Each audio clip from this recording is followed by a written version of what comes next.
Yo, yo, yo, what up, y'all? It's your boy Rob coming back at you once again with another live stream. So before we get started, you already know what to do. If you're not subscribed to the channel, make sure you hit the bell icon twice. Smash the like button, share this video out to all of your followers, and let's get it cracking. All right, so shout out to everybody who is in the building early. It is good to see each and every one of you. If you can hear me okay and everything looks and sounds good, please give me a thumbs up or a radiation emoji in the chat. If you cannot hear me or things are looking and sounding bad, please give me a thumbs down or an angry face. While you guys are doing that, I'm going to shout out everybody who's in the building early, all right? Shout out to my man, Black Free Thinker. What's good with it, bro? Good to see you as always. Shout out to Miss Nisi. It is good to see you, Miss Nisi. Shout out to Tedra. And shout out to everyone who has not said anything yet. It is good to see each and every one of you, all right?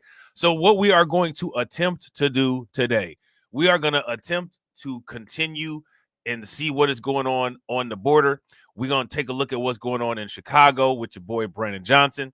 We're going to take a look at Colorado and see what's going on in Colorado because some very interesting things are popping off and the liberal cities keep bending the knee. All right, so I'm curious. I want to ask you guys this question. What's up with the knee bending? Why is everybody bending the knees? Everybody got arthritis and they just need to stretch things out a little bit, need to crack, you get some creases out of the bones. What's going on? Why are they doing all this knee bending?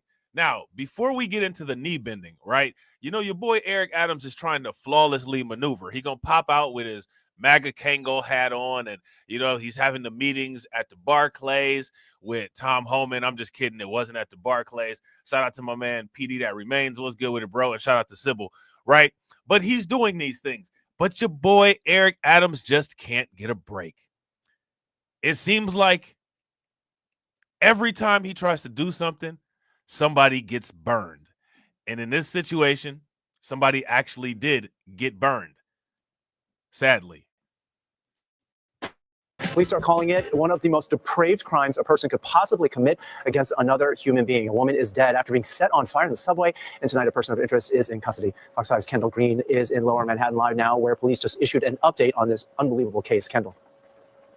Hi, good evening, Arthur. Police just announced an arrest in this torture by murder, and they said that this victim didn't even know the suspect. So, torch by murder. Now, let me shout out to J007. What's good with it, bro? How many people have ever heard of a situation like this, quote unquote, a torch by murder? I've never heard of such a thing, but it sounds insane. It sounds insane. Now, let me ask you guys this question. Why would we be covering this particular crime in this particular way? Let me know what you guys think. well, let's take a look at the video from the scene earlier today. Now, around 7:30 this morning, the victim and the suspect both rode the F train to the end of the line at the Stillwell Avenue subway station. Now, police say the victim was seated when a 33-year-old man, a migrant from Guatemala, who police haven't identified yet, approached the female victim. Now, let me ask you guys this. You heard that, right? They ran that in there real quick, so we're going to run it back. They ran that in there real quick, so we're going to run it back. Now, let's just ask this question, right? They said that this was a quote-unquote migrant from Guatemala who did this. Horrible crime. No one should die like that. That is terrible, man. Terrible. That is a horrible way to go. Why would you do it to somebody? You know what I'm saying? But they said this person was a quote-unquote migrant from Guatemala, right? And the other detail is, imagine this. They have no information on him. Why don't they have any information on this individual? Let me know what you guys think. Stillwell Avenue subway station. Now, police say the victim was seated when a 33-year-old man, a migrant from Guatemala, who police haven't identified yet, approached the female victim and set her on fire with his lighter, her clothes fully engulfed. Now, online videos of the incident, which we're choosing not to air, shows the victim standing on the car, taking steps with her entire body in flames, with the suspect apparently in that same video sitting on a bench just outside of the subway car before he got away. At least. Why would you do that? Why would you do that? Why would you do that to somebody? Listen, shout out to everybody in the comment section, man. Make sure you always have your eyes on your environment. Make sure you are paying attention to everything. This is insane. At least one responding officer appears on scene and captured clear images of the suspect on the body-worn camera video. Now, so far, again, police say the woman and the man didn't know each other, made no contact before the incident, and it remains unclear why he did it. Now, but police are crediting 3 high schoolers who recognized the suspect at the J in York Street station and called them. Officers who were on patrol on an upper level of that station smelled and saw smoke and went to investigate. What they saw was a person standing inside the train car, fully engulfed in flames. With the help of an MTA employee and a fire extinguisher, the flames were put out. Unfortunately, it was too late, and the victim was pronounced on the scene. I can't say it enough. That's terrible. That is absolutely terrible. How many people heard about this story? If you guys heard about this, give me a thumbs up. If you guys did not hear about this, give me a thumbs down. Once again, the cameras put us there and put us in that direction, and we were able to figure out that he was involved in it later on after we got the camera video footage back. Now, police say the person of interest had a lighter in his pocket when they apprehended. Now, this is the person of interest. You guys see him right there? There he is right there. There he is right there. And shout out to everybody, man. I appreciate you guys. If you all have not smashed that like button yet, please do me a favor. Take a moment, smash that like button. Also, if you guys have not hit that bell, please take a moment, hit that bell, and also please share this stream to your social media. I definitely appreciate you guys. Apprehended him, and he had a gray hooded sweatshirt, blue jeans, and a dark colored knit hat with a red band and brown boots. And police also said they're checking with their state database just to confirm his identity before they release it to the public. But that's the latest here at One Police Plaza. Kendall Green, Fox 5 News. Arthur. All right, so there's that. All right, so we're gonna look at another report on this. All right, we're gonna look at another report on this, and then we're gonna look at the full statement by the New York Police Department. This is absurd. And shout out to J007. J007 says that Daniel Penny trial got people thinking they can hurt homeless people without any consequences. Yeah. Now, here's the thing, right? With this particular situation, I don't know if this woman on the train, I don't know if she was a homeless woman or not. You know what I'm saying? I don't know if this woman was a homeless woman or not. And I don't know why this migrant would have done this. I don't know why anybody would do that for that matter. You know what I'm saying? This is just extremely bizarre. It's extremely wild. It's extremely weird. And my advice to you guys is always make sure you got your head on a swivel. Always make sure you got your head on a swivel. And I'm not trying to be funny, but I'm curious what type of material. She must have been wearing like something nylon or something like that would have just caught fire like that, you know, in such dramatic fashion. Gruesome and deadly attack on the subway. Police have a person of interest in custody after someone set a woman on fire on an F train, killing her. Police say the killer walked up to the victim and lit her clothes on fire. By the time officers got to the woman, she was fully engulfed in flame. This is one of several violent attacks in the subway system this weekend. One person was killed. Another was injured in a stabbing incident on a 7 train during an apparent robbery gone bad in Woodside, Queens. And yesterday, 2 people shot on a subway platform in Sheepshead Bay, Brooklyn. The subway. Now, shout out to the people in the chat that are from New York City or that are in or around New York metro area. I would advise you, if you can, stay away from the subway, man. Don't take the subway. You know, I wouldn't do it if I was you. This sounds insane. This is not something that's normal that people should have to deal with. All right. And shout out to everybody watching. Make sure you guys watch the stream all the way through to the end. It'll take you to the live stream that we'll be doing tomorrow on everybody's favorite channel, Crimecast. And we'll definitely be talking about that New York City subway. Violence comes during a time authorities are trying to assure New Yorkers. Now, also, I want you guys to pay very close attention and see if they mention the quote unquote undocumented issue in this particular news clip here. About the safety of mass transit ahead of congestion pricing next month and a probable fare hike this summer. Here's Eyewitness News reporter Sonia Rincon. The NYPD tonight is calling cameras now in every subway car a game changer. MTA video taken in an F train at Stillwell Avenue captured the terrifying crime this morning. It offered detectives immediately answers to questions that they had. What happened? Officers had seen and smelled smoke and came running over. What they saw was a person standing inside the train car, fully engulfed in flames. They got the flames out with a fire extinguisher, but the woman died at the scene. The video also offered clear pictures of the man who had used a lighter to set fire to her clothes while she may have been sleeping and stayed and watched. We asked the media to broadcast those images far and wide so we could use the viewing public as a force multiplier. And New Yorkers came through again. A group of high school students spotted the man in the photo on another train and called 911. Our transit sergeant responded to that location, met with these young high school students, looked inside the train and saw an individual that he recognized from wanted flyers that we got out earlier. The suspect was taken into custody. Police say he's a citizen of Guatemala.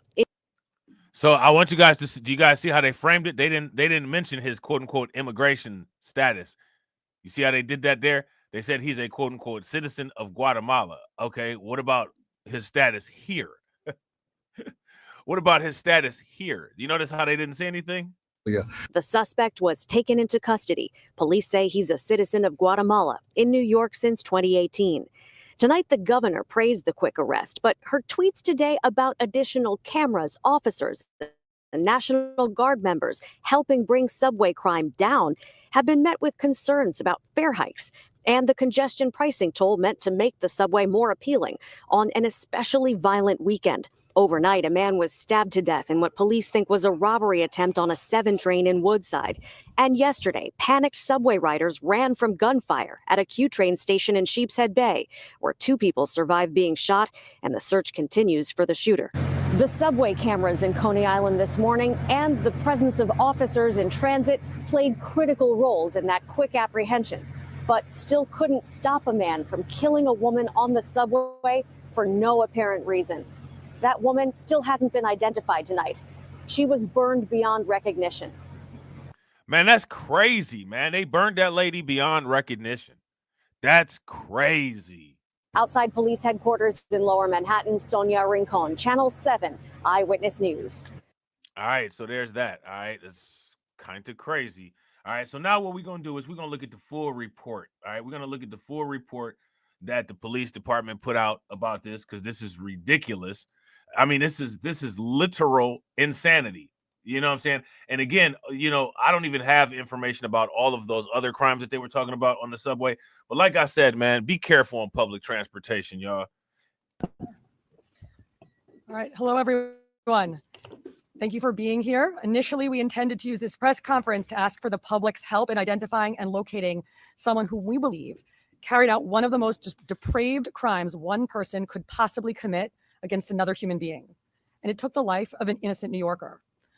And now, mind you, right, I want you guys to understand what's going on here. All of these liberal city mayors and all of these liberal city liberal state governors like J.B. Pritzker, Kathy Hochul, the mayors, Brandon Johnson, Mike Johnston in Colorado. These people want to put up resistance to getting this type of person out of the city.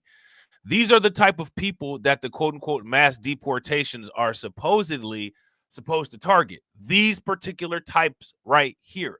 These types of people who would do this type of thing. These are the ones who they want out. Why would anybody have a problem with that? Let me ask you guys this question. How many of you all would have a problem with getting this particular individual out of your state? If you would have a problem with this, then give me a thumbs up. If you wouldn't have a problem with this, then give me a thumbs down. But at this hour, I am pleased to announce that a short time ago, alert NYPD transit officers took a person of interest into custody. I want you to know that this apprehension was another in what has become a series of joint efforts involving different crimes between the police and the public we serve. In today's case, we were able to get incredibly clear and detailed images of the suspect from the initial incident. Then we asked the media to broadcast those images far and wide so we could use the viewing public as a force multiplier. And New Yorkers came through again. It was just before 7:30 this morning when our person of interest and the victim were both riding an F train to the end of the line at Stillwell Avenue in Brooklyn.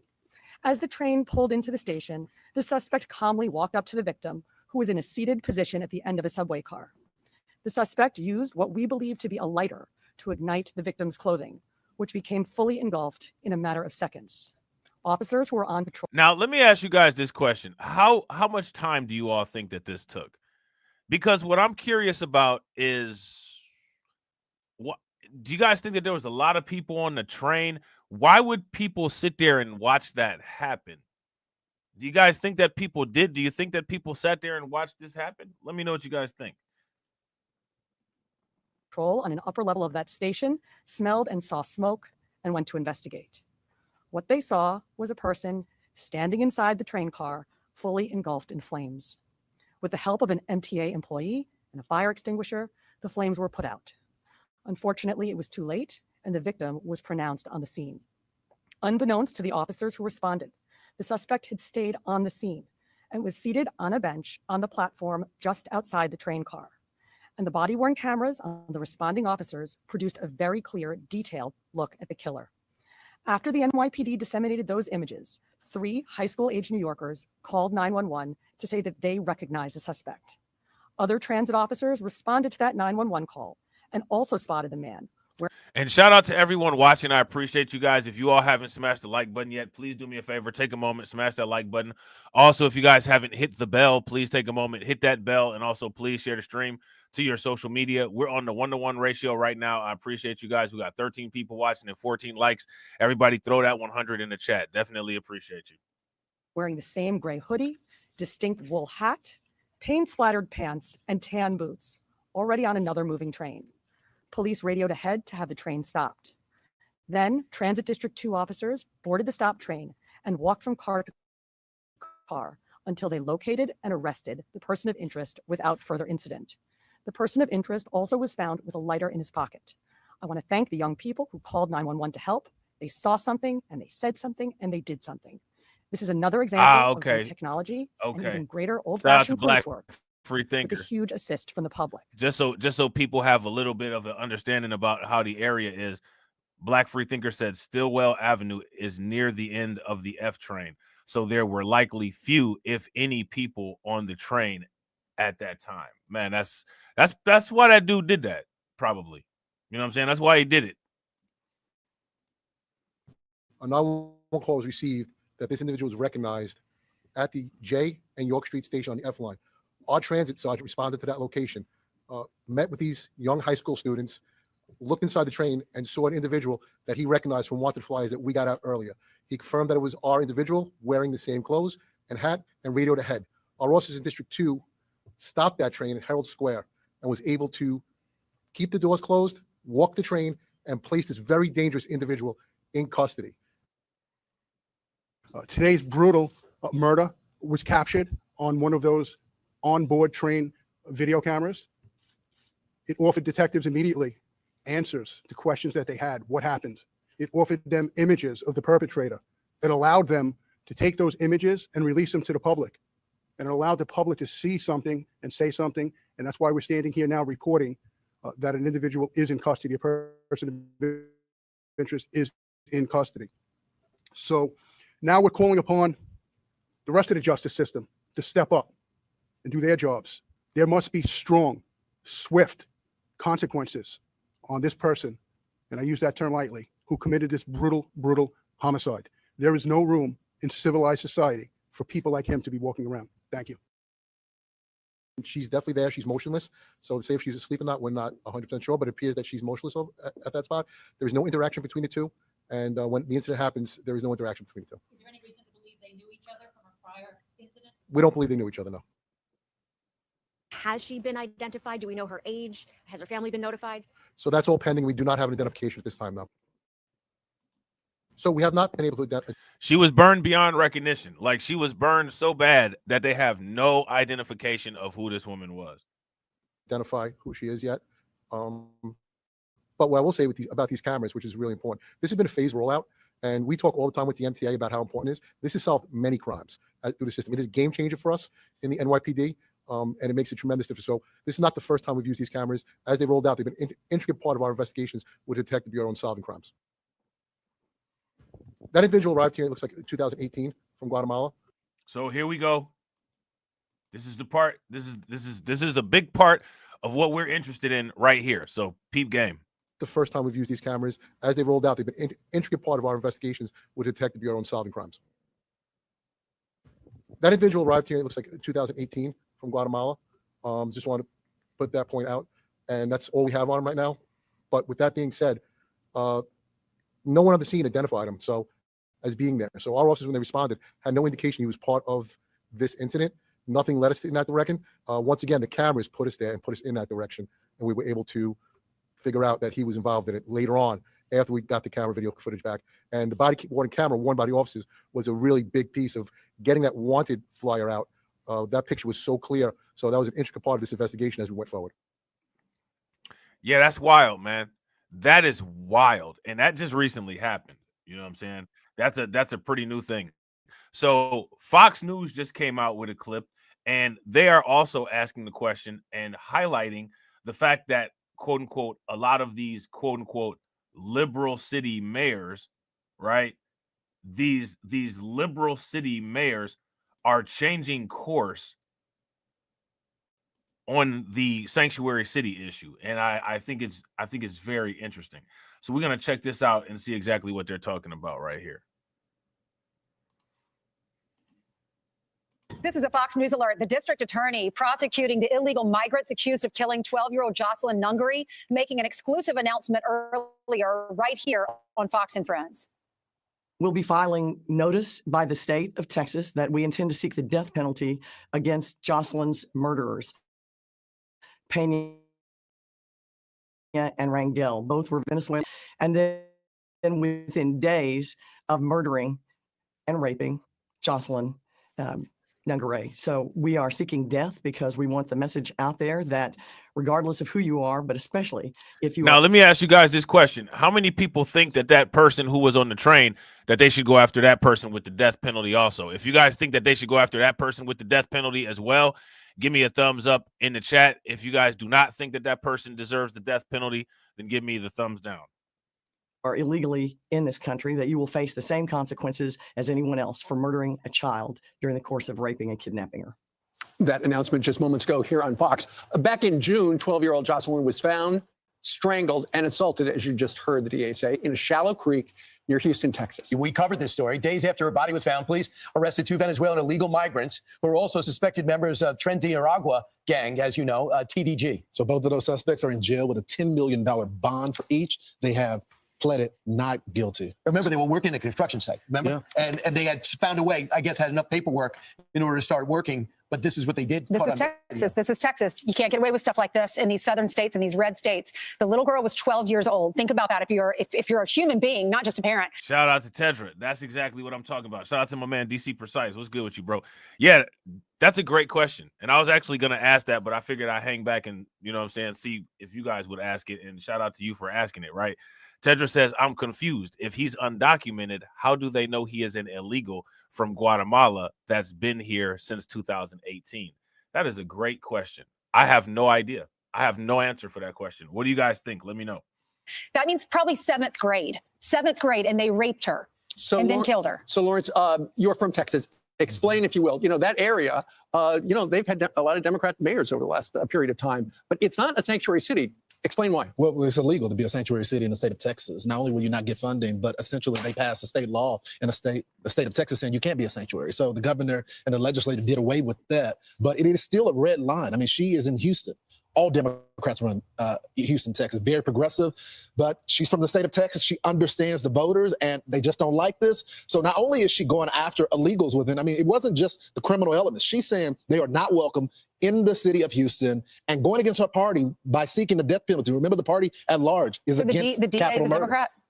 Yes, she is a Democrat. Well, and she said, crime knows no party. Crime knows no party. Here's more. We base these decisions on the strength of the evidence and the gruesomeness of this crime. And yes, I've spoken with Alexis Nungaray multiple times, along with her father. Their family is supportive of this move. The Democratic policies of open borders have failed the American public. If the Justice for Jocelyn Act filed by Senator Ted Cruz or any of the policies that President-elect Trump is pushing had been in effect, then it's likely that Jocelyn Nungaray would be alive today. These types of horrific crimes committed by illegal immigrants crossing our border have to stop. The family of Jocelyn is in a position they never dreamed would happen to them. And I think it's unfair for anybody with children to be subject to criminals committing horrific crimes that don't have to happen. If these fellows hadn't been in our country, Jocelyn would be alive. If the Border Patrol had continued to keep them in custody, as Senator Cruz's bill would have required, Jocelyn would be alive. So what really gets at prosecutors and gets to me about this case is that it was preventable. Yeah, she's absolutely right. And Lawrence, you were talking a little bit about how it is illegal in the state of Texas to have a sanctuary city. Glenn Youngkin, there's a great story on FoxNews.com right now. Glenn Youngkin, who is the governor of the Commonwealth of Virginia, he is introducing a budget proposal to essentially create a sanctuary city ban in Virginia. Because if you are a sanctuary city in Virginia, essentially it would cut off state funds. Now, let me ask you guys this question.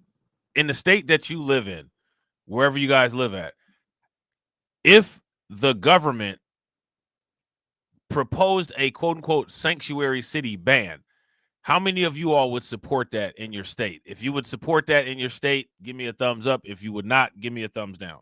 To the city if you do not cooperate with ICE. That is a sea change from what has been going on down there, but it's also reflective of just ever since Donald Trump was elected and Tom Homan was designated the border czar, there's been a sea change in the United States regarding migrants. A lot of people, they looked at the polls, they realized this was a big issue. People don't like so many people here who are in the country illegally, and many have committed crime, and they're finally doing something about it.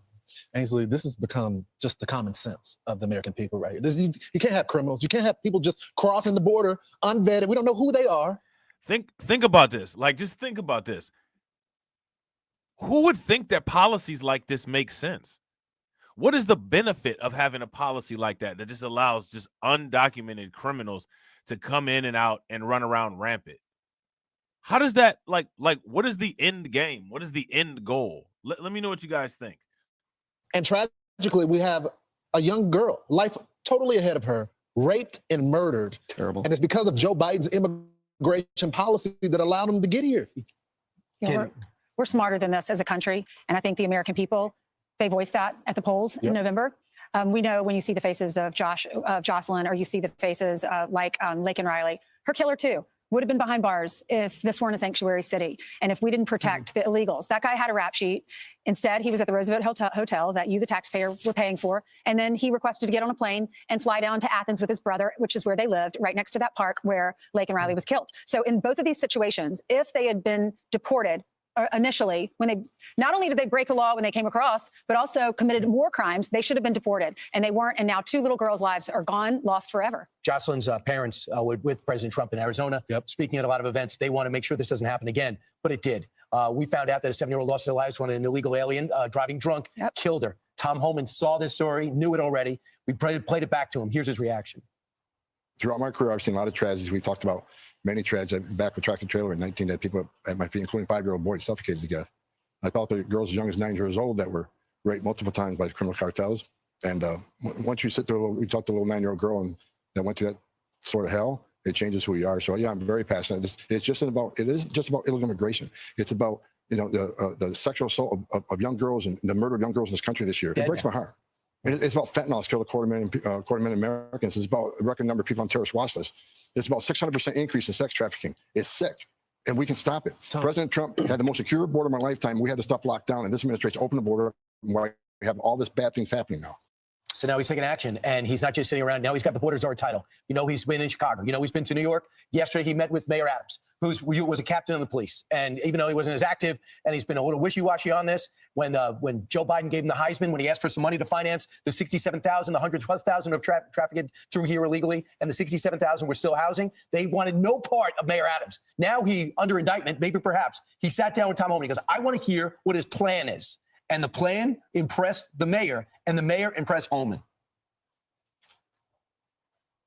Yesterday, I saw a complete 180. I saw the cop and him, and he has promised to work with us to target violent, criminal, illegal aliens in the city and to help us find over 300,000 missing children that this administration released on unvetted sponsors. I saw Eric Adams, a career cop, and he really cares about public safety of the city, and he wants to do what he can, and he's willing to take the hits from the left to do it because it's the right thing to do. He's putting public safety over politics. I even gave him credit because once he agreed to sit down, I'm not going to give their names yet, but 2 other mayors have reached out until I verify they want to get to the table with me. Already reached out. So I think this starts a domino effect. If you knowingly conceal or harbor an illegal alien from ICE, that is a felony. When I was an agent a long time ago, I've arrested U.S. citizens for harboring an alien in their home or place of employment. Oh man, right. Facts. He fighting hard for his life. He trying to breathe. He got the Ambu bag on, man. Shout out to Carlton. What's good with it, bro? Yeah, he fighting for his life. Yo, if y'all agree, Big E fighting for his life, give me a thumbs up. If y'all disagree, give me a thumbs down. Yeah, Big E all over the place. He trying to make sure that he be everywhere except for behind bars with Diddy. If I can do it to a citizen, why can't I do it to a politician who's going to actively get in our way, prevent us from doing our job? To the Democratic mayors, it's not too late to do the right thing. I mean, you have the political cover of there being a mandate. 60% of the country is for mass deportations. If you look at all of your cities, they pretty much went more red. So yeah, that's facts. Shout out to Lehman Lucas. What's good with it, bro? Yeah, that's facts. Shout out to DC Precise. DC Precise says the DMV has been sanctuary central for a long time. It's nothing new. Yeah, facts. Big facts. And the thing is that people weren't really paying attention to it back then. But there was wild MS-13 action going on in the DMV. Do y'all remember that? I want to say 6 or 7 years ago. If you guys remember that, give me a thumbs up. If you don't remember that, give me a thumbs down. But DC and, you know what I'm saying, Silver Springs and all that down there, man, that used to be a MS-13 hotspot. There's a mandate when it comes to the country. There's a vibe when it comes to just do the right thing. We're only asking you to do the logical thing. When there are criminals in your custody, just turn them over to ICE. No one even is asking for your assistance for the other deportation. Tom Homan made very clear. I'm not asking local police to be a part of ICE. I just want the criminals. Right. Turn them over. You know, and the message is so loud and clear from Tom Homan and Donald Trump. And the reason it's loud and clear is because we haven't heard this for 4 years. I mean, in the interview with us, he's talking about going after criminal aliens, people who are in this country. A lot of them committed felonies, and they're out and about and in sanctuary cities and elsewhere. And he's talking about finding the missing children. 300,000 missing children is the number. It could be much higher than that. So, you know, bravo to the two of them sitting down. Politically, they come from different worlds, but they are united in one thing, and that is to make America safer. All right. The thing is, it's going to get a little bit more difficult after the criminals. That's right. They are going to throw out the families because you don't belong here. You overstayed your visa. You don't show up. You'll be next. And little by little, they'll get down to it. Then when it comes down to the dreamers, there'll probably be a deal to be had. But for 26 states, they're going to be doing the right thing, putting pressure on. Now, let me ask you guys this question, because this is something that I find fascinating. Why is there going to be a deal with the dreamers? Think about that. I've been asking this question, right? We're going to keep asking this question until we figure it out. On the other 24. Public safety over politics, they both have said. All right, so there's that. All right. So now next what we're going to do is we're going to dive a little bit deeper into this Eric Adams and Tom Homan sit-down meeting, right? Because, you know, we're not going to find out anything that came out of this, right? They're not going to mention any of the details of any of this anywhere. This is going to stay completely confidential. Shout out to Brooklyn Queen. What's good with it? President-elect Trump's incoming board czar, Tom Homan, pictured screen left right there. The Democrat mayor, screen right, says he and Homan share a common goal in the migrant crisis. We're not going to be a safe haven for those who commit repeated violent crimes against innocent migrants, immigrants, and longstanding New Yorkers. Now, as we're hearing Eric Adams say this, we know a woman was just burned alive by a migrant on the subway, right? That's the context. Eric Adams is saying this. A woman was just torched to death on a subway today. Or yesterday, I should say. That was my conversation today with the border czar to figure out how do we go after those individuals who are repeatedly committing crimes in our city. Now, there we go. Incoming border czar Tom Homan had that meeting hours ago and is here to talk about it. Tom, you said some really promising things. Mayor Eric Adams has led you to believe that he's in to help you? Absolutely. No, I've been calling Mayor Adams over 2 years saying he forgot what it was like being a cop and became a politician because he wasn't taking enough action on public safety in the city when it comes to illegal aliens. Yesterday, I saw a complete 180. I saw the cop in him. And okay. He has promised. All right. Shout out to Lehman Lucas. And everybody had mentioned that before. And I didn't want to say anything because I wasn't sure about the lady's status. Lehman Lucas says she was homeless. Okay. So that brings that Daniel Penny thing into context, right? Shout out to Leonard. What's good with you, bro? Yeah, that's horrible, man. That is horrible. And shout out to everybody watching. I appreciate you guys. If you all haven't smashed that like button yet, please do me that favor. Take that moment, smash that like button, hit that bell, wherever you watch it from. Share the stream to your social media. To work with us, to target violent, criminal, illegal aliens in the city, and to help us find over 300,000 missing children that this administration released on unvetted sponsors. That struck a chord of muscle. So he's promised partnership. He promised that he's going to write some EOs to get some of this stuff done and overturn some damage that Bill de Blasio did. We're talking about. Shout out to Patrick. Patrick says, wonder was she black? I don't know, bro. As of right now, they're saying that she was burned so badly that they don't have an identification yet. But I'm sure once they get her to the coroner's office and they look at things, you know what I'm saying, maybe some DNA that didn't get damaged too bad, or some dental records that they can salvage, they'll get the identification, or they might not, you know, because the thing is that, you know, if she's homeless, some of the homeless people are kind of like the undocumented bros in the way that they're extremely difficult to identify because a lot of them don't have no identification. You know what I'm saying? Getting back into Rikers Island where we used to have agents so people don't get released. We're talking about having agents assigned in the precincts rather than release them straight to the street under this bail reform law. Give them to my agents to take care of. So we promise to put our two staffs together and work out the details. But as of yesterday, he's all in. Tom, what made him change? I think the tragedies we've seen the last year or two. I think, you know, whether it's Lake and Riley. We actually talked about Lake and Riley yesterday because Lake and Riley was arrested in the city, and if we would have had a better cooperation, we had a better relationship here, he would never got to Georgia, and she'd probably be alive today. So we talked about this. So, like I said yesterday, I saw Eric Adams, a career cop. And he really cares about public safety of the city, and he wants to do what he can. And he's willing to take the hits from the left to do it because it's the right thing to do. He's putting public safety over politics. And I thought yesterday was a great day. Tom, that should be every city, because I don't know if people understand this, but when there's a detainer, we're talking about criminals only. This is only criminals. If you're asking local law enforcement for help, it's because someone has broke the law in some way. We're not talking about, although that is a part of deportation, but your cooperation for every major city is only talking about the criminal aliens, right? And that's what we talked about yesterday. I said, look, I'm not looking for NYPD to become immigration officers. No. You know, leave that to me. But when it comes to public safety threats, we should be on the same side. And that's why I get so angry. It's just Chicago mayor, you know, Governor Pritzker, and San Diego just passed the most. And we're going to be talking about Brandon Johnson, and we're going to be talking about J.B. Pritzker a little bit later on in the stream. Damaging laws in San Diego that an illegal alien can get arrested for rape, and they're going to release him to the street rather than call ICE. So, and that's why I'm so angry, because I don't think it's a part. It should be a partisan issue. Republicans, Democrats, Independents. When it comes to public safety, what elected mayor or elected governor doesn't want public safety threats? I agree 100%. So that's what angers me. But I agree 100%. Shout out to Carlton. Carlton says the subway is dangerous in New York City. When we were talking about that at the beginning of the video, I advised everyone. I said, if I were you all, I would not use public transportation. I don't even know if I would use a bus in a smaller city area. I would stay away from public transportation. I would for sure stay away from public transportation in sanctuary cities. You know what I'm saying? If you guys would agree, give me a thumbs up. If y'all would disagree, give me a thumbs down.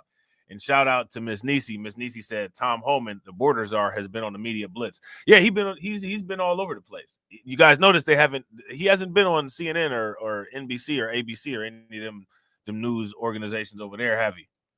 Yesterday's meeting was a good meeting, and I even gave him credit, because once he agreed to sit down, I'm not going to give you names yet, but 2 other mayors have reached out until I verify they're going to get to the table with me. Already reached out, so I think this starts to dominate. Shout out to Patrick. Good morning. Facts. Shout out to Black Free Thinker. Black Free Thinker said I call him BJ because he sucks. Facts. That's why I call him BJ. I call him BJ because he looks like he got a Trojan wave cap on. You know what I'm saying? No effect. What he did. What he did. Blue cities. Yes, sir. Okay. I got a feeling it was not the mayor of Chicago, because you just mentioned Mayor Johnson. I know you were in Chicago on Monday, and you said that your deportation plan is going to start in a big way in Chicago. And you said the governor. I didn't see that. I got to check for that. When I find it, you know, we're gonna run through it and see what they talk about. But I didn't know that had went down yet. And the mayor can either help you or get out of the way. But you also said if he, meaning the mayor, if he impedes us, if he knowingly harbors or conceals an illegal alien, I will prosecute him. So you will not only go after the illegal migrants, you may go after some mayors who aren't helping. If they step over that line, they can sit back and watch us, which I find incredible. You don't want to take public safety. Yeah, and see, shout out to PD That Remains. PD That Remains said liberal media can't really mess with him because he was the border czar for Obama and other presidents. Yeah, and I didn't even know that. I found that out when I was doing a stream, chopping it up with y'all the other day. Shout out to DeAndre. DeAndre said the Trojan wave cap is crazy. Bro, it is crazy. It is crazy, man. Shout out to my man, AB Promotions. What's good with you, bro? Try to tell the community help us. But there are laws on the books that we will prosecute. It's 18 U.S.C. 111, impeding a federal law enforcement officer is a felony. Title 8 United States Code 1324 III. If you knowingly conceal or harbor an illegal alien from ICE, that is a felony. When I was an agent a long time ago, I've arrested U.S. citizens for harboring an alien in their home or place of employment. If I can do it to a citizen, why can't I do it to a politician who's going to actively get in our way, prevent us from doing our job? Yeah. So talk about up close and personal, real story.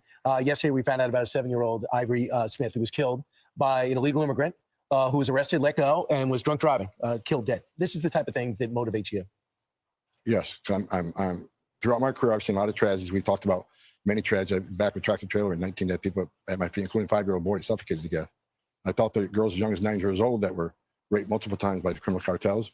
And once you we talked to a little 9-year-old girl and that went through that sort of hell, it changes who you are. So yeah, I'm very passionate. It isn't just about illegal immigration. It's about the sexual assault of young girls and the murder of young girls in this country this year. And look at her. Yeah, I mean, she's dead. It breaks my heart. It's about fentanyl. It's killed a quarter million Americans. It's about a record number of people on terrorist watch lists. It's about 600% increase in sex trafficking. It's sick, and we can stop it. President Trump had the most secure border of my lifetime. We had the stuff locked down, and this administration opened the border up, and we have all this bad things happening now. Tom, I hate to put a deadline on this, but we got a lot of criminals here.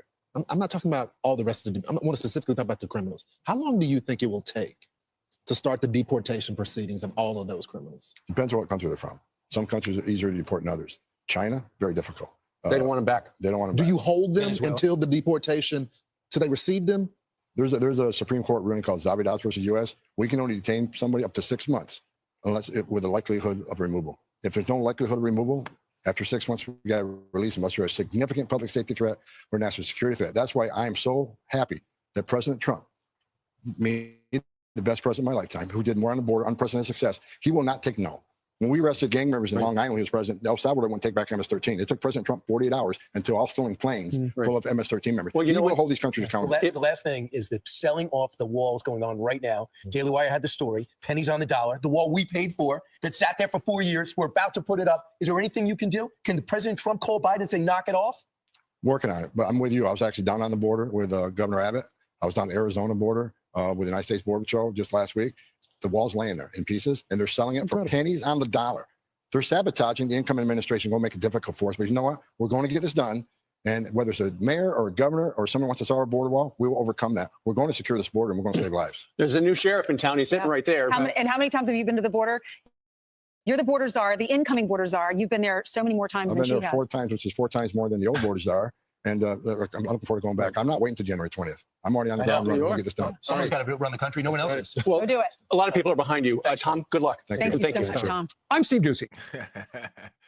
I don't know why. Every time I think about when Carlton said Tom Homan looked like one of them people that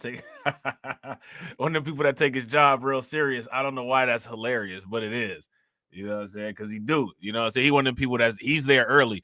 Like if he's supposed to work, if he's supposed to clock in at 8:00, he's one of those people that's in the building and ready and getting their workspace ready at 7:15. You know what I'm saying? He's getting his workspace and stuff ready at 7:15. You know what I'm saying? Now we're going to take a look at this article from the Daily Signal, right? And warning, the Daily Signal is a publication that's put out by the Heritage Foundation, right? So the commentary is 5 lies Biden used to break the border and how Trump can fix it. All right. So what we're going to do is we're going to look at these quote unquote lies, and we're going to ask, have we seen any of this stuff in the mainstream media?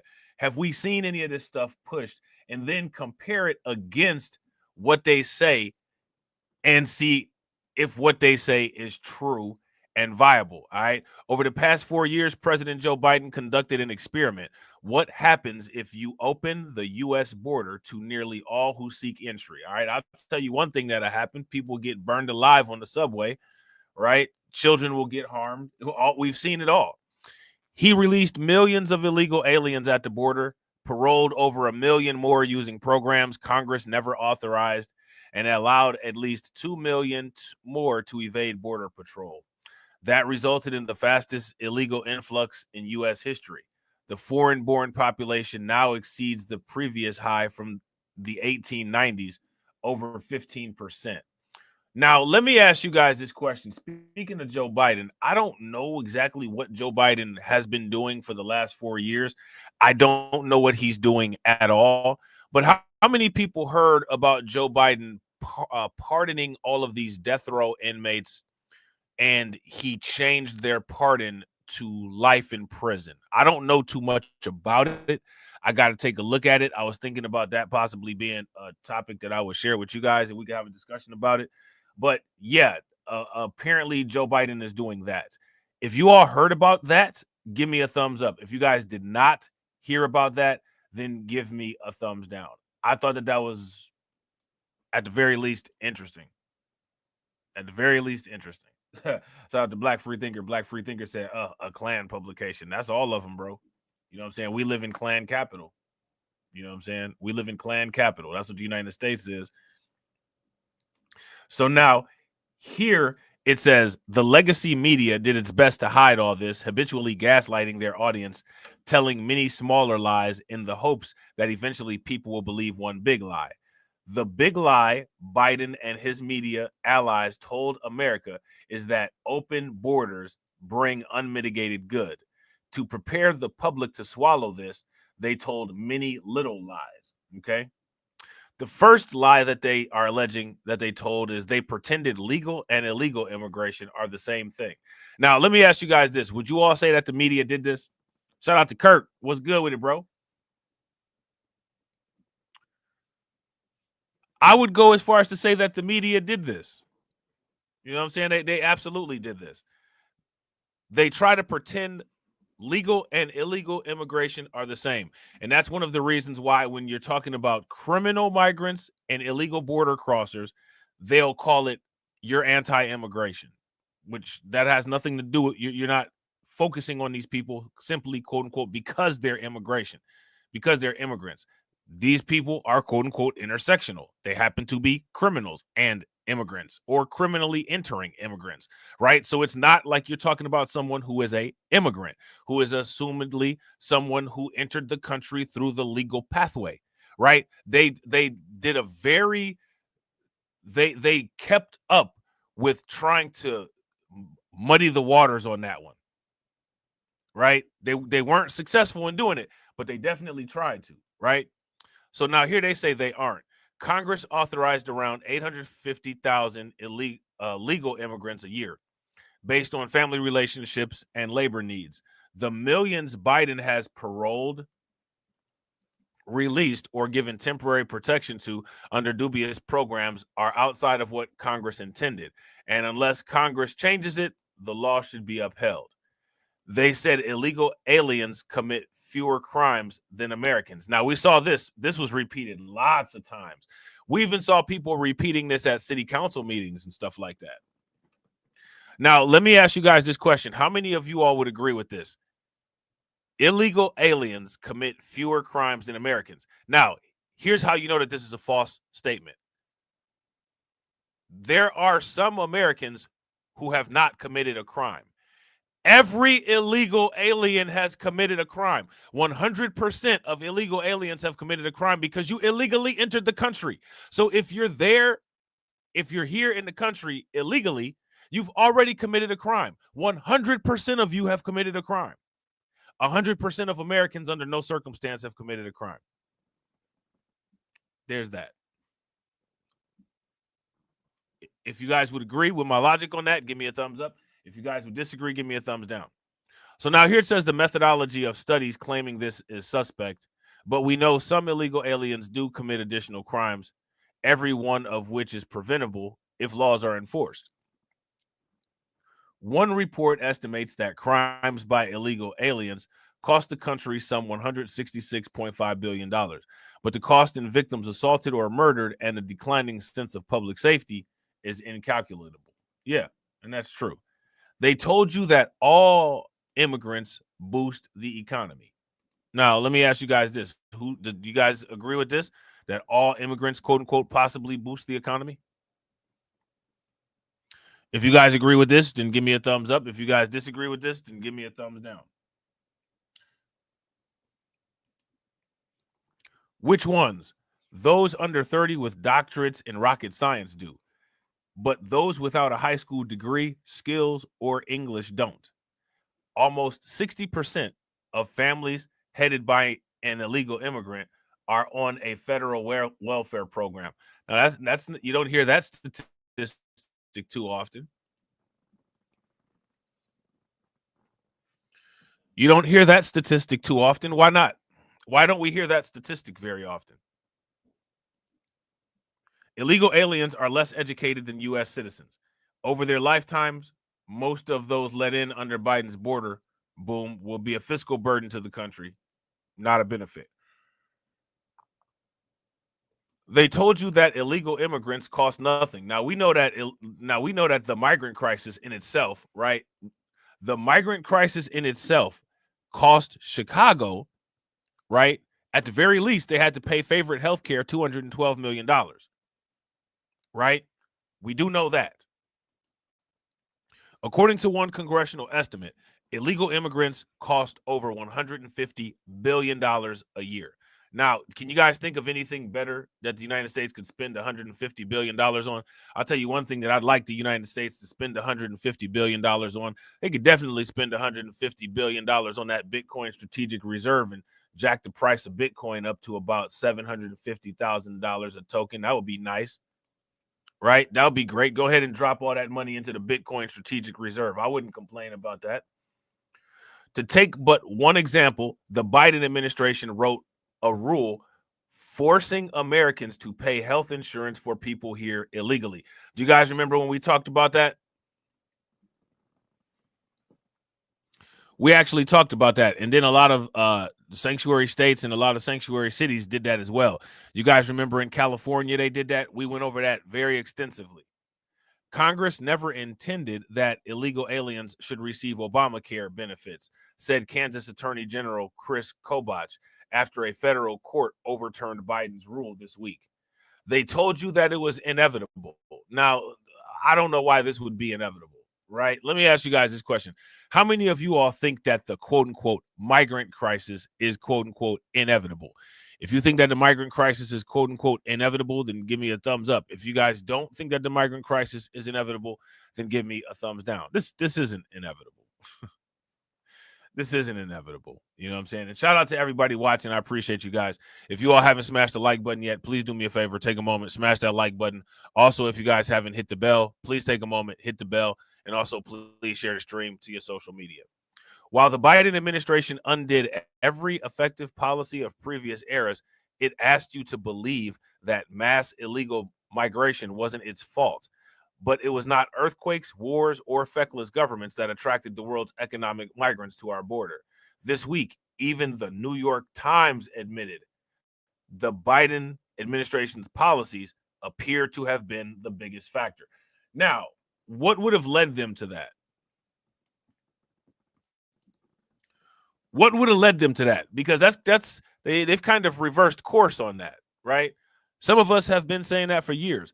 But the legacy media only turned the lights back up when their favorite team lost the election. Yeah, I mean, I wouldn't disagree with that. So here it's saying the people elected Donald Trump to fix Biden's mistake. How? The recipe is clear. And with Tom Homan as the border czar, the cook is in the kitchen. Reinstate migrant protection protocols, also known as Remain in Mexico. This policy discourages fraudulent asylum claims by keeping applicants outside the U.S. until their claims are decided. We also need to conclude asylum cooperative agreements with every possible country to deal with refugee claimants closest to their homes. Yeah. Yeah, I don't disagree with that. Turn off the cash spigot. All right. Now, let's ask this question. What's the cash spigot? Okay, there's a cash spigot here. What's the cash spigot? What cash spigot are we talking about? Mass movement of people from the third world to the first is facilitated by the UN and globalist elites. Now, you knew that was coming. Now, we got to ask this question, right, for clarification. Exactly who are the quote-unquote globalist elites? Who are these people? And what do they do? What business do they own? Shout out to us, because we're trying to become the new elites. We'll take that job, thank you. You know what I'm saying? But until we become the new elites, we got to deal with the old elites. What do the old elites do? Elected and unelected. I would say that Elon Musk is an elite. People won't like that, but it doesn't matter what they like. You know what I'm saying? Billions of taxpayer dollars have been spent to bring inadmissible aliens to and into the United States when we can reverse the polarity of this flow by defunding non-governmental organizations that facilitate the process and by funding law enforcement. Seal the border. Authorize Border Patrol to remove or detain illegal entrants, not process and release them. I don't understand how process and release is even a part of this process, period. I don't understand that. What's the point of having a border if you catch these people and then you have to release them into their destination? You're supposed to either deter them or turn them around, right? Reactivate lights, sensors, and other measures Biden's Department of Homeland Security sidelined. Close gaps in the border wall. Barriers don't stop everyone, but they channel illegal crossing to ports of entry. And given that both sides of the wall are generally in the United States, we can prosecute anyone cutting or climbing it. Enforce laws in the U.S. interior. Okay. The Biden administration hamstrung immigration and customs enforcement with prohibitions, arbitrary limits, and paperwork. Biden's dereliction of duty has created a huge backlog in enforcement, including deportations that need a major effort to reduce. Get states on board. States and cities need to hand over illegal aliens in their custody to federal authorities when asked. They need to stop giving out jobs, which, again, they're not going to stop giving out jobs if there's no punishment. And when it comes to this part right here, the employers are not even mentioned. As a matter of fact, they're treating the employers like they're victims because they're, quote unquote, possibly, quote unquote, losing some of their workforce. Have you guys noticed that? Driver's licenses and in-state tuition, welfare, and other benefits to people here illegally. Yeah, I mean, people here legally don't even get some of this stuff. Biden broke the border. America saw the results and voted accordingly. It's time to restore the rule of law, the value of American citizenship, and legal immigration that puts, quote unquote, Americans first. Now, when it comes to the, quote unquote, Americans first, people being put, quote unquote, Americans first, we know that there's underlying implications with that, right? And we also know that there's a hierarchy inside of America first, right? There is absolutely a hierarchy inside of America first, all right? So what we about to do is now we're about to take a look at this guy, all right? This dude right here immigrated to the United States 30 years ago. Now, for whatever reason, after being here for 30 years, he fears deportation under Trump.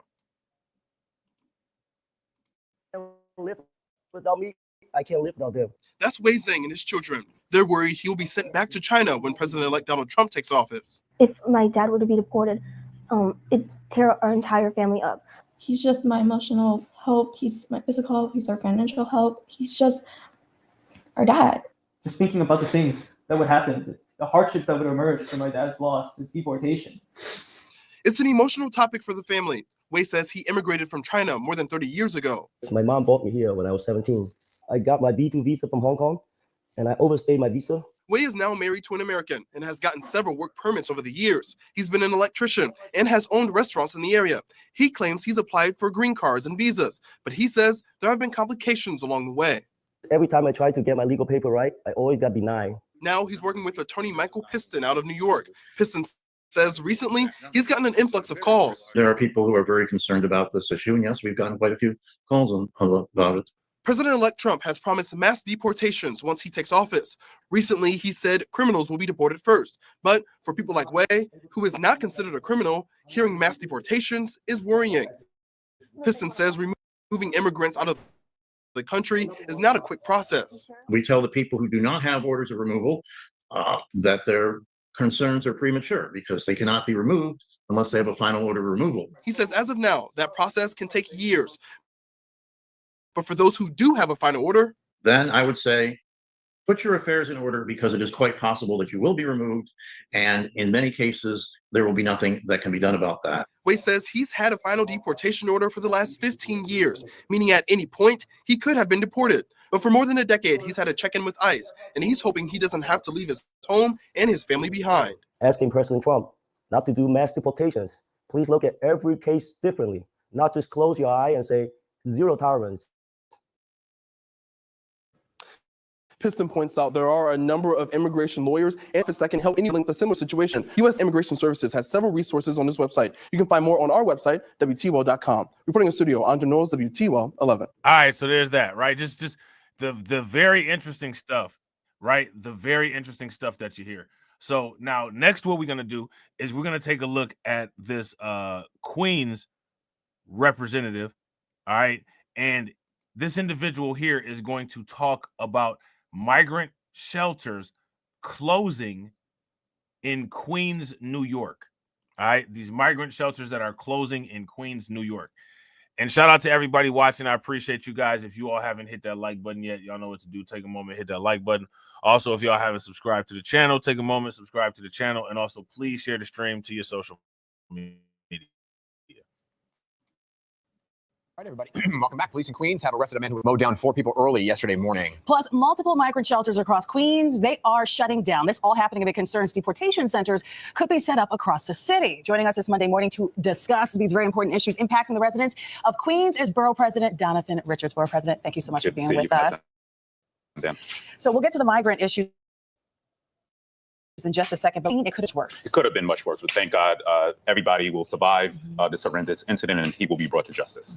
I want to talk about a big topic of conversation, and that was the meeting between Mayor Eric Adams and the soon-to-be border czar, Tom Homan, right? And there was a meeting discussing what exactly it's going to look like with mass deportations, working with ICE, and so on and so forth. And the mayor had that press conference afterwards. You heard what he had to say. What are your thoughts on it? Well, I represent the most diverse county in the United States of America, and 50% of us are foreign-born. Matter of fact, my father just became a United States citizen. So I want you guys to you see this, right? What does this have to do with the illegal people? Your father wasn't a criminal, I'm assuming. What does that have to do with anything?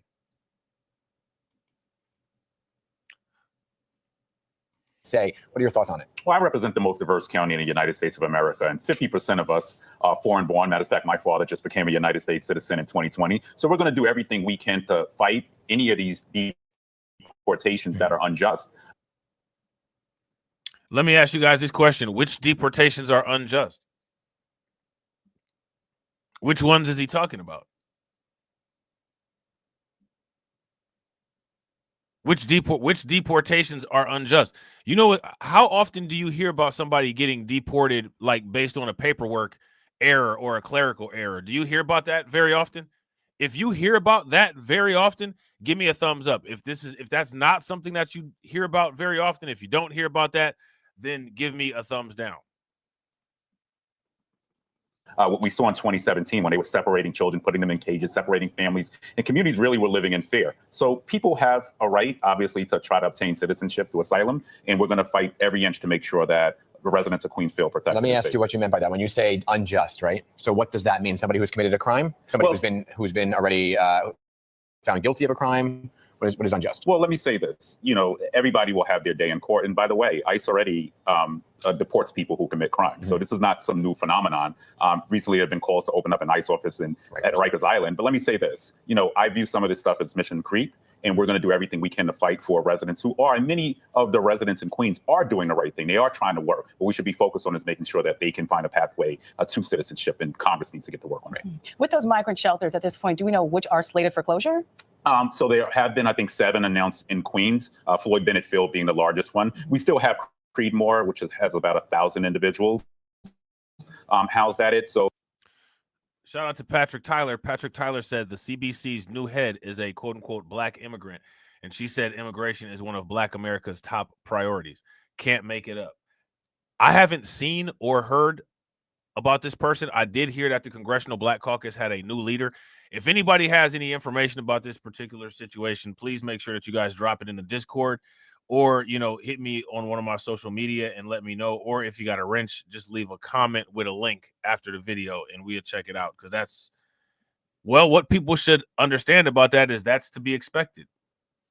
This woman named Yvette Clark, apparently. I don't know who Yvette, I haven't seen her yet, but I'm definitely about to research her up. Shout out to Black Free Thinker. Yeah, Black Free Thinker said, I just had a thought. Isn't Northern Alaska part of the United States? Yeah, the whole Alaska is the United States. You guys going to think I'm crazy, but I wouldn't mind moving to Alaska for real. So there's conversations ongoing with the state, but most importantly is we don't want to see people sleeping on our streets. Right. So people have the right to shelter. That's part of the law here, and we need to make sure people are housed. All right, so that's on the migrant front. Let me talk about the commute for a second here, because just in about a month, there's going to be that major shutdown of the A service and the Rockaways. Now, we talked about this with you once before, right? But we're hearing from more and more people who are just not sure the bus service is going to really be what they say it's going to be. Is there any alternative? Well, we did meet with the MTA president, and we did get some concessions. So I am confident that they will be monitoring, and we will see an increase in bus service. Okay. We also will have more express bus service, and that will come further down into the Rockaways. And the LIRR is going to be $275 for the first time. You know, right. They'll be honoring city ticket as well. So there's no easy answer to this. Anytime, I would often joke as a former Rockaway resident, it's easier to get to Florida by plane than it is to get to Manhattan by bus and train coming from the Rockaways, but we're going to do everything to continue to monitor the situation. All right, let's talk about what could possibly be changing to the landscape visually. You held a public hearing last week on the Metropolitan Park proposal, which includes a casino and a convention center at Citi Field. How are residents feeling about this? What's the temperature? Well, every community board in Queens, I think like 7 of them heard this, and they all voted to approve the Metropolitan Park project. Now, let me say this is an $8 billion project. You look at the challenges up in Corona on Roosevelt Avenue, which you've reported on. This is about job opportunities. This is a good union jobs. We talk about over-enforcement of street vendors. We're going to have the Taste of Queens food hall. So we'll be able to get some of those street vendors into a permanent stall at Citi Field. 500. Now, let me ask you guys this question. All of these projects that this guy is talking about, who's going to be making money off of this? Who's going to make the money off of this? Let me know. $1 million in upgrades to the Mets stadium, up to the Mets subways, where you get off the subway there. Now, here's another question. Who voted this individual here in? Who put these people in office? This is what, like, we got to figure this out. Like, who's doing these voting habits? So many benefits, but the jobs are critical for that part of Northwest Queens where we need to see the economy scaled up. Absolutely. I want to talk to you about the mystery in the sky right now. A lot of people are saying, well, it's only New Jersey, but there have been these sightings of these drones or whatever they are over parts of Brooklyn and Queens and Now Staten in the Island, Midwest. Midwest as well, San Diego. What have you heard? What have your residents been saying? Have you seen anything? I've just seen aliens. Just aliens. I don't know what's going on. But no, we do need to take this serious. And it's important because I represent both airports, the gateway into the world, JFK and LaGuardia. Yeah. So this is a concern of safety. And I know that Senator Schumer has announced some funding for drone monitors as well. And the governor has been working with us as well. So we'll continue to monitor. But more importantly, we do need to know who is doing this, and they do need to be held accountable. Do you see how there's a mistrust then? When the government's saying, well, we don't know, or you're not seeing what you're really seeing. And so that's where this like mistrust between officials and the public actually starts to grow. We all watch Independence Day. Well, let's ask this question. They're joking about this, right? But why is there a mistrust? Why is there a mistrust between the government and the public? I mean, they're talking about the issue with the drones that have been popping up all over the East Coast, right? But we could go as far as to say there is a clear pattern and a clear reason of why there is mistrust between the government and between the people. Why is that? That's what I'm saying, right? So if it is an alien being, whatever it may be, just can you come out and say it? I agree. So is there any talks to have any more local conversations and forums? I don't know. What do you do? You got the incoming president saying shoot him down, or you shoot him down, it may hit my house. I live in the flight path. I don't know. But what I want to say is that we need to get to the bottom of this, and whoever's doing this needs to be held accountable. Good and stuff. if the government is test piloting things, they need to be transparent as well. Exactly. Just be transparent. Exactly. Transparency is key here. So speaking of transparency, there was a big Powerball jackpot, $256 million winner in Queens. Is it you? It's Juan Soto for sure. Shout out to my man Kurt. Kurt says Yvette Clarke has a history. I'll post a link on her recent statements as soon as I can find it. Facts. And bet that's what's good. We're gonna definitely run her resume and see exactly what's going on there. You get triple that amount for the Powerball. I'm too cheap to gamble. I don't play the lottery. It wasn't me. Wasn't you? I probably wouldn't have showed up. Speaking of the lottery, how many people know what the Powerball jackpot is?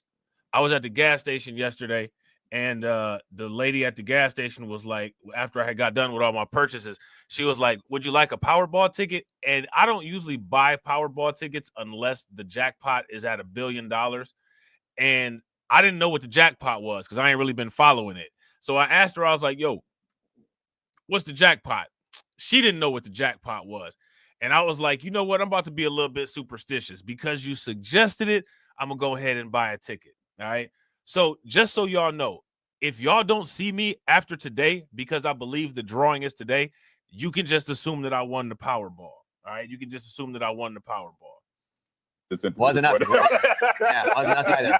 We're all here. We saw the top of his head, right? It was the alien. That's why they were here. Great to have you here, as always. Thank you. All right, so there's that. All right, so I thought that was interesting, right? All right, so next what we're going to do is we're going to take a look at 3 videos, all right?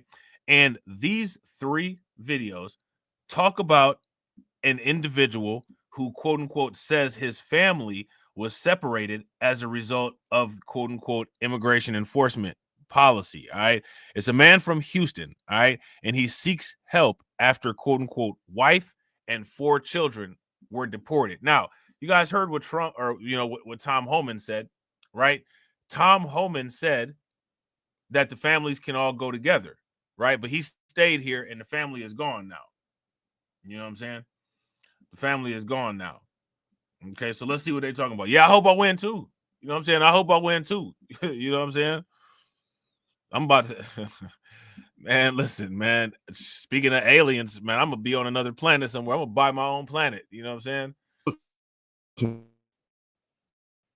Tonight, lawmakers are stepping in to help a family separated by U.S. Customs base. A mother and her 4 children, including newborn twins, were deported to Mexico. The father, a U.S. citizen, is fighting to bring his family back, working with a local congressman. It's an update to a story we first brought you last night. Maria Aguilera joins us live now with what is next for this family. Maria.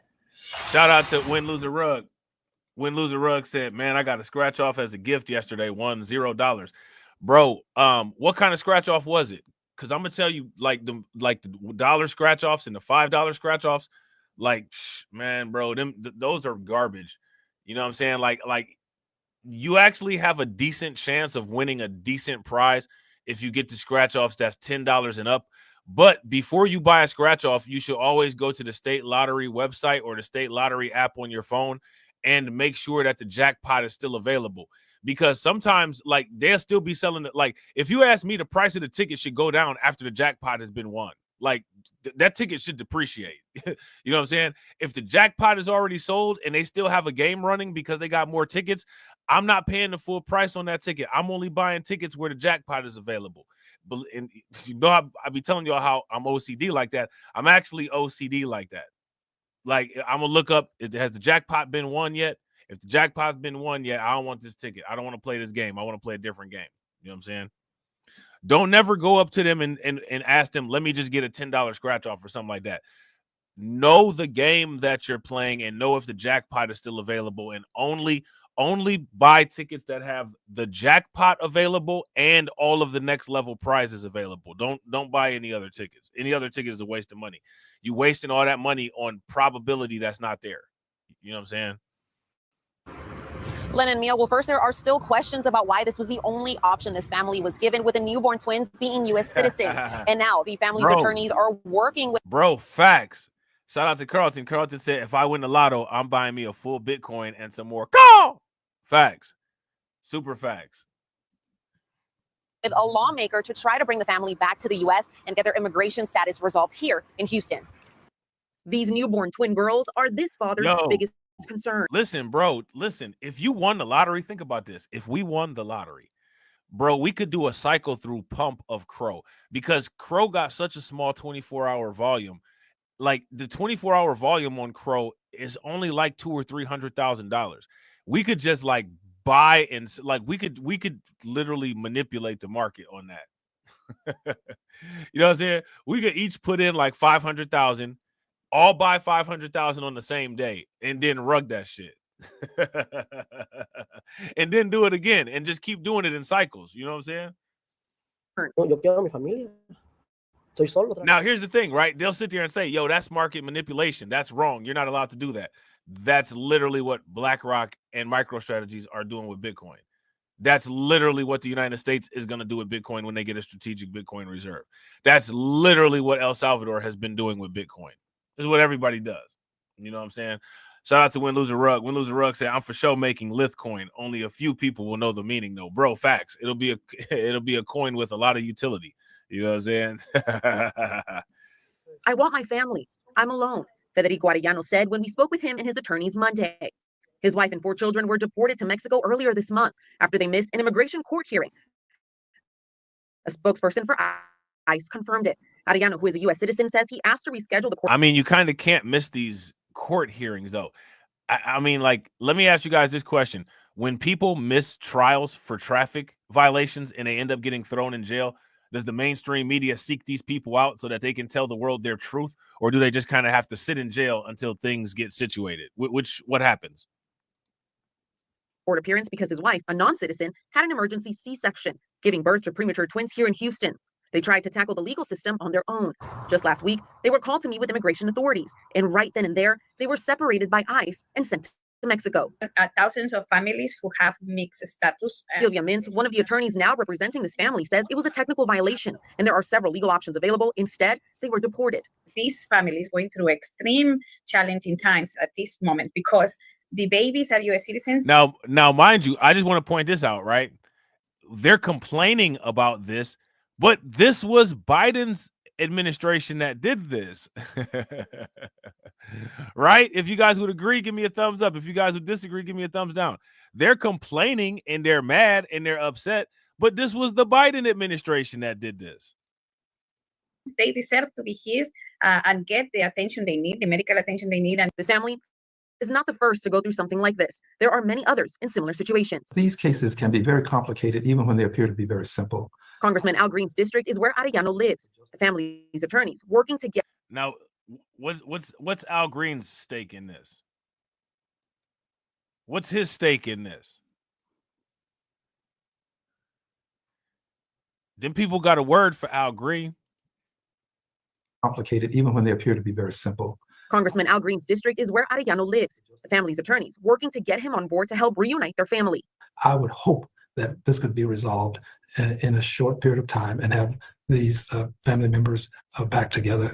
And the babies need the parents. Congressman Green advises people to seek legal advice when dealing with an immigration case. Mintz says, unfortunately, there are many people who try to do it on their own. Many people need to have access to the legal system and need quality representation, and they don't have the means to do it. One wrong move can have serious consequences, like this family. It's a long journey ahead, and we're just. Let me ask you guys this question: let's just say, for instance, you get a subpoena, right? The sheriff drops off a subpoena to your home. And in the terms of that subpoena, it says this is a mandatory court appearance. If you miss this court appearance, you're subject to jail or subject to a fine.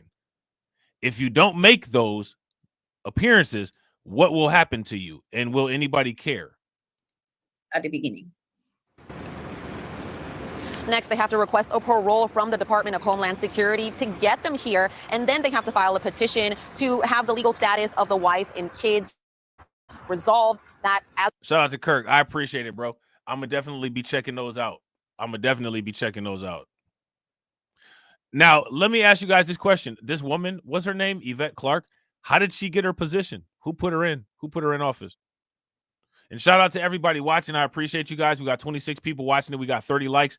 If everybody could take a moment, smash that like button. Also, if you guys have not hit that bell and subscribe to the channel, please take a moment, hit that bell and subscribe to the channel. Let's try to get the likes to 50.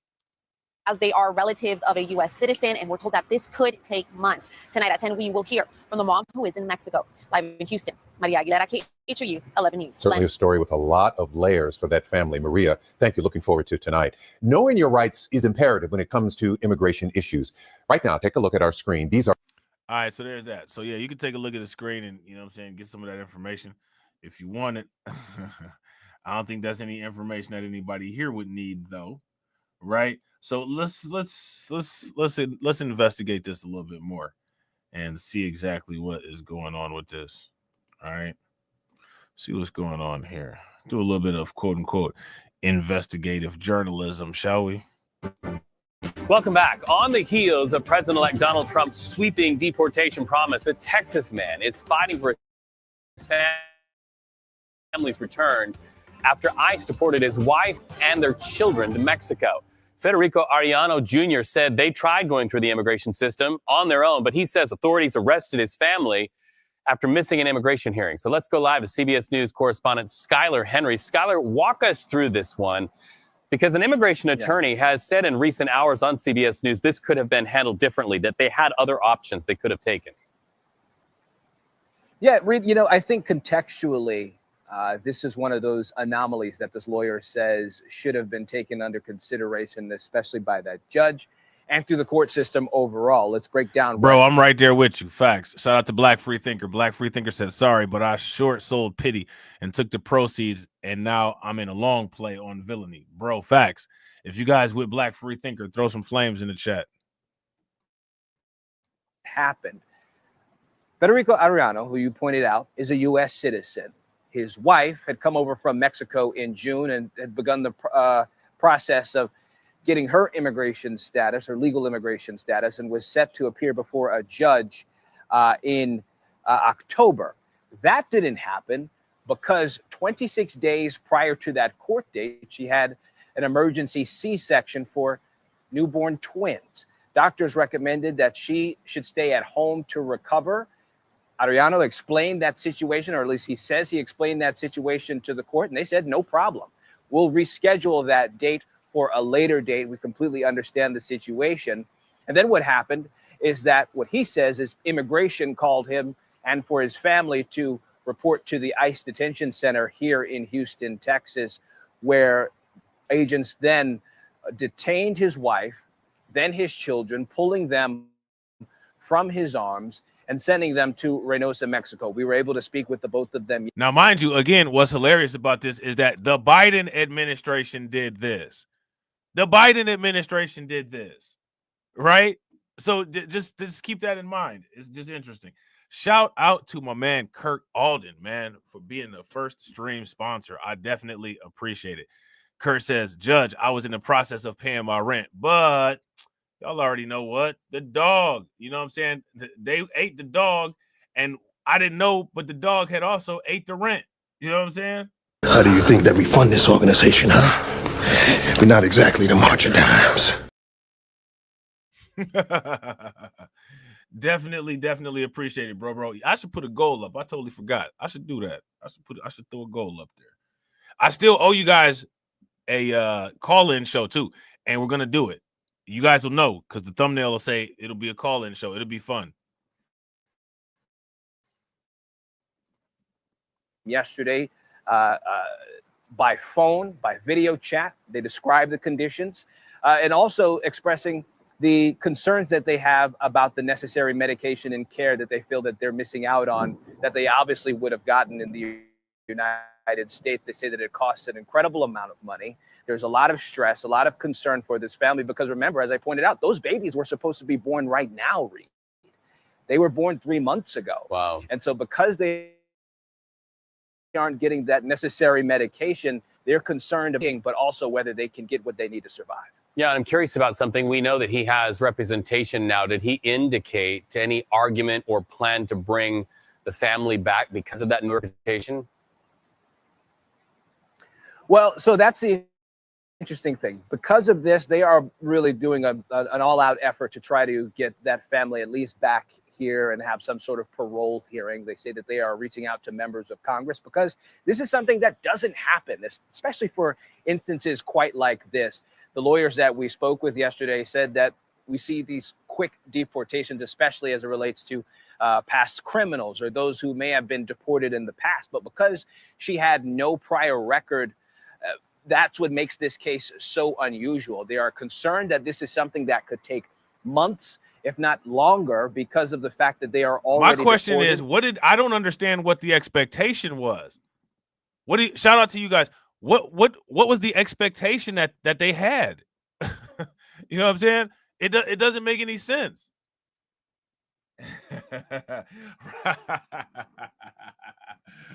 Right. Yeah, they went. They wasn't playing around. You know what I'm saying? They were not playing around at all. That he was probably looking at them while they was taking his family away like, what kind of shit is that? That's wild, man. That's wild. Look, shout out to Win Lose a Rug. Win Lose a Rug said, watch Trump be the one to get this guy and his family together. Right. You know he will, because you know Trump's sitting back waiting to do stuff like that. And already in Mexico, and they will then have to speak with consulate offices. Obviously, they're getting members of Congress involved, but then trying to get through that tricky court system. And they also say that they are concerned about what may happen when President-elect Trump comes into office, given his rhetoric surrounding immigration over the course of the last several. Well, look at this. So check this out. If this guy wasn't a criminal, right? If he was not a criminal, he wouldn't have been the first deported under Trump, right? The Biden administration, I don't know if this guy is a criminal or not. I would assume he's not. I don't know. You know what I'm saying? But the Biden administration doesn't even seem to have a list or a prioritization of who they plan on deporting. They just deported this person. You know what I'm saying? At least Trump, you kind of got a hierarchy and a timeline. Okay, I got a little bit of time to get my stuff together as long as I'm not a criminal. The criminals came after first. Under the Biden administration, which is where we still are, as you can see, they just like Anton Dodson said, they just snatching everybody up out here. Several months, and so they're just not sure what can be done. They are fighting. They say that they will continue to look for every sort of resource and effort they can to make sure that this family is reunited. Certainly is heartbreaking all around. Skylar Henry, CBS News correspondent. We know you'll continue following this one and keeping an update on that. But my goodness, Mother Nature trying to upstage you in that report. I believe in Forrest Gump, what they called that behind you is big, fat, sideways rain. You go. Okie dokie. All right, so there's that. All right, so we got one more. All right, and it's got everybody's favorite. It's got everybody's favorite news anchor on it. You ready? You ready? You ready? Hold on real quick. Let me look at this real quick. Wait a minute. Oh, okay. All right. I thought that was something else. All right, y'all about to die laughing. Wait for it. Wait for it. Wait for it. Wait for it. There you go, right there. Sports Illustrated bikini swimsuit alumnus Gayle King. Houston, where a man is fighting to get his wife and his 4 children back after they were unexpectedly deported to Mexico. How did this happen? Federico Arellano is a U.S. citizen. So are 3 of his 4 kids. He says it's all a misunderstanding and that his family was misled. Skylar Henry spoke to Arellano and his now separated family. Skylar, this sounds very confusing and very troubling. Good morning to you. Hey, Gail. Good morning. Yeah, the family. I don't find it confusing. Shout out to Wendell's Rug. Wendell's Rug called her thumbhead.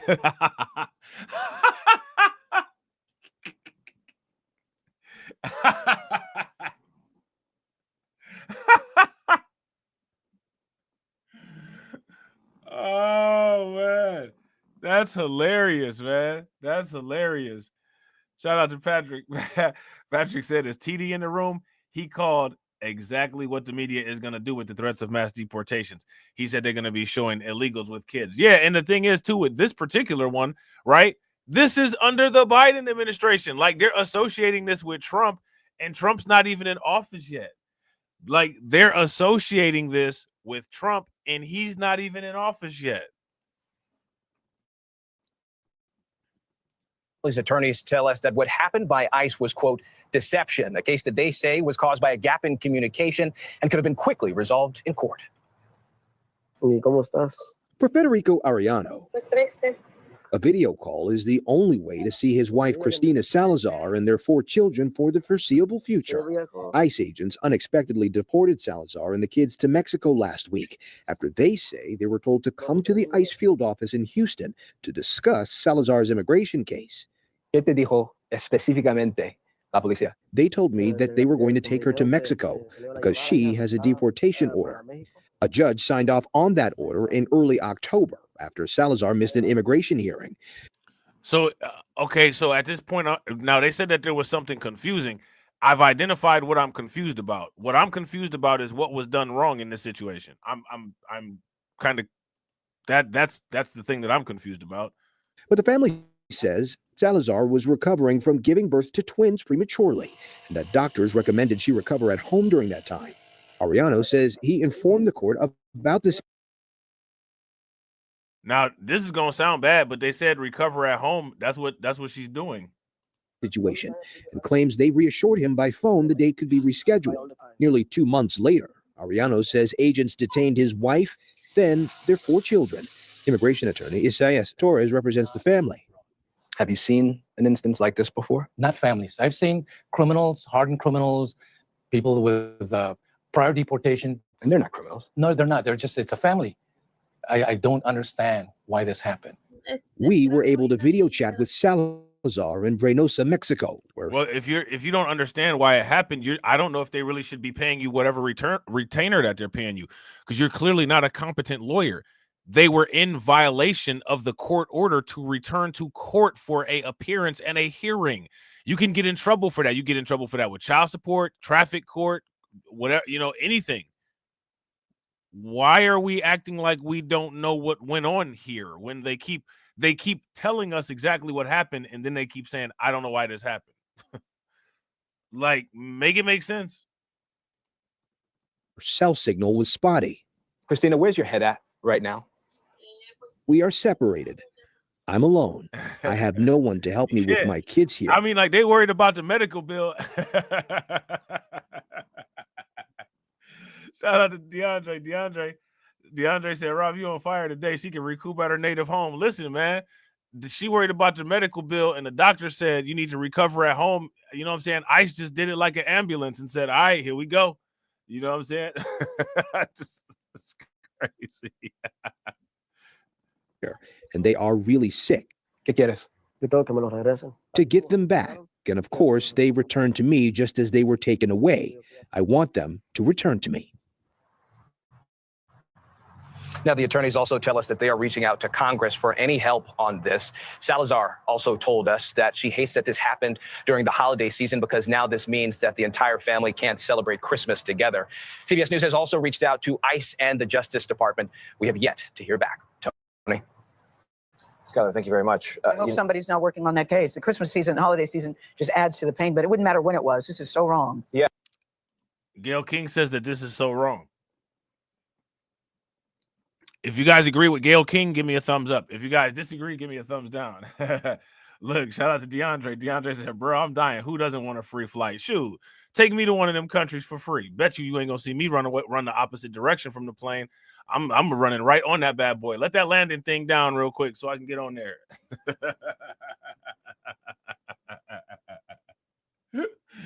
Hey, shout out to DC Precise. DC Precise said life lesson. You don't always get what you want, but sometimes the doctors will get their orders done. You know what I'm saying? It just be miraculous. Well, you need bed rest at home, and next thing you know, you get a first class ride back to the crib the long way. You know what I'm saying? I mean, sometimes, you know what I'm saying? What do they say? Blessings come in strange, packages or whatever. Like, I don't know if that's a saying, but shout out to my man Kurt helping us hit that goal. Definitely appreciate you, bro. Make sure y'all throw some flames, some radiation emoji, and some ducks in the chat for my man Kurt for funding the organization. Kirk said, and we should feel sad because she missed out on free American healthcare and her Wi-Fi is spotty. GTFOH. Yeah, facts. And let me ask you guys this question. I gotta play Kurt his drop. Hold on real quick. How do you think that we fund this organization, huh? We're not exactly the March of Dimes. Let me ask you guys this. How did the bill for the care of those twins get taken care of? How did that get paid? How did that get taken care of? Let me know what you guys think. Yeah, and we're going to see more of these borderline cases like this where they have mixed status within the family. Some people are citizens, some are not. There's millions of families like this. So people are going to be following this one and wondering, is my family next? And we heard what the new administration already said about how they will handle these types of cases, unfortunately. All right, so there's that. All right, there is that. All right, so next what we about to do. Oh, you know what? Next what we about to take a look at this video that Dr. Claude Anderson dropped. All right. About to take a look at this video that Dr. Claude Anderson dropped. Let me see. Hold on real quick. About to take a look at this Dr. Claude Anderson video. Yeah, shout out to Kurt. If you guys agree with Kurt that it was probably tax-paying citizens who paid for those twins, then give me a thumbs up. If you guys think something else happened, then give me a thumbs down. That's racism. You don't have enough resources to be able to compete. So I try to have enough understanding so if I get big enough, like Sam, so I'm going to write these books and tell black folks what's going on so you understand the issues. Yet out of that same time, we move to the next issue. I told you immigration is the next thing. The last thing and that fourth thing would be automation. But immigration was the third thing. When these immigrants come into the country, I say black. At that time, here we were doing World War II. We had POW, prisoner of war. I'm a small kid. Every day I had to walk downtown to help, to earn a little money, pennies, to help the family sometimes. And as you walk by, and I walk by the prison camp right there on Liberty and 5th Street. They had all these German prisoners in there. As we walk by, they would give us the finger and drop their pants and moon us and show us their butts and make fun of us and try to spit on us. These are German POW prisoner of war. At the same time, all our black soldiers overseas fighting in Germany, fighting Germans. And these Germans were back there playing ball, volleyball, tennis, and behind a fence. When I would go downtown to the movies, the whites, and look at the whites, they had the best theater. Guess who was going in? All the prisoners of war, like Germans going to the prison of war. They sat in the best restaurants and the best theaters, ate the best food. Why? Because I found out later on because of the immigration policy in this country. immigration policy. So there's a ranking order in this country on how people will be accepted. They call it the American dream. And I said, what black folk know what the American dream is? They got all these damn college degrees. And I asked them, you know what the American dream is? No, I don't know. It's set up in the national policy in 1790. Now, real quick, shout out to everybody watching. I appreciate you guys. If you all haven't smashed that like button yet, please do me a favor. Take a moment, smash that like button. Also, if you guys have not hit that bell, please take a moment, hit that bell. And also, please share this stream to your social media. All right. 1 year after the ratification of the Constitution. And the Constitution was ratified in 1789. And next year, the first thing that Congress did was enact what they call the first nationalization and immigration law, which set up a racial. Shout out to you guys because we're on the 1-to-1 ratio. All right. We hit it. All right. We got 30 people watching and we got 33 likes. Everybody throw them 100s in the chat. Definitely appreciate you guys. Order, a ranking order of exceptions into the country of who can come in and who can not come in. And now you come in, it's based on skin color, going white, yellow, brown, black. It's go down and get dark. And black were the only people not permitted to come in. And the American dream, now what was the American dream? They advertised all around the world for whites to come to America, or anybody that ranking order could come to America. Hispanics the next down in the browns, or the yellows, the Asians, they could come to the country. They could get free resources, but the bottom blacks, you couldn't get it. It was an economic issue. And every white that came to the country was entitled to all the benefits of the society based on their ranking order. It started first with land. That's why Thomas Jefferson, so-called one of the early fathers of the country, he got over 100,000 acres of free land. They turned around and took a few lands from us down in South Carolina. But Thomas Jefferson got over 100,000 acres of free land. George Washington got over 100,000 acres of free land. Patrick Henry says, give me liberty, give me death, got over 65,000 acres of free land. Every white person who came to the country under the so-called American dream got automatically came into the country and get what's called homesteading rights. Now, isn't it ironic that the program that they have for the migrant children currently that they want to make a deal with is called the Dreamers? Does anybody see a pattern here? It's 650 free acres of land and get another 150 acres of free land for every slave you own. And black folk couldn't get in it, couldn't get 40 acres on you. So now let me ask you guys this question. How does a slave get land for a slave that they own? So how do you then pass that down to your children who were never slaves today? How do you do that? How does that work? 1,000 acres of free land. Patrick Henry says, give me liberty, give me death, got over 65,000 acres of free land. Every white person came to the country under the so-called American dream, got automatically came into the country and get what's called homesteading rights, get 650 free acres of land, and get another 150 acres of free land for every slave you own. And black folk couldn't get in it, couldn't get 40 acres on you. You're playing against a stacked deck. If you don't understand, you don't have an understanding of what's going on. You own and control nothing. They started about 20 railroads across the country. Now, you could own and control your Bitcoin. Shout out to Dr. Claude Anderson. This is no hate on Dr. Claude Anderson. This is just a remedy to one of the things that Dr. Claude Anderson is suggesting.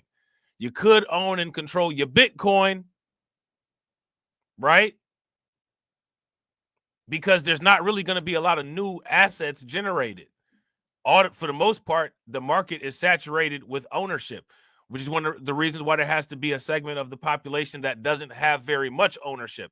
There's got to be a segment of the population that's deemed to be paycheck to paycheck employment slaves and a consumer-driven index. Some of that is starting to reshift and shuffle based on the invention of cryptocurrency and Bitcoin. But what's the problem there? Let me know.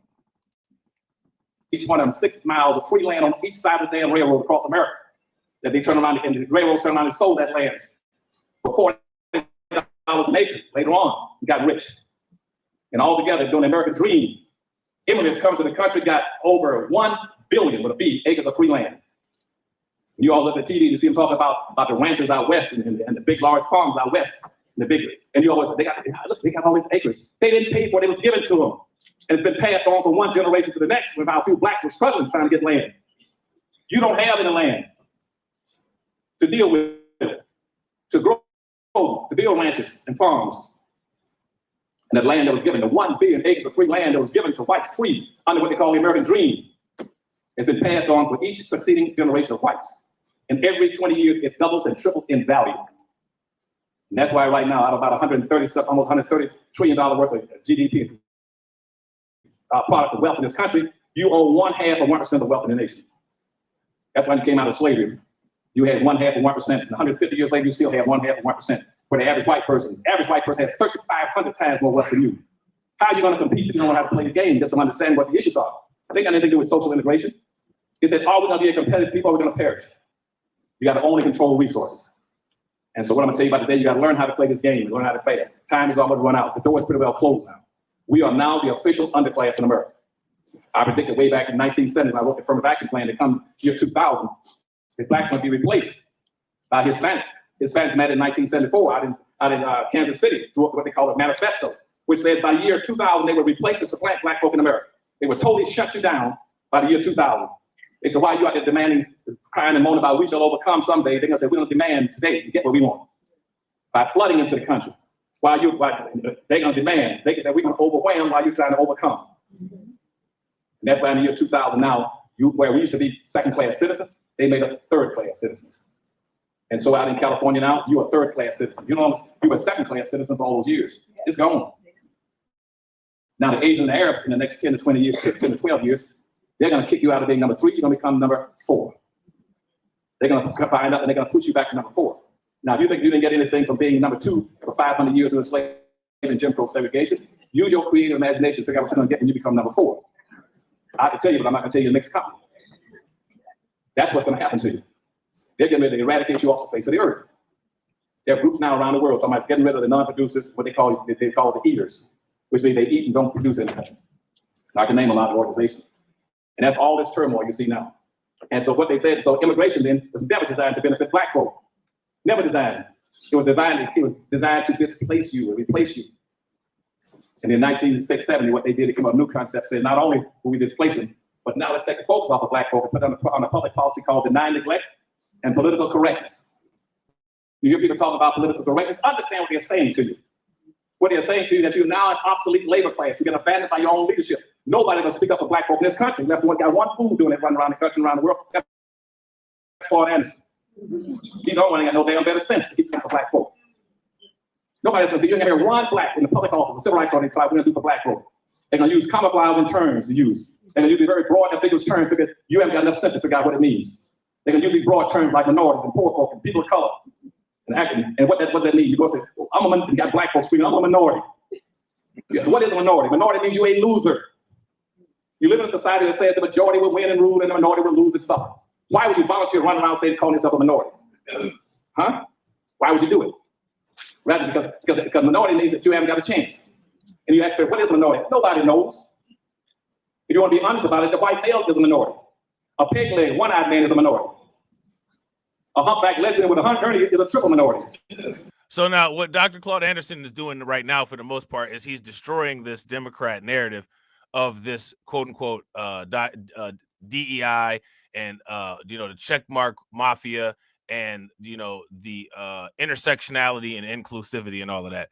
And he's saying how that actually decays what you have available, which makes sense, right? Because if you have a steak to yourself, a New York strip or a ribeye, and it's for you, right? You got a whole steak to eat. Now you got a partner, you got to cut it in half. 2 more people, now you got to cut it in 4s. And what happens is the amount that you have depletes, it deteriorates, it decays. But people have been susceptible to quality control programming. And the quality control programming has gotten people to operate backwards. Support math that doesn't work out for you and oppose math that does work out for you. It's very fascinating. It's very fascinating. You know what I'm saying? Now, if people were really about the things that they say that they were about, I wouldn't be the only person reacting to this video. And this ain't the first time I reacted to Dr. Claude Anderson video. So nobody knows what it is.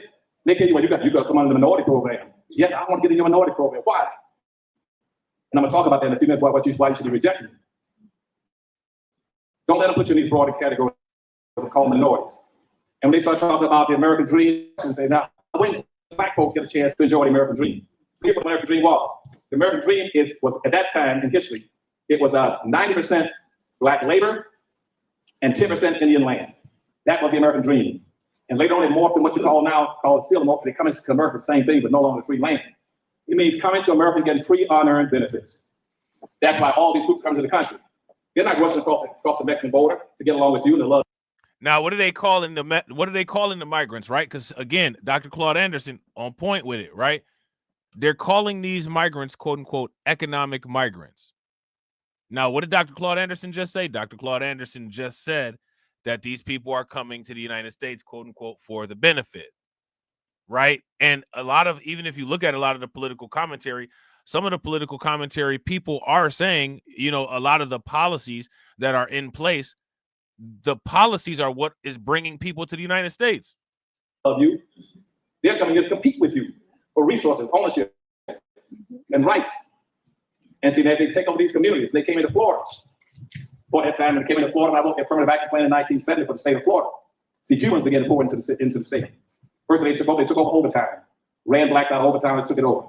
Then they went after Liberty City. Then they went after Coconut Grove. And now Cubans pretty well dominates almost all of Florida. That's why you get people like Ted Cruz and Mario. I'm talking about Florida Cubans. They only dominate. And we're black folk. Just out playing with balls. They don't understand what's going on. They didn't get the understanding what's going on. And so immigrants now learn this in American policies. Political correctness says this.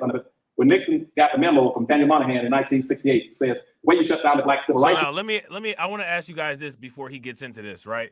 Shout out to Carlton. Carlton said he told us in 1970. Dang, facts. Now, here's my question. What happened? And I still don't think that most people hear this today. I don't think that they hear it. I don't hear, and when I watch a lot of the videos where people talk about this type of content, I don't ever see any of this stuff referenced.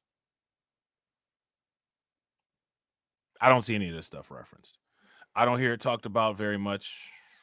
I don't hear any solutions being posed that would directly address each bullet point. Dr. Claude Anderson said this in the 70s. It's now 2024.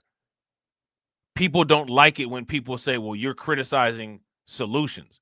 I'm not criticizing solutions. I can't criticize something that's not there. The solutions are non-existent and ineffective, which is why he's talking about something in 2024 that he warned about in 1970. So my question is, from 1970 till today, what happened? What happened? Movement in this country and shut down the black power movement in this country is you take the focus off of black folk and put it on minority women and immigrants. And then when the political correctness say then make blackness, every form of blackness disappear. Make every form of blackness. Don't include blackness in anything. That's called being politically correct. That's why God knows why would blacks sit there and listen to a campaign for 2 years for the President of the United States and no one has ever mentioned one time about black folk. They every day on TV. Nobody's talking about you. And now everybody's beating their chest and saying this. You're late. You're late. You're late. You're late. You're late. It don't matter if you cave in your torso, you're beating your chest so hard. You're late. Now, again, I got shout out to Win, Lose, or Rug. I got to agree, right? Win, Lose, or Rug said the work has been done. Yeah, it's been done. Now, a lot of times, people say, well, look at what these people have and look at what those people have. Well, look at what we have. We got a brilliant mind like Dr. Claude Anderson. From 1970 to 2024, what was done with his brilliant thoughts? That's my question for everybody. So for the people that get all snarky and upset when people mention solutions, what was the solution from 1970 when Dr. Claude Anderson first started talking about this until now? Minus the snarkiness, just an answer. We won't get it because there are none. Shout out to Win, Lose, or Rug. Facts. Nobody followed through. If you guys would agree, give me a thumbs up. If you guys would disagree, give me a thumbs down. Now, shout out to Patrick Tyler. Patrick Tyler said Dr. Claude Anderson never had a large platform to reach people. I never heard of him until a few years ago. That's the issue of my people won't make me great. Let me ask you guys this question. Has Dr. Claude Anderson's people made him great? Your people make your platform. Right? If you guys would agree, give me a thumbs up. Shout out to my man, Alpha Male Pimp Network. Definitely appreciate you, bro. What's good with it, by the way?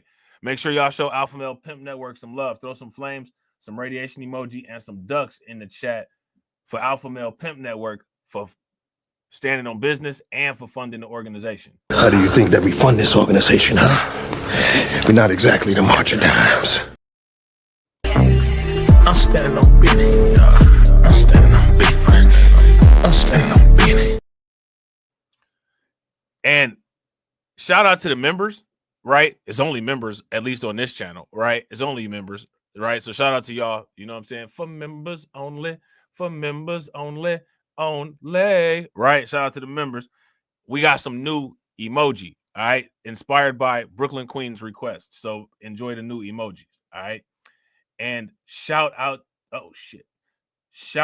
to my man, Kurt. Hold on, there we go. Make sure y'all show Kurt some love. We getting close to the goal. I appreciate you, bro. Throw some flames, some radiation emoji, and some ducks in the chat for Kurt for funding the organization. Kirk says his ideas were stolen and watered down by grifters. Looking at you, Tariq Nasheed. There it is. There it is. That's if you guys agree with Kurt, give me a thumbs up. If you guys disagree, give me a thumbs down. Now, here's the thing, right? I wouldn't even say that. I wouldn't go as far as to say that, right? I would just say that there hasn't been any complete follow through. I would say that there hasn't been any complete follow through. Now, shout out to Patrick and shout out to PD That Remains.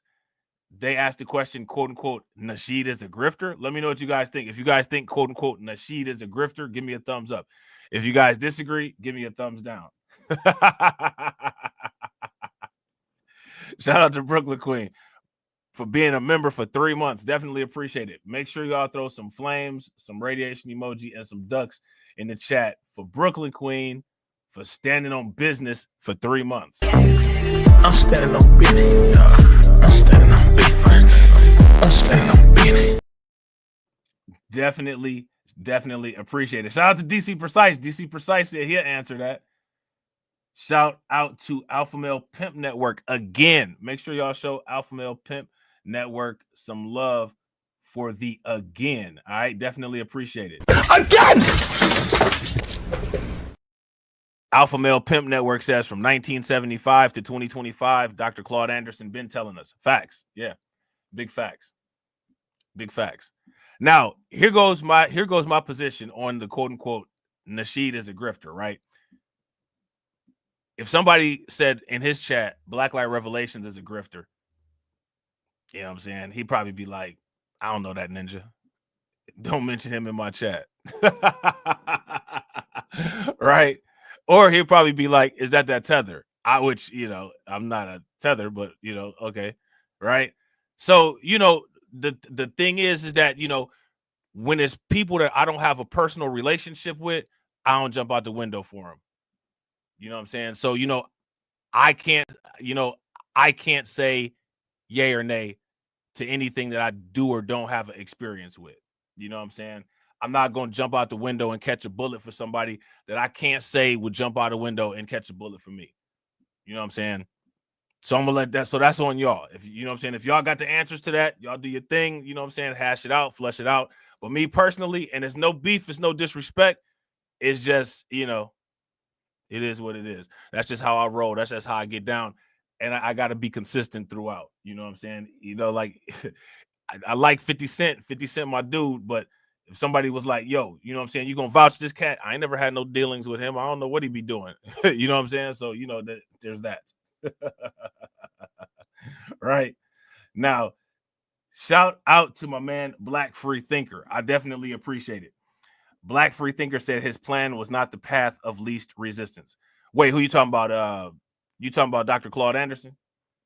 Yeah, Dr. Claude Anderson's plan is difficult. It takes a lot of skill. It takes a lot of focus. It takes a lot of determination, right? Yeah, I agree 100%. But let me ask you guys this question. Was from 1970 to 2024, is that an adequate time frame for that to be completed? Let me know what you guys think. And shout out to you, bro. I definitely appreciate the support. Make sure you guys show Black Free Thinkers some love. Throw some flames, some radiation emoji, and some ducks in the chat for Black Free Thinkers. How do you think that we fund this organization, huh? We're not exactly the march of dimes. And then make blackness, every form of blackness disappear. Make every form of blackness. Don't include blackness in anything. That's called being politically correct. That's why God knows why would blacks sit and listen to a campaign for 2 years for President of the United States and no one has ever mentioned one time about black folk. Every day on TV, nobody's talking about you. Why are you worried about voting and nobody's talking about you? You don't demand anything, they're not going to give you anything. Nobody promised you anything. I ain't mad at it, bro. I ain't mad at it at all. You know what I'm saying? Shout out to Kurt. Kurt says, at the very least, I'll just say he's distracting from the work and coming at our politics in an immature way. I can't take him serious. And I'm going to say the same thing about that I say about everything. People's people make them great, right? People's people make them great. So somebody makes the individual that you don't think should be great, and somebody makes individuals who are mediocre, who you think should be great, makes them mediocre. So to me, right, a figurehead is a very big reflection of the people that they represent. Would you guys, if you guys would agree, give me a thumbs up. If you guys disagree, give me a thumbs down. So again, Dr. Claude Anderson still making YouTube videos, right? Dr. Claude Anderson making YouTube videos, right? I'm just saying. Going to do for Hispanics, Asians, Jews. Shout out to my man Carlos, right? My man Carlos. I don't know if you guys are familiar with the channel, Hip Hop Cartoons, right? My man Carlos made that channel with the Neely Fuller Jr. Cartoons. Neely Fuller Jr. shouted him out on a radio show. You know what I'm saying? Neely Fuller Jr. shouted him out on a radio show. You know what I mean? I'm just saying. Shout out to Brooklyn Queen. I appreciate y'all, man. We getting towards that goal. That's what's good. Make sure y'all show Brooklyn Queen some love. Throw some flames, some radiation emoji, and some ducks in the chat for Brooklyn Queen for funding the organization. I definitely appreciate it. Did y'all check out those check out them new membership emojis real quick? Y'all will see them. I haven't filled all the spaces up yet, but check them out. How do you think that we fund this organization, huh? We're not exactly the march of dimes. Definitely appreciate you. And shout out to Patrick. Patrick said, Kirk, I can agree that he can be silly at times, which is why I check him out sometimes, but not like Robb, who seems to make less vids than him. Come on, Robb, step your shit up. Yeah, I know I need to make more videos, man. I need to do more. I need more channels. You know what I'm saying? I need to do more channels. my people make me great as they can be. YouTube don't, you know what I'm saying, share my content out, but with the degree of greatness that I can get within the small sphere of what I'm allowed access to on YouTube, I don't think I do bad. I don't think I do bad. You know what I'm saying? I don't think I do bad. Shout out to Kirk. Kirk said, yeah, that's true. And that's why I think so many of us got it messed up. We're not serious as a people. I wouldn't say that. I would never make a blanket statement negative about us as a quote unquote people. I would always make those kind of statements in terms of numbers. I would say that there's a large percentage of people who have a different focus than a smaller percentage of people, right? I would say that a large percent of people have a different focus than a smaller percentage of people, and that there's not a nominal balance to address the ideological differences. You know what I'm saying? And shout out to Win Lose a Rug. Win Lose a Rug said people like the goofiness. They want to live in dual realities. Facts. Super facts. Super facts. That is a big facts. Nah, you good, Kurt. And the reason why, and the reason why I say that, right, is not like anything directed at you, right? So I want to just get that out the way. I'm not like, please don't think I'm doing that, because I'm not. The reason why I'm saying that is because I think one of the most important things that people got to stop doing is people got to stop with the self-bashing, because when people talk about quote unquote gatekeeping, this is this thing going around. Everybody talking about gatekeeping. Everybody voted for open borders, but they talking about gatekeeping, right? The gatekeeping thing, the first part of gatekeeping is that you control your image and you control your projection of how you project your image, right? And if we constantly are putting out clips and sound bites and screenshots of us, quote unquote, saying how, quote unquote, deficient or bad or negative we are, that makes it easy for, you know, people like Fox News, Daily Wire, all them folks to be like, well, see, even quote unquote, they said it. And as you guys know, they do that all the time. They got people for that. They got I think Patrick had mentioned it in the last stream. He said, quote unquote, there's people out there that get paid, quote unquote, black people that get paid to attack black people. Yeah, this is facts, right? They will also use stuff that's not meant to attack black people, like Martin Luther King. Martin Luther King is one of the biggest nuclear bombs used against black people. But Dr. Martin Luther King didn't do any of what he did to try to nuclear bomb us. You know what I'm saying? He's been co-opted, right? So there needs to be strategic approaches. You feel what I'm saying? So that's all I'm saying. You know, like I don't want you to think I'm like trying to single you out or anything like that. That's why I used to do that. And I started noticing these things, and I started trying to change my approach. You know what I'm saying? And I don't think that it would be a bad idea for people to look into. You know what I'm saying? Shout out to Tedra, man. I appreciate you, Tedra. Make sure y'all show Tedra some love. She said, happy holidays. It's definitely going to be happier with that $5. You know what I'm saying? Shout out to you, Tedra. Definitely appreciate it. Make sure y'all show Tedra some love. Throw some flames, some radiation emoji, and some ducks in the chat for Tedra for funding the organization. How do you think that we fund this organization, huh? We're not exactly the march of dimes. Definitely appreciate you. Shout out to Black Free Thinker. Black Free Thinker says you're not trying to be a bootlegger of a xenophobic parrot movement and rely on intelligence, which is victim loser repellent. Low numbers expected. Facts. Big facts. You know what I'm saying? Like, I can't even argue with that. You know what I'm saying? It's one of the reasons. It's just I got a different approach. And the thing is like everybody got different approaches. You know what I'm saying? And you know, I try to stay in my own lane. You know what I'm saying? But you know, it's a lot of stuff that's not compatible. You know what I'm saying? Like, you know, like the Bitcoin stuff and all of that. Like, you know what I'm saying? People going in on crypto, like, you know, that don't fly well with me. You know what I'm saying? That don't, especially when you're sitting here listening to Dr. Claude Anderson talk about how we don't own anything. And then we see all of the people who own everything trying to now own the Bitcoin, and everybody's saying, don't get the Bitcoin. Like, I can't get with that. That's not compatible with my message. You know what I'm saying? And you know, and again, like I told y'all, like I want to say like about 2 or 3 years ago, man, like when I saw the direction where a lot of stuff was going, I was like, I don't know what can be said about how much production has come out of the quote unquote diaspora war. Like, I understand standing on business. I understand defending yourself when you're under attack. But I don't understand an entire war. I don't get the war. You know what I'm saying? Shout out to my man KO Kid Fit. What's good with it? Hey, listen, that's all you need.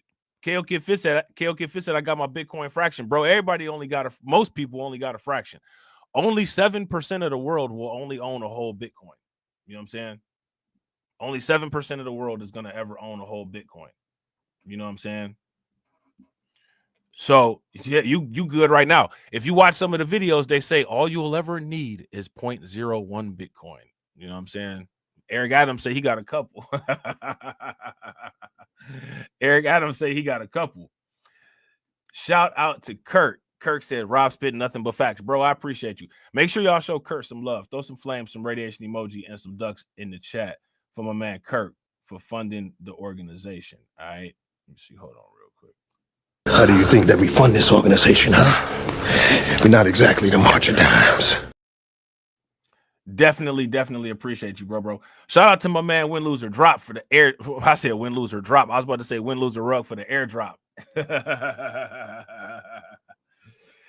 Hey, shout out to Patrick. My brother got full Bitcoins, bro. My brother got a couple Bitcoins. He actually has Bitcoins with the S on the end of it. You know what I'm saying?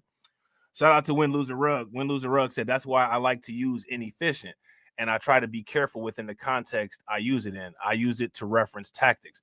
Facts, bro. I try to do the same thing. I try to do the same thing. You know what I'm saying? Shout out to Carlton. Carlton said after the diaspora war is over, they'll be coming for the new elites. Yeah, and you know we the new elites, right? Shout out to Win Loser Rug. Make sure y'all show my man Win Loser Rug some love. Throw some flames, some radiation emoji, and some ducks in the chat for my man Win Loser Rug for funding the organization. Definitely appreciate you, bro. How do you think that we fund this organization, huh? We're not exactly the March of Dimes. Y'all got me. Y'all got me dying in the comment section, man. Shout out to Brooklyn Queen, man, for showing love again. Make sure y'all show Brooklyn Queen some love. Let me find that. Let me find that again. Brooklyn Queen said, "Let's hit this goal." Yo, I appreciate it. I think y'all did hit the goal for real. But hey, you know what I'm saying? There's nothing wrong with overachieving. You know what I'm saying? Shout out to you, Brooklyn Queen. I appreciate you showing support as always. How do you think that we fund this organization, huh? We're not exactly the March of Dimes. Carl just said, "Tell your brother, let me hold a couple dollars. You want to hold a couple Bitcoins?" He be in the chat sometimes. So I know my nephew be around, you know what I'm saying? If my nephew be in the chat, you know what I'm saying, I tell him to go ask him. Jews, Arabs, everybody coming to America. Not one thing I say anything about black folk. And I'm sick and tired and disappointed to listen to black folks sit on their hunches and do nothing. Yeah. I got children and grandchildren. Get off your butts and do something. Hit the media, start raising holy cans. We ain't going for it anymore. We're sick and tired. See, look. Dr. Claude Anderson got that black pill rage. He got that black pill rage. Now he just mad. Like, what the hell y'all ain't listening to me for the last, you know what I'm saying, 30 years. See, he can't help it. You know what I'm saying? He can't help it. He had an old man moment. I ain't mad at it. I ain't mad at it.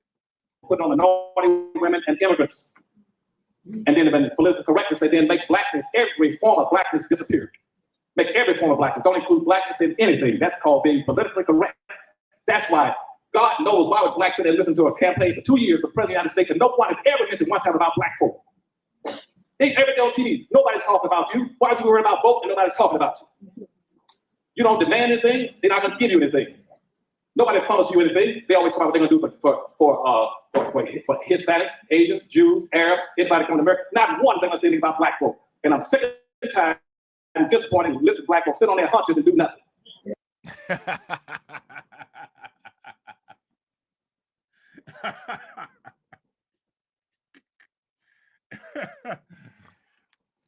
Oh man, I'm not mad at it. I'm not mad at it, man. I ain't mad at Dr. Claude Anderson, man. Go in, Doc. You know what I'm saying?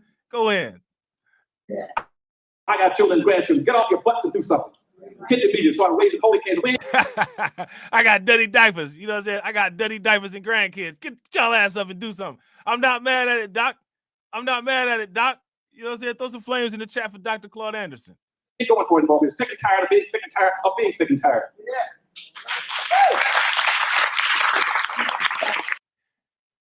He was mad as hell too. Yeah, wait a minute. Now let me check my blood pressure. He was mad. Hey, look, man, I get it.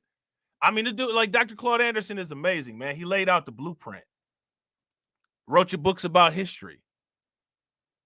You know what I'm saying? Wrote your books about history. You know what I'm saying? Now check this out, right? Hold on. Look, we need to go back and revisit this. Before we go here, this is going to be a longer stream than I expected, as always, which, you know what I'm saying? Your boy really kind of got stuff to do today, but I love y'all so much, and y'all been hitting the goal every single time. I'm going to start calling y'all bullseye. But yeah, man, we're hold on real quick. We're gonna take a look at this, right? Because it might not be some people who was here in the beginning. Shout out to the replay gang. The replay gang will probably catch this in the beginning. I'm not gonna say anything about this. I'm just gonna let this video play. I might stop it here and there, but I'm just gonna let this play. And I want y'all to let me know what y'all think about this. The gut, Fox and Friends starts now. And we begin with a Fox News alert. A man is arrested after allegedly setting fire to a sleeping subway passenger in New York City, killing the innocent women. And sources. She said killing the innocent women. Slow down, lady. Woman, slow down. Get your thoughts together. You know what I'm saying? I know you're happy. Slow down. I don't understand this. Why would you do this? Why would you do that? Yeah, shout out to Patrick. That's crazy. Facts. If you guys would agree with Patrick, give me a thumbs up. If y'all would disagree, give me a thumbs down. That's absolutely crazy. That's insane. That is insanity, if you ask me. That is pure and utter insanity. I don't even have the words for it. You know what I'm saying? And shout out to everybody watching. I appreciate you guys. If y'all haven't hit that like button yet, do me a favor. Take a moment, hit that like button. Also, if you guys have not hit the bell, please take a moment, hit the bell, and also please share the stream to your social media. Starts now. And we begin with a Fox News alert. A man is arrested after allegedly setting fire to a sleeping subway passenger in New York City, killing the innocent women. And sources tell us the suspect is in the country illegally. Madeline Rivera joins us now with the details on this horrible story. Maddie? Yeah, the details are certainly disturbing, guys. We do want to warn viewers the video you're about to watch is graphic. This happened Sunday morning. The NYPD says a person of interest whom they now have in custody and the victim are both riding the F subway train bound for Stillway Avenue in Brooklyn. As the train pulled into the station, the suspect walked up to the victim and lit her on fire. Flames quickly overcame the— Why would you do that? Why would you do that to somebody? Unless that person did something completely heinous to somebody in your family and you're out for revenge, but even then that's against the law, that's illegal, right? Why would you do that? Why would you do something like that to some random person that you don't even know who they are? Why would you do that?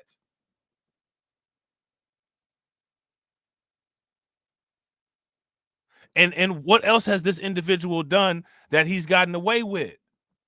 You know what I'm saying? If you that bold that you just gonna walk up to somebody while they sleep in the public on the subway, light them on fire for no reason, and think that you're gonna walk away from that as if that's just okay, what else have you done? Let me ask y'all this question. What else do y'all think that this dude has done? The woman, and in one of the most chilling perhaps of this incident, police say the suspect did not leave. Shout out to my man AB Promotions, man. I appreciate you, bro. AB Promotions says, y'all, you know I gotta support. Yo, bro, I appreciate it. I appreciate all the support, man. Like I said, ramping it up. You know what I'm saying? We gonna end, well, it's only what? 8 more days to the end of the year. But we gonna end the year strong, and we gonna start the year strong, and we gonna all hit the financial goals. We're gonna all hit the financial goals. You know what I'm saying? Shout out to my man AB. AB said, you know I gotta support. I appreciate you, bro.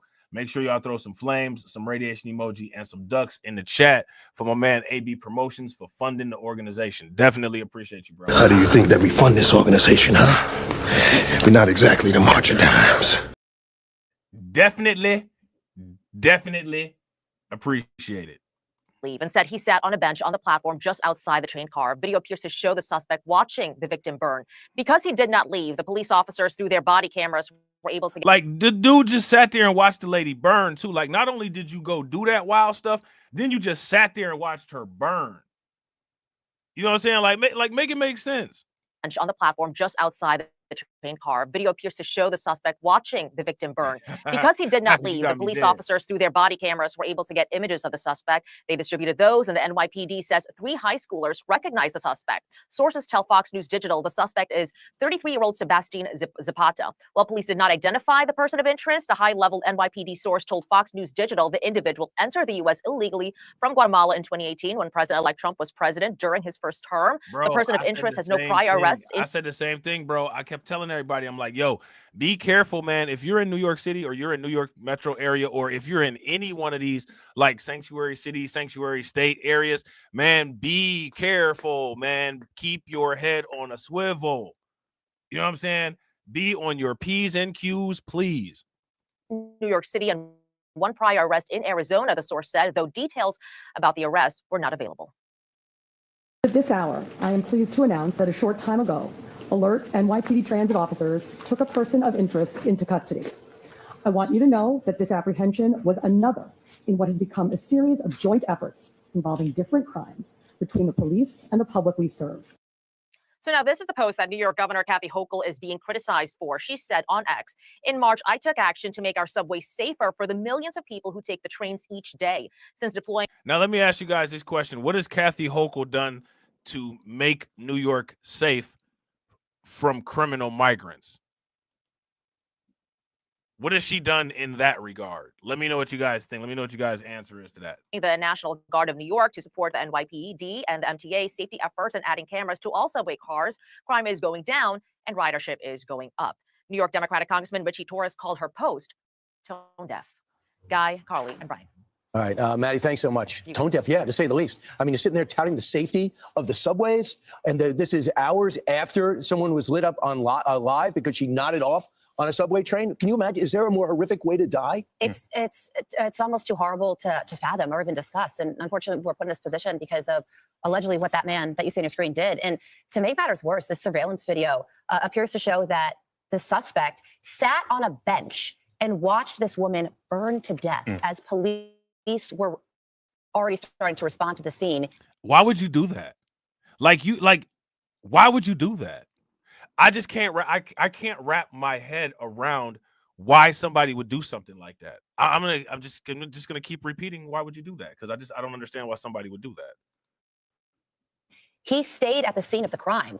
And going back to Kathy Hochul's tweet and her touting that the subway system has become safer under her leadership, it wasn't only this that happened. Yesterday on a Queens subway, 2 people were stabbed and a 37-year-old died.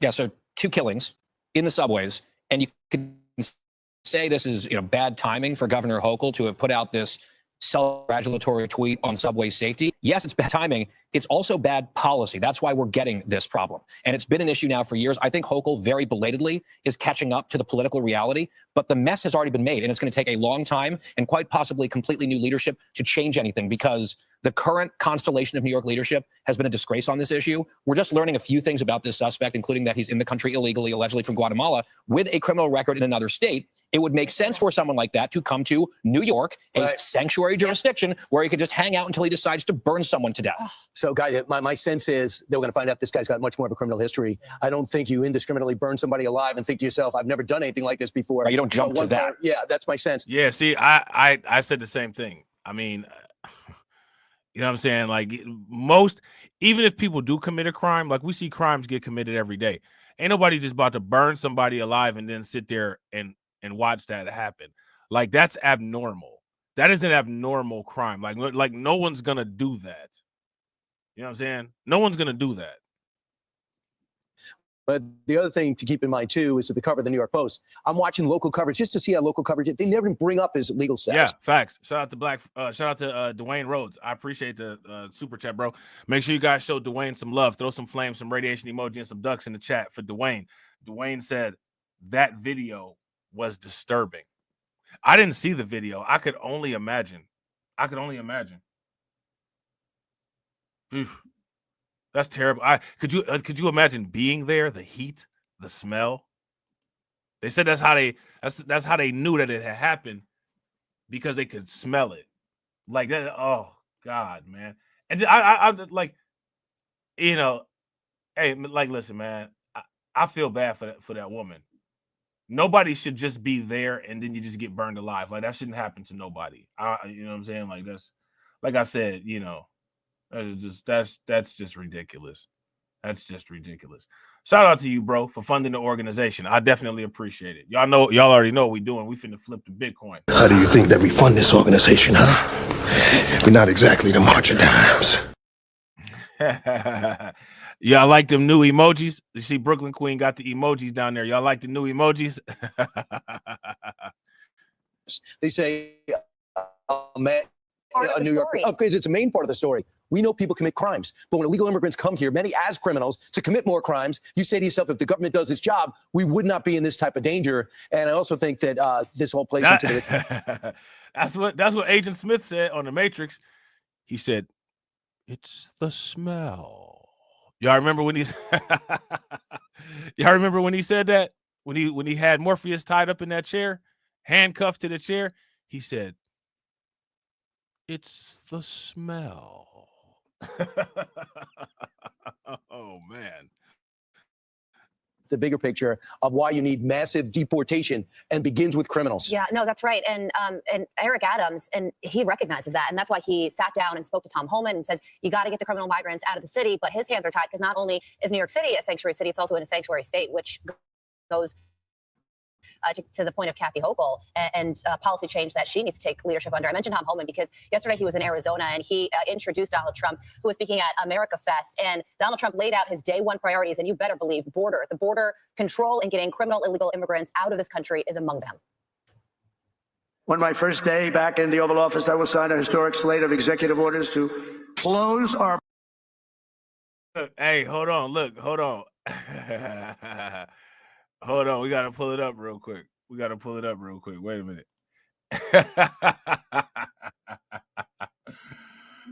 Oh, man. Didn't he like wipe the sweat off?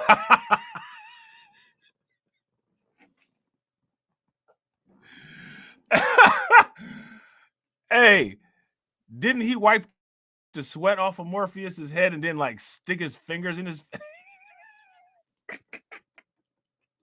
He said, it's the...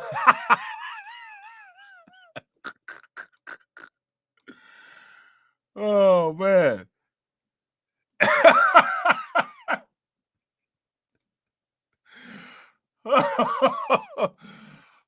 longer.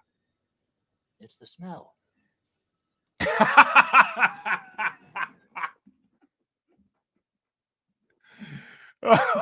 There it is right there.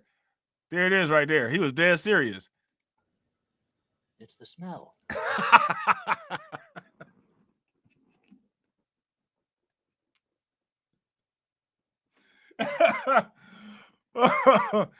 Oh, man, it's the smell. If there is such a thing, I feel saturated by it. I feel saturated by it. It's just the funk. It's just too much. It's just all up in my face. Everywhere I turn, I can't get a whiff of fresh air. It's just the funk. You know what I'm saying? I don't need the funk. We don't need the funk. You know what I'm saying? Why would you rub all the funk off of his head? You complain about the smell, and you know Morpheus ain't smelling the best right there. You know what I'm saying? He just got beat up. He's sweating. He drenched. And then Agent Smith just, let me just get a cup, a hand cup full of funk and put it in your face. Why would you do that?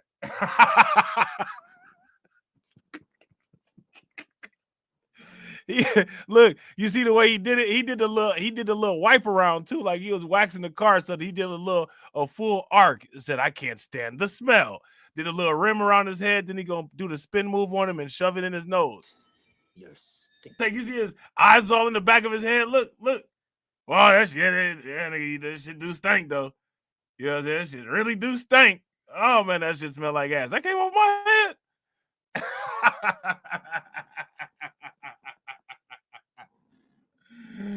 Oh man, Morpheus was mad. Morpheus was mad. They had him hooked up to the machines, but inside he was feeling like this.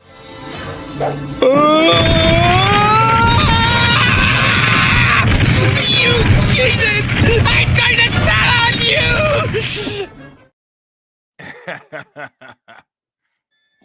Isn't it? I must get out of here. I must get free. Hey, I ain't even gonna lie to you. You see how Agent Smith was freaking out like that? If I don't get enough sleep, that's how I'll be at work. Like right when it's time to get off, I'll be just as psychotic as that. I can't stand this shit. I got to get out of here. I got to get to the time clock. Get the hell out of my way. I'll get on that shit. Our border to illegal aliens and stop the invasion of our country. And on that same day, we will begin the largest deportation operation in American history, larger even than that of President Dwight D. Eisenhower. The DEA, the FBI, the intelligence community, and financial sanctions to remove the migrant gangs and criminals that are killing and raping and maiming our citizens. We're going to get them out. We're going to get them out. We're going to get them out fast. We have no choice. So he's going to get him out. That isn't a big surprise. The way we're doing, this sharing thing the president did yesterday, did a lot. I thought the speech was fantastic.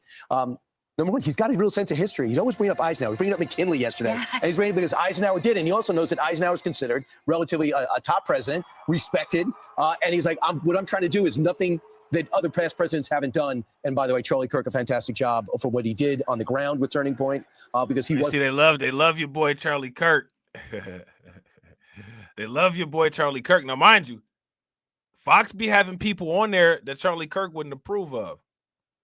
The ground game in many situations, and then yesterday with that many 20,000 to show up to see him. So President, just on the illegal immigration, he knows he's going criminal first, and then he's going to will people overstayed their visas, and then he's going to get to see the next wave. It'll take about a year and a half just to get the criminals out. There are so many people in this country illegally who have subsequently just been accused of additional crime, victim additional crimes. That is the east low to start with. And there's also over 1 million people in this country illegally with active deportation orders already against them. Right. So you put that group together, we're talking about millions of people. And if you want to look at the polling, Brian and Carly, through the years, these deportation ideas have been unpopular until very recently. And I think the reason is the type of story that we led with. In the subways in New York, people say, get that type of person who has no right to be here, harming our folks out of the country. And now it's majority supported. People are sick of this. And you better believe that a majority of these people are in sanctuary cities and states for obvious reasons. And the Wall Street Journal has an interesting piece that was just released.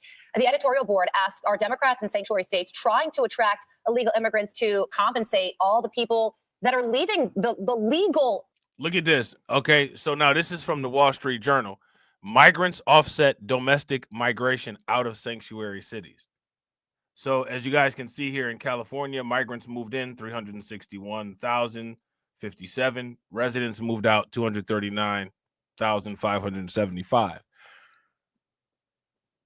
So this is interesting, right? We're looking at these numbers. Now, let me ask you guys this question. What's driving this trend? People leaving their Method country. to the madness? Yeah, voting with their feet. Look at these numbers. So in California, 361,057 migrants moved in, 240,000 residents moved out. New York, 200,000 migrants moved in, 120,000 residents moved out.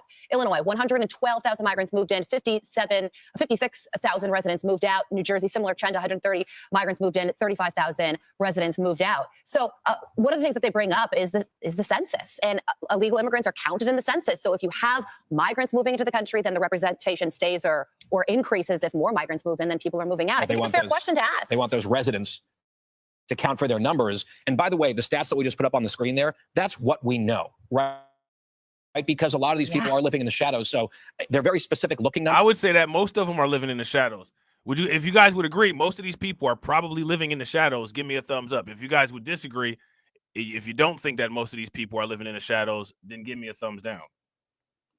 But I guarantee you those stats undercount the actual influx of illegal immigrants, especially into places like California. And just by the way, they follow our news, illegal immigrants, potential illegal immigrants, coyotes, better than we do, right? They have great.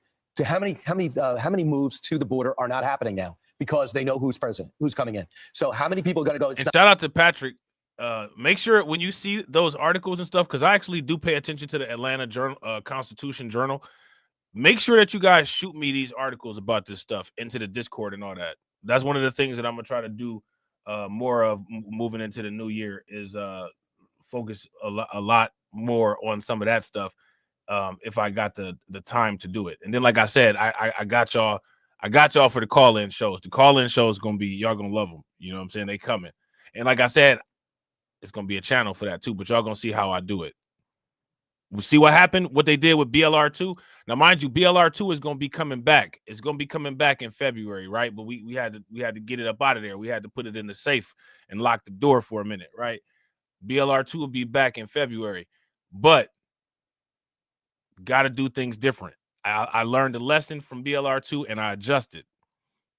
Not worth it to sacrifice my house and my family to get those $25,000 to give to somebody who's going to bring me to the border and then get me through and find those holes in the border. Strong messaging might already be helping the situation. Tom Homan in 15 minutes will be here because they know the flip side of this. And the reason, back to your point, Guy, the reason why more people are into mass deportation now, I think, is because they know you don't turn off the Hispanic audience and the potential Hispanic voters just because you're cracking down on the border. It was conventional wisdom. You cracked down on the border, wrong message to Hispanics. And now they say, no, right message. I came here the right way. And don't lump me in with people trying to break the law. And we don't know how those people got in here. You know, we don't know that. And I'm not willing to make that assumption. The same way I just said, I'm not going to jump out the window for people that I don't know. again, just like with this, I'm not jumping out the window for these people that they don't know. It's easy to say that you came into the country legally, you know what I'm saying, if you didn't get caught or whatever. I don't know. I got to see some papers from USCIS or from a federal district court before I, be like, okay, yeah, they did this right. Because otherwise you could just be blowing smoke, right?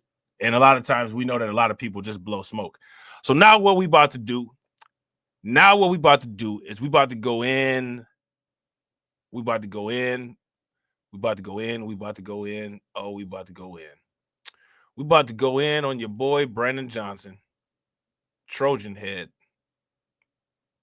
Okay. It's going to be a hard fall from grace for Brandon Johnson.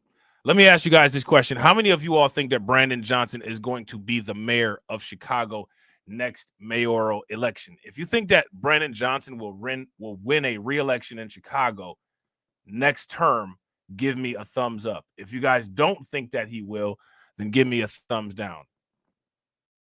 Far-left Mayor Brandon Johnson facing calls to resign. It comes after the city's public schools CEO was fired Friday after he refused to take out. Now, wait a minute. See, look at that. Hold on. Who was that? We were saying, what do we call his head? I forgot what I had said about his head, but look at it. Look at his head. Look at his head. What does he look like? No Diddy. You know what I'm saying?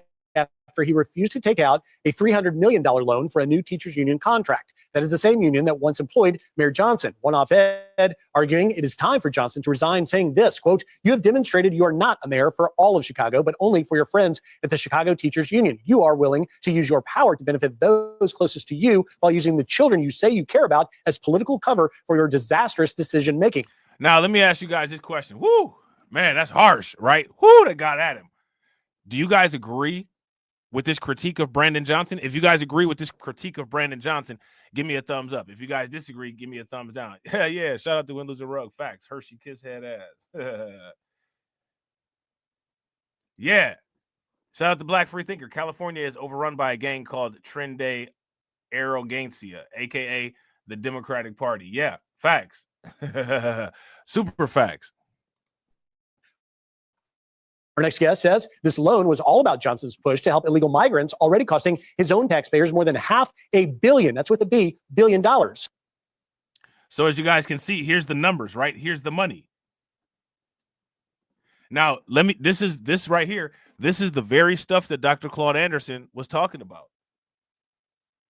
This is the stuff that Dr. Claude Anderson was saying, yo, people need to beware of this. Decision making. Our next guest says this loan was all about Johnson's push to help illegal migrants, already costing his own taxpayers more than $500 million. That's with a B, $1 billion. Chicago resident Kata Truss joins us now with more. Kata, good morning. What a non-Christmas gift for the CEO, Pedro Martinez. What happened here? Good morning. Basically, what happened is our mayor has decided that he wanted CEO Pedro Martinez to leave. They asked him to resign when he refused to secure the $300 million loan that the city wanted him to incur. That would have put the city basically in a junk bond status and lowered the city's credit rating. And Pedro refused to adhere to that. Also, we would be remiss if we didn't talk about, prior to our new elected school board being appointed, this is that woman, Kata Truss. Now, let me ask you guys a question. Is it the lighting, or does it seem like she's a little bit lighter than we know her as? She look a little bit lighter than she usually is. Go back and look at some old videos. I think Philip Scott interviewed her. She's been on Fox before. She's been at a lot of the outside meetings after the city council meetings. Look a little bit different. You know what I'm saying? The board members resigned because when the mayor asked them to fire Pedro Martinez initially, they refused, citing that there was no real reason to fire him and the fact that they agreed with him not taking out the loan. And so, we have our mayor who went to our state senator to maneuver the laws that took place that got our elected school board so that the Chicago Teachers Union can have control and of how those people were elected, and also giving the mayor more control, or CTU, because they're one and the same, when the appointments for the Chicago new elected board were appointed. And so as you see, initially, all of the members were supposed to be elected, and Mayor Johnson went to our state senator, I guess hand in hand, and asked him to do things a little differently and to change how the members were going to be appointed, as well as how they were elected. I think that we would be remiss if we didn't talk about the fact that they asked these parents and regular community members to come up with 1,000 signatures in order to get on the ballot. Now, keep in mind that we have congressmen and state senators who don't have to have more than 300 signatures to get on the ballot. So to ask a parent to come up with that kind of signatures was already setting parents up to fail, putting him in a position to appoint the people that he wanted to appoint, which is why we have now our CEO of the Chicago Public Schools now being fired. Ikata, let's take a look and remind our viewers about Mayor Johnson's record, a $982 million budget deficit, and proposing this $300 million property tax hike, spent $527 million on new migrant arrivals into Chicago's ShotSpotter gunshot detection tech, despite a 33-14 alderman vote in favor of saving it. Kata, what is the future now? What comes next with Pedro Martinez, the CEO? Because it appears he was fired, quote, without cause, and now has some legal standing perhaps to challenge it. Well, of course, I'm sure that he is going to challenge it. I'm sure that he is going to probably sue the city of Chicago, which means that the city is going to find itself. Now, let me ask you guys this question. Should this guy sue the city of Chicago? If you guys think that he should, give me a thumbs up. If you guys think that he should not, then give me a thumbs down. Financial debt, and it's just a travesty. Let me just say that as mayor, any mayor who comes in has a right to appoint the person that they want. That's not what happened here with Pedro Martinez. Pedro Martinez basically lost his job because hey, y'all crazy, man. Y'all got me dead in the comment section. refused to do something that would have been bad for the city. Keep in mind that also within this teacher's contract is a $2,000 set aside per month for migrant students only. Now, keep in mind that this is only for migrant students. It's not for underprivileged students. It's not for students whose families are in. Did you guys catch what she just said? Listen to this. Listen to what she just said. Listen very closely. For the city. Keep in mind that also within this teacher's contract is a $2,000 set aside per month for migrant students only. Now, keep in mind that this is only for migrant students. It's not for under. Why does Chicago have $2,000 set asides for migrant students only?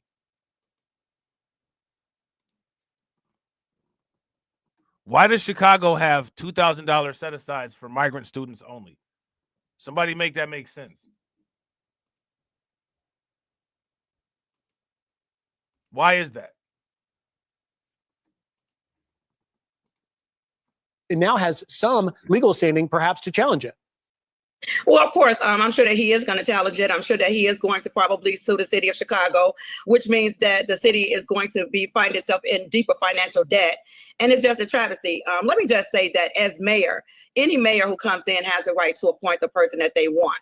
That's not what happened here with Pedro Martinez. Pedro Martinez basically lost his job because he refused to do something that would have been bad for the city. Keep in mind that also within this teacher's contract is a $2,000 set aside per month for migrant students only. Now, keep in mind that this is only for migrant students. It's not for underprivileged students. It's not for students whose families are in financial. Look, shout out to Patrick, right? Patrick says, where the hell is the black lawyer class to file lawsuits like they do us? That is an excellent question. Remember what they said on iRobot? That is the right question. Remember that? Every time Will Smith would turn on that hologram of that scientist, I only have 3 questions. That is the right question. Message terminated. That's a good question. Where is this? There would have to be some form of organization for this to take place. Something like this to be organized and coordinated. It's kind of hard to organize and coordinate if you're organized and coordinated by other law firms that you decide to give up body capital to, right? If you guys would agree, give me a thumbs up. If you guys would disagree, give me a thumbs down. restraints, migrant students only. There's also a set aside of $60 million. Now, this is within the teacher's contract, which has nothing to do really with teachers, for housing for students who are unhoused. And we know that that is another way of putting money aside for migrant families. Kata, and so that's got to just be upsetting the Chicago residents. Kata, we've got to leave it there, but thank you for the insight of what's happening there. We'll continue to follow this story, and Merry Christmas. Merry Christmas to you as well. I'm Steve Doocy. I'm Brian Kilmeade. And I'm Ainsley Earhart. And click here to Man, oh man, that's kind of shiesty, man. Actually, that's very shiesty. That is very shiesty. All right, is, you know what I'm saying? They got some extremely shiesty business going on in Chicago. Hold on real quick. Let me see this here. All right, yeah. So let's check this out real quick. Let me just see something. Hold on. Let's see.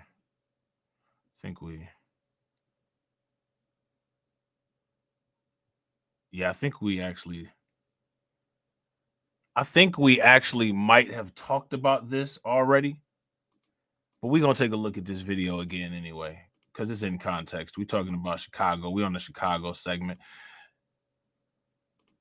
Have y'all seen that lady that I was talking about on YouTube, the quote unquote personal trainer named Danny C? You guys seen her yet? So strong about protecting those aliens, but you won't do nothing for the U.S. citizens. You are going down in history as the worst mayor in America. Our mayor is embarrassing us, y'all, around the world, and you all took the power back from him to say the city of Chicago is out of the business of funding illegals. We are out of the business of prioritizing non-American citizens on top of the American citizens who go out in this cold weather every day to make money to pay their taxes. Chicago residents righteously and justifiably angry, hammering the Democrat mayor of Chicago. I don't know if I would say this is righteous and justifiable anger. You know what I'm saying? He was an elected official who won an election, and then he did this. You know what I'm saying? So I don't know if I would say rightfully and justifiably. I would just say they're upset with him. Johnson as the worst in America. Democrats in the Biden White House literally turned Chicago into ground zero of their border collapse and illegal alien crisis. But Democrats want Black and minority voters to pay for the crime, pay for the free giveaways with higher taxes. Taxes are already at a three-decade high in Chicago. Yeah, facts. Shout out to Patrick. Patrick said the damage is already done. They voted for this. Facts. If you guys agree with Patrick, give me a thumbs up. If you guys disagree, then give me a thumbs down. And shout out to everybody watching. I really appreciate you guys. If you all haven't smashed the like button yet, please do me a favor. Take a moment, smash that like button. Also, if you guys have not hit that bell, please take a moment, hit that bell, and also please share the stream to your social media. Chicago. Joining us now, one of those residents you just saw, Chicago resident Danielle Carter Walters.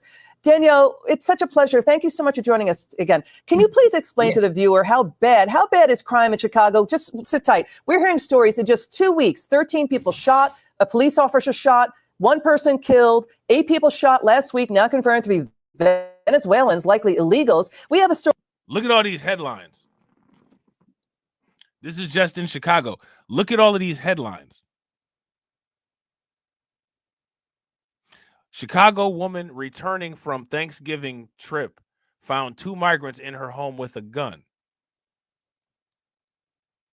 It's like you come back home and bruh man in there. Just chilling. You know what I'm saying? I usually had a place to myself around this time. Like, seriously? 2 migrants arrested 10 times this year. Burglarized lakefront restaurant 10 times. How are they not in jail? Migrant carjacked by migrants outside migrant shelter. I mean, this is insanity. Migrants are committing crimes, so the U.S. will send them back to Venezuela. Chicago police reports. Shout out to DSB. What's good with it, bro? I mean, this is insanity here. Story, a Chicago woman came back from Thanksgiving, found 2 migrants in her home with a gun. What is going on? It's very bad, very bad. And Brandon Johnson. Yeah, facts. Make sure y'all throw some flames in the chat for my man PD That Remains. PD That Remains says them Negroes voted for him. I said hell no, bro. Facts. Facts. The writing was on the wall with him. Shout out to AW1. What's good with it, bro? Has the nerves to say that the numbers are down. He just touted that in an interview. The numbers are up. Do not listen to this lying mayor. Crime is very bad, and especially when you're dealing with now illegal alien crime. What kind of crimes are we talking about? Is it home invasions? Is it retail theft? Can you spell out the crimes? And are you worried about the city's children? Yeah, so the retail theft is really, really, really bad. And also just the gang violence. Now we have Venezuelan gangs, Tren De Aragua here, and you gotta understand, they're going against the black gangs that's here in our neighborhood. So you put 70,000 illegal aliens and you dump them into the black neighborhood, and then now again, right? This is what Dr. Claude Anderson was talking about in that Dr. Claude Anderson video clip that we watched. This is exactly what Dr. Claude Anderson was talking about. Shout out to Carlton, because Carlton said it in the comment section. Black folks can't be fighting all these other groups of people. But you know what I'm saying? But that situation is here. It's a reality. We are here now. Shout out to my man AW1. I appreciate AW1 being a like enforcer. Throw some membership emoji in the chat for AW1. Definitely appreciate you, bro, enforcing them likes. Absolutely. Let me see. Let's try to get the likes. Let's try to get the likes to 70. We could do it. What you expect, of course, crime is going to go up, violence, shootings, carjackings. Exactly. That's what's happening. You know, Danielle, and he's not reporting on it. He's not reporting all that. You know, shout out to Crew Reality. What's good with Trump's border czar, Tom Homan, was in Chicago last night. He said Chicago will be ground zero for mass deportations. Do you think Chicago and state Democrats are going to go along with that? They don't have a choice. And actually, I met Tom Homan yesterday. He looked at me, he said, I know you. So yes, he's a very, very nice guy. But they have no choice because like we said, we are behind Tom Homan and President Trump. So if Brandon Johnson tries to stop him or Pritzker, we are for locking them up. Please make an example out of them. And that's exactly what I told Tom Homan yesterday. Chicago is behind you. Yeah, the federal law is behind Tom Homan. Federal law says, and by the way, politicians, officials cannot interfere with the carrying out of federal law to do those deportations that Pew and Monmouth polls show voters demand. You know, property tax bills have already quadrupled in Chicago. They're already nearly up 20 to 30%. Black people are getting hit hard. The South Side is getting hit hard by tax increases. But Black people are getting hit hard.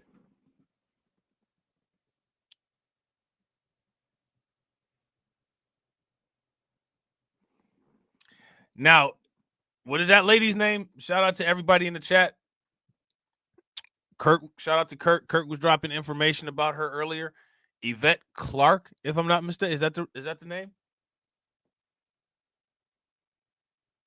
Is that the lady's name? Yvette Clark, the new quote unquote leader of the Congressional Black Caucus, who has come out and said an edict and said that immigration is Black America's priority.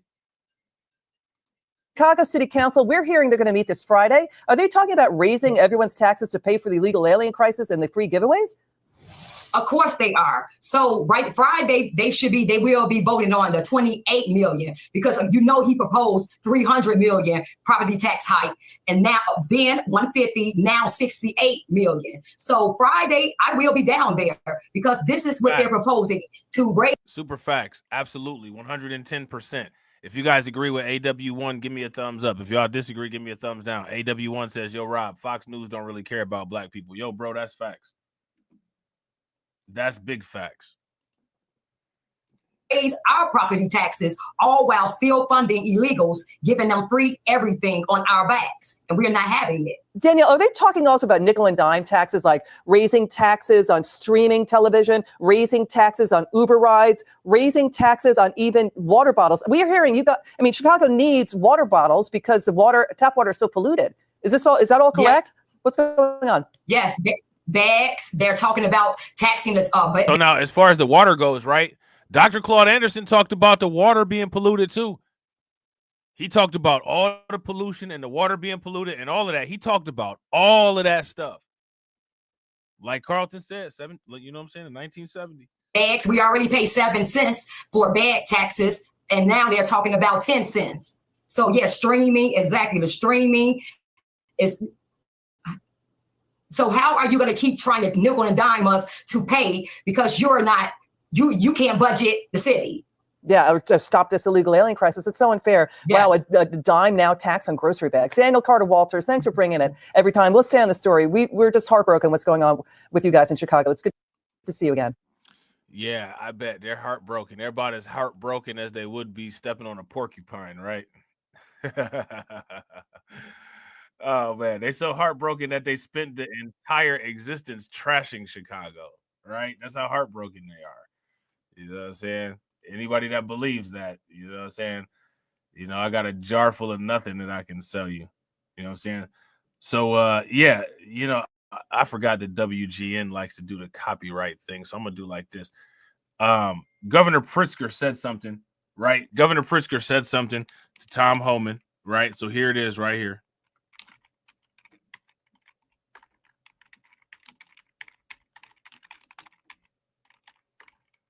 All right, it's going to be right in the chat. Yeah, shout out to Black Free Thinker. Facts. Play the Monolith games, you get the Monolith prizes. This is for sure a Monolith prize right here. This is definitely one of them. This is definitely one of them Easter Island statue head. This is one of them Easter Island statue head boy prizes right here. You know what I'm saying? So, yeah, Brandon Johnson is not doing real well. He's not looking real well. His haircut is terrible. You know what I'm saying? And things just keep getting worse and worse and worse and worse for him. Let me see. Hold on real quick. Wait a minute. So check this out, man. Did y'all hear? Wait a minute. Hold on. We got more. I mean, it just doesn't stop. So that stabbing that they were talking about, I guess that was illegal migrants as well. Let me see. Hold on real quick. Let's see. Yeah. I guess that was illegal migrants as well. Now I'm looking at this channel right here. I'm going to put this link in the chat for you guys, but I'm going to wait until a news report comes out with this.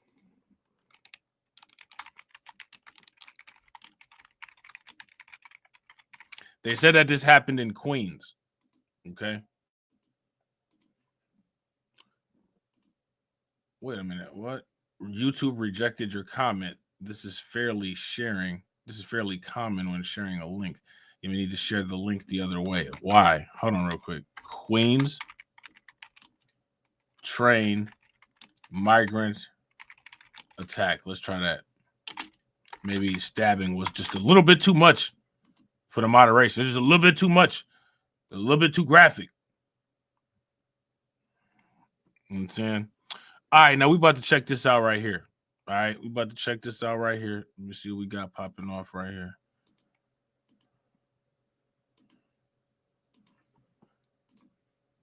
All right, let's get it. Governor J.B. Pritzker says he will not block ICE agents from deporting criminals as President-elect Donald Trump promises mass deportations. Why would you do that? I mean, why would you, like the criminals though? Why are you invested? You know what I'm saying? Like, we talking about the criminals here. J.B. Pritzker said that he is not going to cooperate with criminal removals. Why would you not cooperate with criminal removals? Governor J.B. Pritzker says he will not block ICE agents from deporting criminals as President-elect Donald Trump promises mass deportations. Trump's borders are predicted this week that Chicago will be prioritized in these deportations. Political reporter Marianne Ahern was just back from Pritzker's remarks today. I know it's a big topic of discussion in state and city officials. What do they have to say, Marianne? Alex and Marianne, yes, many questions to the governor today. The president-elect says the focus first will be on criminals as he plans to begin those deportations January 21st. While Pritzker defended those waiting for citizenship, he conceded criminals should be sent back to their homes. Governor Pritzker's remarks just days after new borders are Tom Homan visited Chicago with So if they believe that the criminals should be sent back home, what I don't understand where's the disagreement at? Where's the disagreement? promises to first deport criminals who are not documented. A convicted violent criminal should not be in the United States, if you ask me. A convicted immigrant, right? So you guys hear J.B. Pritzker, right? You hear him. So then why would you stop what they plan on doing then? Violent criminal should not be in the United States. If you These people are nothing more. They're contradictionists. You know what I'm saying? Kathy Hochul, the same thing. That's the whole point. Like, the whole point is to get the violent criminals out. Like, they're the ones that said that they're not going to cooperate. You know what I'm saying? Like, they're the ones that said that they're not going to cooperate. You can't make this up. You ask me, a convicted immigrant, right? Undocumented immigrant, let me be clear with the words. Undocumented should not be allowed to stay in the United States if they are a convicted violent criminal. Pritzker also said he will defend the migrants who have arrived in the Chicago area in the last 2 years. He said, quote, I have an obligation to protect them, and says the laws in Illinois just do that. We have a lot more to come. You know, there's so many things that are going to be rolling out as the immigration policy. So, yeah, there's that. All right. So now next we're going to dive some more into this. All right. Because, again, you gotta, if you're trying to make sense of all of this. Yeah, I got to agree. Shout out to my man Crew. They're backwards. Bro, I swear it don't make any sense. You sit here and you watch and you listen to this stuff, and it's like nothing that they're saying or doing is making any logical sense at all. We can't stand Trump, but we agree with him, though. You know what I'm saying? Like, we're not going to help him do anything, but I do got to agree, though, them criminal migrants shouldn't be here. Like, what? So what's the actual problem then? You know what I'm saying? City Council meeting, Chicago Mayor Brendan Johnson, he ordered the removal of people protesting his action on migrants. Watch this. So again, Brandon Johnson, and again, shout out to my man TD Media Group, right? Brandon Johnson is on his Emperor Brandon Johnson act, right? He's being Emperor Brandon Johnson. And so when people are critiquing Brandon Johnson, he's getting them up out of there. He's removing them, you know, from the city hall meetings and city council meetings and things like that. You caused all this money to go to illegal immigrants, not Harold Washington. You going to be held accountable for it. You trying to cover up where our money actually went. But it's your fault. Man, they going. I know when he see them red shirts, Brandon Johnson be like, it's about to be a long day. And I'm just going to get you out of here. And, you know, he turns into a whole milk carrier. I'm just going to get you out of here. I'm just going to, I'm just going to get you out. Okay, get him out of here. Get him out of here. I'm just going to get you out of here. You caused all this money to go to illegal immigrants, not Harold Washington. You going to be held accountable for it. You trying to cover up where our money actually went. But it's your fault. That because you gave half the money to illegal. You still feel like you have to harbor these illegals, which is not a good idea. Can you do the job, Mr. Brandon Johnson? And it's looking like you can't do the job. Okay, Pastor Corey Brooks joins us now. He is Project Hood CEO. Pastor, if the election were held today, would Brandon Johnson still be the mayor? Well, without a shadow of a doubt, he would not be the mayor. You know, we're now. Shout out to y'all. Do you guys agree? Do you guys agree? Is that realistic? If you guys agree that if the election was held today, Brandon Johnson would no longer be the mayor. If you guys agree with that, give me a thumbs up. If you guys disagree and you don't think that Brandon Johnson would be the mayor anymore, then give me a thumbs down. in the midst of a leadership crisis in the city of Chicago. We just had a budget approved, but it was just to appease the present voters. It does not do anything for us long term. We're suffering from the leadership as it relates to what we're going to do with the illegal migrants and legal immigrants. And so if the election was held today, there's no question about it that he would definitely not win based upon his past record. What's the answer to the migrant crisis in Chicago? Mass deportations? Well, the answer is yes. We have to have some mass deportations. Those who have come into the country illegally, they must go back to their country. That's not to say that we are a country of immigrants. And so we want to welcome immigrants. Ah, he sounded like a Democrat. Just like a Democrat. You know what I'm saying? Because some of these ninjas sound just like a Democrat. Shout out to my man, the Reaper. He sounded just like a liberal. Just like a woman. Because some of you niggas, you be acting just like a woman. Nigga, Reaper keep it 1,000. Man, hey, I don't know if y'all watched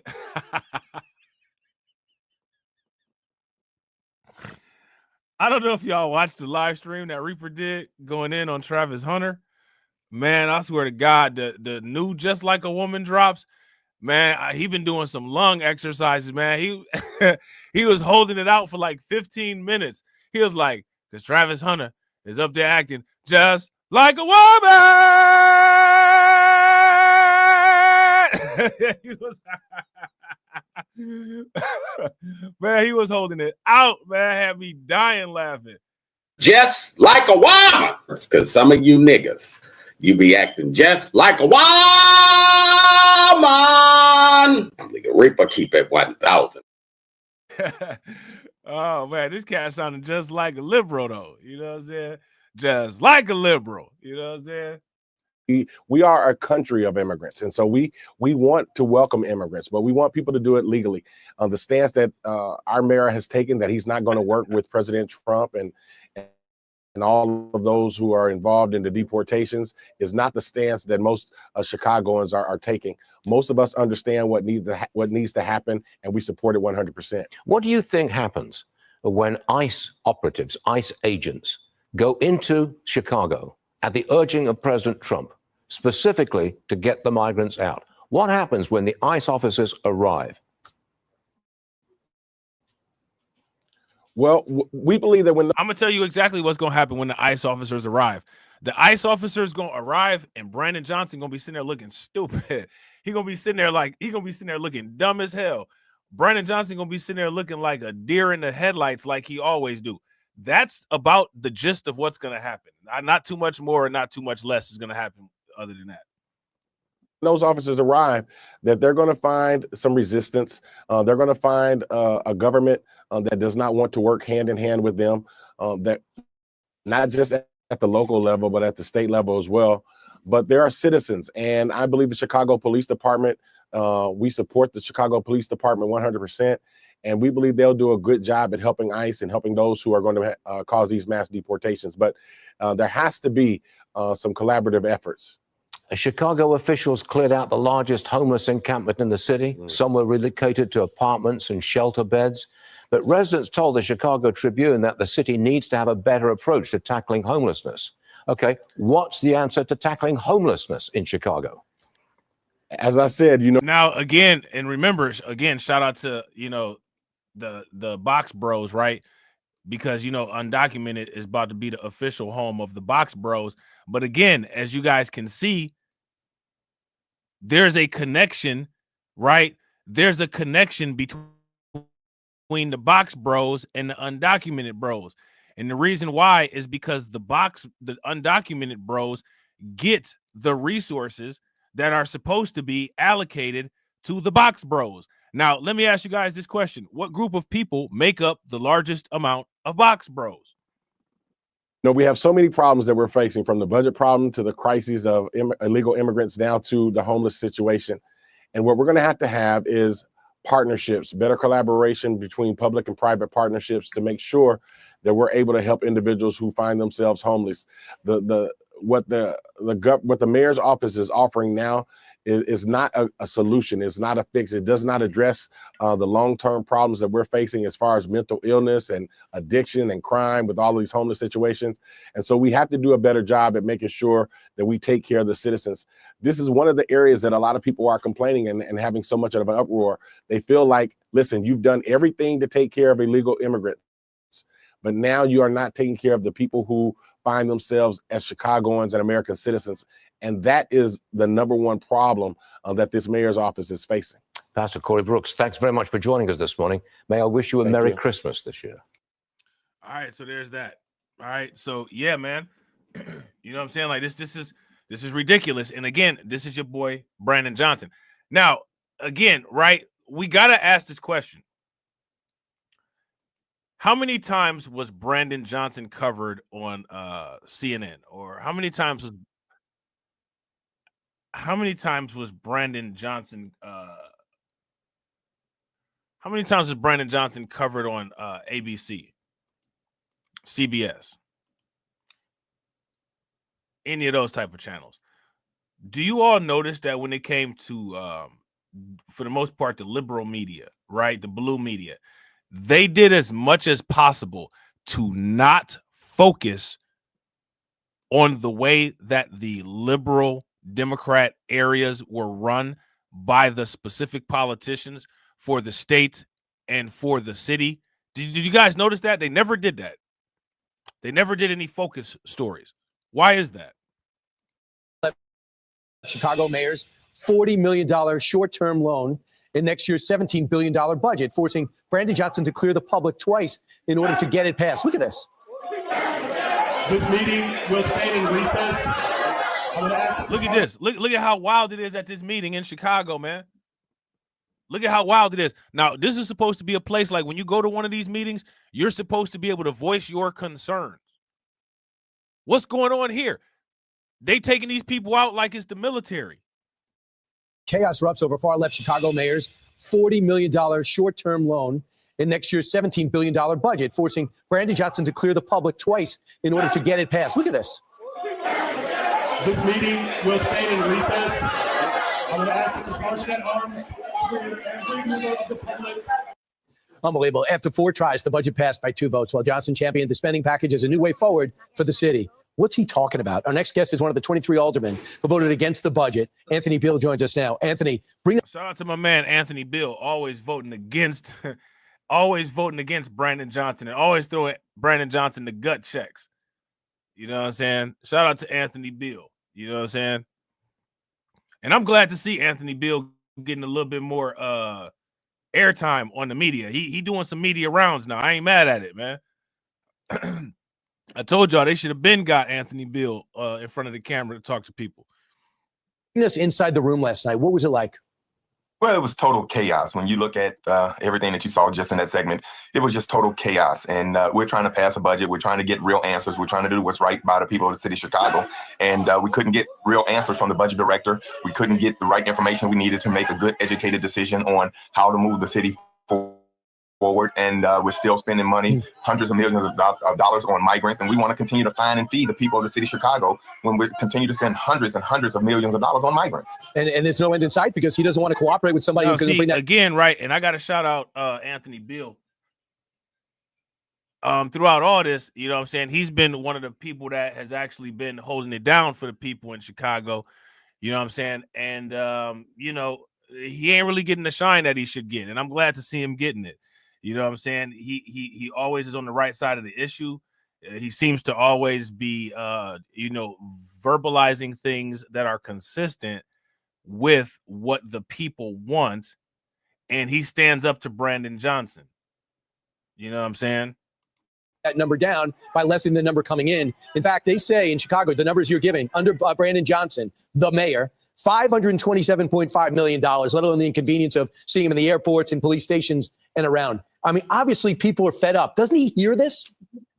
Well, we would hope he would hear it, but it doesn't seem like he does. We've tried working with this mayor. It's about 15 or 16 of us who have been around and know the city and know the budget very well. And he won't even talk to us. He won't even entertain our ideas about trying to right size the city of Chicago. We tried to right size it. We tried, you know, our budget is extremely bloated. We've increased our budget over $5 billion in the last 4 years. We can't sustain that type of growth. And so we tried to right size it. We tried to have cut off. He said it's unsustainable. You guys see that? Unsustainable. Unsustainable. Unsustainable. Now, see, here's the problem, right? If you ask me, Anthony Beal seemed like a decent Democrat. He seemed like a decent Democrat, but the brand has been absolutely destroyed. So now somebody will hear, oh, he's a Democrat, and then they'll be turned off. Like, yo, he a Democrat. But this one of the decent Democrats. You see what I'm saying? Cuts and efficiencies, and this mayor totally ignored all of that and wants to just continue to spend money. So, Anthony, real quick, for people outside the city that don't look at the budget you see, what else are you spending things on that you shouldn't be? Well, when you see that the mayor, at the end of the day, he bought about 6 votes to get his budget passed. He gave aldermen letters that said, we're going to do certain things in your ward that should be getting done anyway, because it's the right thing to do. You shouldn't have to hold services back and hold things over people's heads just to buy their vote. People are starving to get things done in their wards, and the mayor's holding services and goods over their heads. Now, why is Brandon Johnson doing this? He's holding services and goods over people's heads, and they can't get stuff done in the wards that they need to get done. Let me ask you guys this question. How many of you all think that that affects progress and that affects the ability of Chicago to be able to grow and recover and possibly correct some things that it may want to correct, or, fix some things that it may want fixed? Gave aldermen letters that said we're going to do certain things in your ward that should be getting done anyway, because it's the right thing to do. You shouldn't have to hold services back and hold things over people's head just to buy their vote. People are starving to get things done in their wards, and the mayor's holding services and goods over their heads in order to get their votes. And these people are so desperate to do something for their communities. They sold their vote very cheap. But it's almost like they have no options, right? It's incredible. It's not like your education system is booming and the recreational facilities are fantastic. They're not. It must be really frustrating. Continue to fight, Anthony. Thanks so much for joining us, bringing us inside the chaos. Thanks so much for having me. You got it. I'm Steve Ducey. I'm Brian Kilmeade. Yeah. So, I mean, again, you know what I'm saying? Like, the thing is that how do we ignore all of these gripes that people have with Brandon Johnson? Now, again, right? Look at Brandon Johnson, right? And this is what I'm saying. As much as, like Eric Adams, as much as he does wrong, he gotta be doing something more right than Brandon Johnson is, even when he was with the migrant crisis stuff.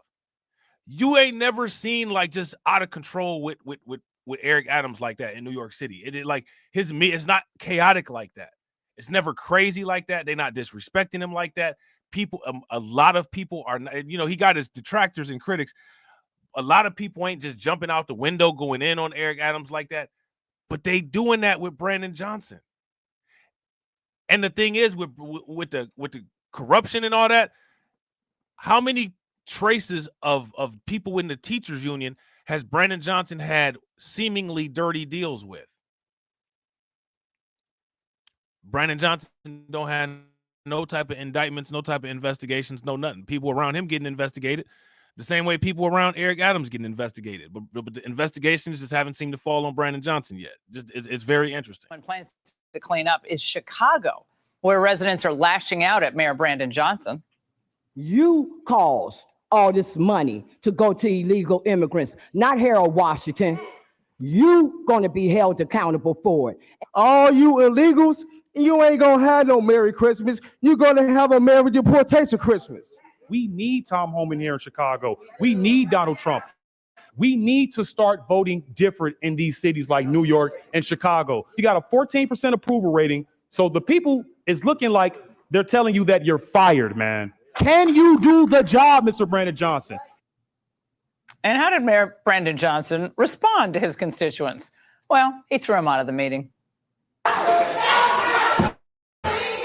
Thank you. Please restore order. Can I have your attention, please? Ladies and gentlemen, please go to your closest exit. Joining me now, Chicago resident Vashon Tunsil, who was at that Chicago City Council meeting. Vashon, what's the biggest problem you're seeing with illegals in Chicago right now? Well, they're getting all of our resources, all the American people in Chicago. Brandon Johnson has given these illegal immigrants over, $500 million while American people struggle and starve on the street. But not only that, now he wants to protect these illegals that's here in Chicago, Illinois illegally. And I just don't believe that's the right thing to do as a mayor when you have a 14% approval rating. And then the people realize why our city is so bad. It's because they keep voting Democrat. Oh, which? Shout out to Black Free Thinker. Black Free Thinker said, hey, it's box wine Laura. Oh, yeah, Laura, she all about the box wine. She all about the box wine. She gets it from Sam's Club. Brings me to the point. I mean, it can't be more obvious in Chicago how bad things have gotten. I mean, I hadn't been to Chicago in maybe 3 or 4 years when I went to the DNC with the Fox crew to cover the Democratic convention. And they cleaned it up a lot, but it was different.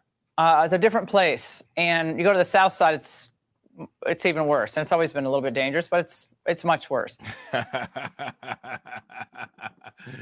Hey, Laura Ingraham said, y'all not like That's what Laura Ingraham said. She's effectively telling him, y'all not like So what is it? How do they lock down as many of the voters as they do lock down to vote for the Democrats? Well, I mean, me personally, I just think it's like a generational thing. Like their mothers and their fathers, they tell them to vote Democrat because the Republican, they're. My parents never told me who to vote for. Let me ask you guys this question. How many of you all's parents told you who to vote for? You go vote for this person. Nobody ever told me that. Let me ask you guys this question. Let's just say that this did happen. Let's just say every black family in America, parents told their children to go vote. If I'm going to tell my kids to do something and they actually going to go do it, I'm going to tell them go be a doctor and go be a lawyer and start your own practice or start your own law office. Be a computer engineer, start your own software company. You know what I'm saying? There's so much more priority stuff that I would do than tell my kids who to vote for. I'm going to tell my kids what to do in life. And I'm sorry, like voting, you know, it may or may not be important, prioritizing, you know what I'm saying, for some people, right? But what you do in life is more important to me. So I'm going to give life instruction, you know what I'm saying, before I give vote instruction. And I just find it fascinating that these are the stories that people give, and these are the stories that people tell. And again, I think that this is a scripted narrative that has been popularized by a lot of people that have camera access in cooperation with the mainstream media. My parents never told me who I needed to vote for or who I had to vote for. You know what I'm saying? So yeah, I don't know. This is not something that, you know what I'm saying? This is not something that I went through in my family. You know what I'm saying? And honestly, I don't think that a lot of people went through this in their family. I think that these are assumptions that are made about us. For the rich and they're for the white people and this, that, and the third, which I don't think to be true at all. I think that Republicans, they have their best interest for black people. The Democrats, they're the ones that started the KKK. And me personally, So he's basically using PragerU talking points, right? Now, here's a question. What did the Republicans do when the white Democrats burned down Wilmington, North Carolina? What did the Republicans do? The good Republicans, those good Christian people, what did they do? Because remember, at the time, they were working with black people, right? They were working with black people in Wilmington, North Carolina. But then as soon as the Democrats came and burned them out, they said, oh, well, guess it's time to work with the Democrats. Right? That did happen, right? Somebody correct me if I'm wrong. growing up, and I see the Democratic Party, you look at people like Barack Obama, and it's just like it's not looking good for what they're doing to these inner cities like Chicago and New York. And I just feel like it's just brainwashing at this point. Man, what did Obama do for Chicago? I mean, Rashawn, oh, wait, hold on one moment. The incoming borders are Tom. No, shout out to AB, right? Shout out to my man AB Promotions. AB said, Brandon Johnson is treating his constituents like petulant children. He's like, y'all keep acting up and no cookies for you. Facts. If y'all agree, give me a thumbs up. If y'all disagree, give me a thumbs down. Some would even go as far as to say that he's just acting like a woman. Because some of you niggas, you be acting just like a woman. Nigga, Reaper keep it 1,000. You know, when they start asking Brandon Johnson those hard questions, he'd be like this.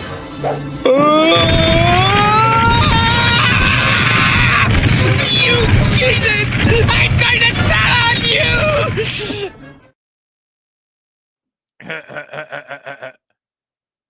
Holman is actually still with us, and he's been listening in on the conversation and everything you've been saying. I think he wants one of your hats.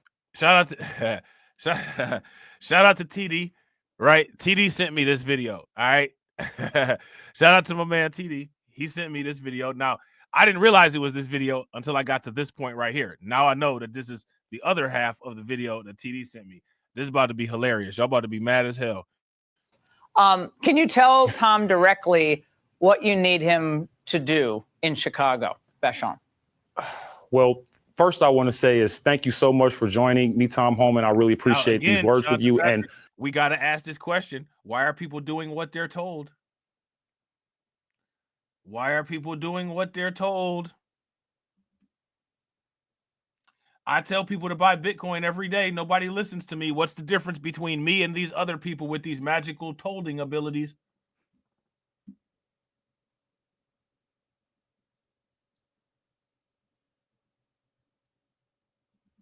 Hey, go buy some Bitcoin.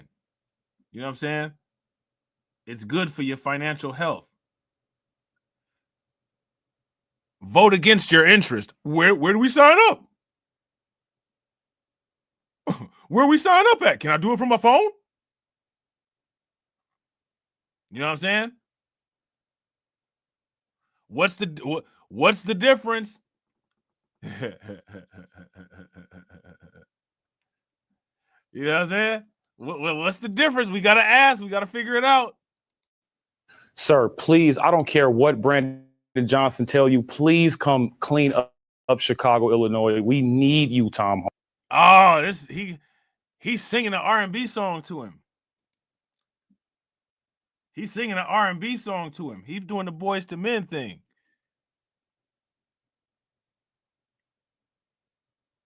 You know what I'm saying?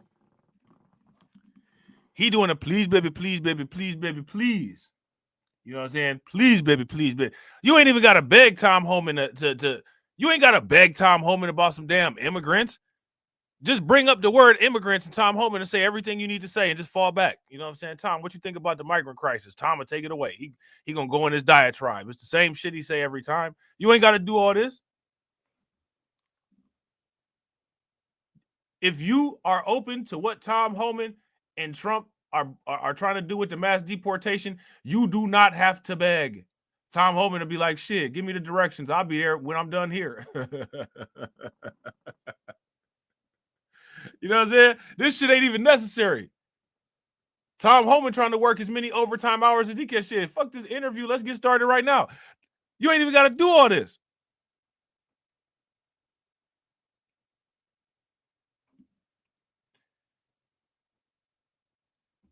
I don't know what this was supposed to do.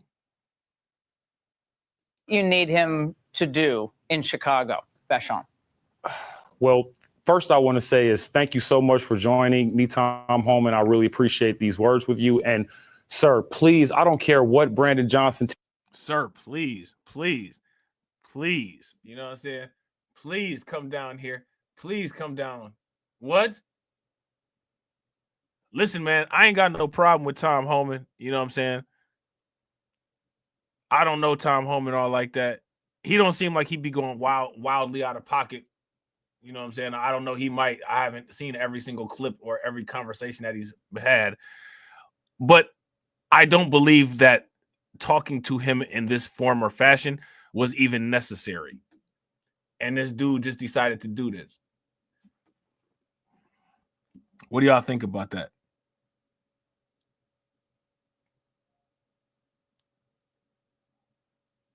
What do you think about doing that? What do you guys think about that? I'm sorry, man. I can't do it. I can't do it. I swear I'm not going. Tell you, please come clean up Chicago, Illinois. We need you, Tom Holman. This place sucks right now. And like you said, our city sucks because our governor sucks and our mayor sucks. You were absolutely right about that. And I mean, it couldn't get more broad than that. And I just really appreciate you coming here, just speaking to the people of Chicago, you know, listening to us more than our own mayor. You're actually doing a better job than the mayor is when it comes to listening to us. Tom? Well, look, I was there 2 weeks ago, and I spoke to the people there, and you're right. I said the mayor sucks and the governor sucks because of them protecting illegal aliens in your city, especially criminal illegal aliens. Their number one responsibility is protecting the community. See, I told you, Tom Holman. Tom Holman like a robot, man. Like he's like a Terminator. It don't even matter what, like, he gonna say the exact same thing every single time. You know what I'm saying? He gonna say the exact. So you ain't all you had to do was just mention illegal migrants, and Tom Homan would have took it away. Like that programming would have activated, and he would have just said his thing. That begging and all that wasn't even necessary. You know what I'm saying? Communities. So look, I made a promise 2 weeks ago that I'd be back, and I will be back when this operation starts. I will be in Chicago, and men and women of ICE are going to be on the streets doing their job. So I appreciate your support. And I met with, when I was out there, I met with black pastors. I met with leaders of the community. They're all on the same page. The only one on a different page is the mayor. And we're going to prove to him that we can come in and make that city safer with or without his help. Thank you so much, Tom Homan. Yeah, Vashon and Tom, we're going to check back with you in, let's say, a couple of months, Tom, to see how things have changed. We'll give you 3 months to see how things are progressing, because it's not going to happen overnight. This is going to be a process. And if I know one thing about Tom Homan, he's unstoppable once he actually has the power and the authority to act. So I know that about Tom very well. Vashon and Tom, thank you both. Click here. So yeah, man. I mean, I just, you know, like, I mean, bro, like, I don't know, man. I don't know if it had to go down like that or not. You know what I'm saying? It's quite weird, right? Quite weird. So now, you know, shout out to Nevada, right? We got some people over in Nevada. You know what I'm saying? They concerned. You know what I'm saying? They're concerned. All right. And the blue media is still doing the same thing. They're crying, they're whining, saying that there's fear mongering going on, which I find hilarious that they got the nerve to call people fear mongers. But that's neither here nor there. You know what I'm saying? Carlton said Tom is unstoppable like the juggernaut. Bro, he reminded me of that dude on Sin City with all the he reminded me of the old dude on Sin City with all the scars on his face. You know what you know what I'm talking about? That old dude on Sin City. Y'all seen the movie Sin City? There's a lot of limitations and challenges and barriers that are placed on them due to their immigration status when it comes to having the ability to work after they graduate. So we're asking the question, how much of Nevada's workforce comprises of undocumented immigrants? We're continuing to look at how mass deportation could impact the Silver State on 2 News Nevada at 5:30. Why is there, again, no one is focusing on this question, and the data and the information was not, it's not really out there. Why is nobody doing anything about these companies that keep hiring all these illegal people, man? And shout out to Win Lose a Rug, bro. Facts, man. Sin City was dope. That movie was dope. It was so unique with the black and white. You know what I'm saying? Like, that movie was lit. Sin City was live, man. That movie was dope. Bruce Willis did his thing in that movie. You know what I'm saying? That movie was lit. So research shows Nevada has the highest number of foreign-born workers per capita. Good evening, I'm Ryan Kennedy. And I'm Kristen Remington. Thanks for keeping it here with us at 5:30. President-elect Trump's plans for the mass deportation of 11 million immigrants would remove some 136,000 from Nevada alone. Leonard DeYuta. Bro, I told you. I said that way back when they first brought Tom Homan out. I was like, homeboy, remind me of Mike Ehrmantraut. The dude you talking about is Mike Ehrmantraut. No, Walter, we're shutting the border down, Walter. The boss says we got to do it, Walter. Shout out to my man Jesse Paris. What's good with it, bro? According to the American Immigration Council. Josh Benny joins us here in the studio with more on the potential impact. Hey, Tom Homan loyal to Trump like Mike Ehrmantraut was loyal to Gus. Mike Ehrmantraut was loyal to Gus. As long as Mike got that paycheck, man, Mike was, if Gus needed something, Mike was there. You know what I'm saying? If Gus needed some shit, Mike was there. You know what I'm saying? Impacts this could have on the state. Josh? Yeah, guys, in Nevada, mass deportation means a significant loss in construction, hospitality, and other service sector jobs. It's 9% of our workforce, and it's really important. How did it get that way? Like, let me ask you guys this. How many people see this as a problem? Like, the fact that this made up such a large amount of the workforce, it's not even really been discussed until the deportation issue is on the table. So now my question is, why has this been such a secret for so long? See, we got to peel back the layers. They want us to stop at the one layer, but we can't stop there. We can't stop there. We gotta answer all the questions. We have to satisfy all the deficiencies. You know what I'm saying? We have to get all of the data. And so here's the thing, it's going to be devastating to our economy. According to the American Immigration Council, a national mass deportation of 11 million removes some 136,000 undocumented workers in Nevada. That's 9. Why are they? The state should listen. The state should get fined, and so should all of those businesses. The federal government should sanction Nevada. That's a system-wide violation that was permitted to be done by the state officials. That state should be punished, the politicians in that state at least, and the businesses compliant and working with those politicians should also be punished. If you guys would agree, give me a thumbs up. If you guys would disagree, then give me a thumbs down. Percent of the state's employed workforce, the highest share per capita. And shout out to everybody watching. I really appreciate you guys for being here. If you guys have not smashed the like button yet, please do me a favor. Take a moment, smash that like button. Also, if you guys have not hit that bell, please take a moment, hit that bell, and also please share the stream to your social media. Capita in the nation. As we've reported, it removes large percentages of service sectors. It removes almost 1/4 of skilled construction workers and 13% of hospitality workers. It results in these are all jobs that Americans could be working, man. They said, look at these aren't, all they do is scrub toilets. All they do is pick apples in 200-degree weather. These aren't toilet scrubbing jobs and picking apples in 200-degree weather. That's not what these jobs are.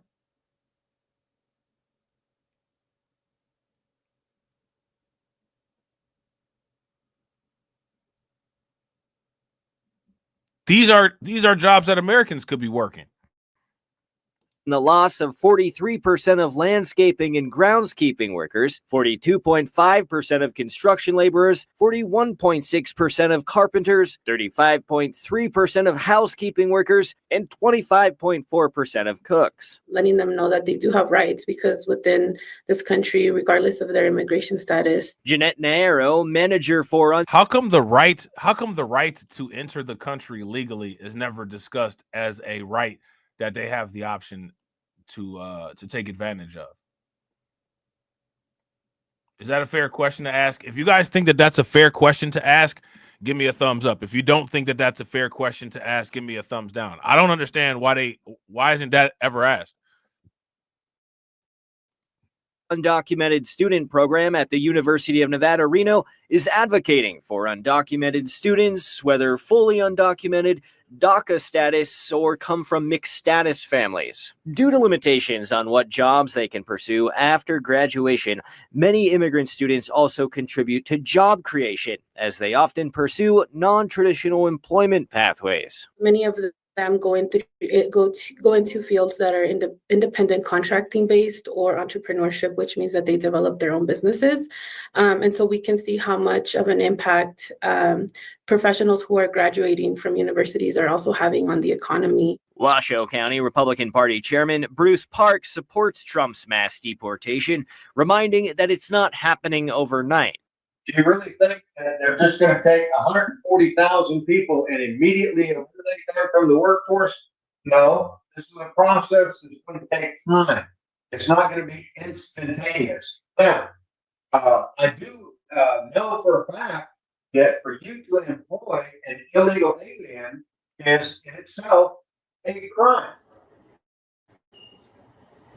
I knew after he said that they was going to cut him off. Finally, somebody starts talking with some sense, they cut him off.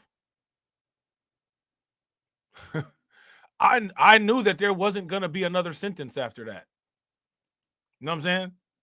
To employ an illegal alien is in itself a crime. Shout out to Cameron. What's good with it, No, bro? the American immigration. Now, let me ask you guys this. Where's the rest? I want to hear the rest of what he had to say. Where's the rest of this at? You know what I'm saying? I want to hear the rest of what he has to say. They're just going to take 140,000 people and immediately eliminate them from the workforce? No, this is a process that's going to take time. It's not going to be instantaneous. Now, I do know for a fact that for you to employ an illegal alien is in itself a crime. Yep, No, the that's American his mic Immigration on. Council also reports that undocumented immigrants contributed over $500 million in taxes in Nevada in 2022. Now, for the national picture, they estimate that deportation operations would cost the country $315 billion. Covering the presidential transition, Josh Menney, 2 News, Nevada. Now, what do you guys think about that? Again, anytime I hear, anytime I hear any of this stuff, the only thing that I ever think about is, well, what's going to be the punishment for these companies, right? Like, what's going to be the punishment for these companies who keep hiring these people, man? Like, this is illegal. And they keep talking about the impact on the economy. If Americans are unemployed and these people are taking up job spots and they're not supposed to be here, isn't that affecting the economy through affecting the unemployment of Americans? If it is, give me a thumbs up. If it's not, give me a thumbs down. Let me know. Martinez Rosas, Executive Director of United We Dream. All right, you yourself are a DACA recipient. How concerned are you and people in your situation about these threats coming from the incoming administration? Do you think they're really going to follow through? Good morning. It's good to be with you this morning. Yes, I think that all of the commitments that Donald Trump has made, ranging from immigration to the things that he's going to make in our economy, are truths that we should take in at face value. And what we saw today with Tom Homan is fear-mongering. It's telling all of us that we should be on alert, and millions of people are ready not only to defend our communities, but to ensure that our communities stay safe. I mean, but how do you do that if you have the federal government saying they're going to come physically deport people who may be in your household, maybe your neighbor, maybe your coworker? What do you do at that point? Are you harboring a criminal in your house? They literally said that they're not going to do sweeps and raids. You know what I'm saying? Now let's just fact check that. Didn't they say that they're not going to do sweeps and raids? I'm pretty sure they did. I think what we do is we hang on to our communities. We are part, as you mentioned, we are part of schools. We're part of neighborhood spaces. We belong to churches. And so this is why it's so important for us to know that this incoming administration is pledging to raid schools, hospitals, grocery stores, our workplaces, is going to put instability into our communities and our economy. And it's pretty clear who the villains are here. So I think who the protagonists or the heroes are going to be are the American people, our family members, our pastors, and our elected officials that no matter what the fear-mongering that Tom has put in place, they know our constitutional rights, they know what is legal, and they know that there are limits to what Tom Homan is promising. So for those who might not remember, this is an Obama-era policy launched in 2012, and there's about 1 million Dreamers and their families who are impacted by this. And these are people who are out in the workforce. We have some figures by forward.us that show that if the program ended, 1,000 jobs would be lost every business day for the next 2 years. And if you break that down by profession, that means 1,500 recipients working in healthcare would be essentially gone or compromised, 700 working in education, and 600 in child and... Again, all of these are jobs that Americans could be working. Every single one of these is a job that an American could work. What people should pay very close attention to is how uninterested in Americans the blue media is. Senior care. Do you think Americans are really going to start to see a difference in their lives, in their communities, if these people are suddenly not there to do these jobs? We belong to communities all across the U.S. People will miss their neighbors and their teachers. But the reality is that our communities, we're not backing down. The same spirit that has led Dreamers and immigrant young people like myself to embrace this country and to call ourselves Americans, the same spirit that has allowed us to be part of this community is the one that's going to say, this is our home is here, and we belong into this place. And so we're ready to fight back. We're ready to protect one another. As someone that lives undocumented in this country, I do know that there's no place like home, and I'm ready to ensure that not only immigrant communities, but all Americans have the ability to live a life that is safe and without threat of politicians. And home for you and so many of these DACA recipients is the U.S. I mean, these people have been here since they were toddlers. This is the home that they remember. I also want to ask you, California Senator Alex Padilla is among several lawmakers urging President. There you go. There go my dog right there. Shout out to my man TD Media Group. TD Media Group said, "Oh, look, who's back live again?" You know what I'm saying? You know what that means when TD come in and comment. That's the dog whistle that he about to go live and take everybody out of the chat. You know what I'm saying? He about to hit that live button. He about to hit that live button, and there's gonna be 5 people in here. I'm gonna be sitting here like this.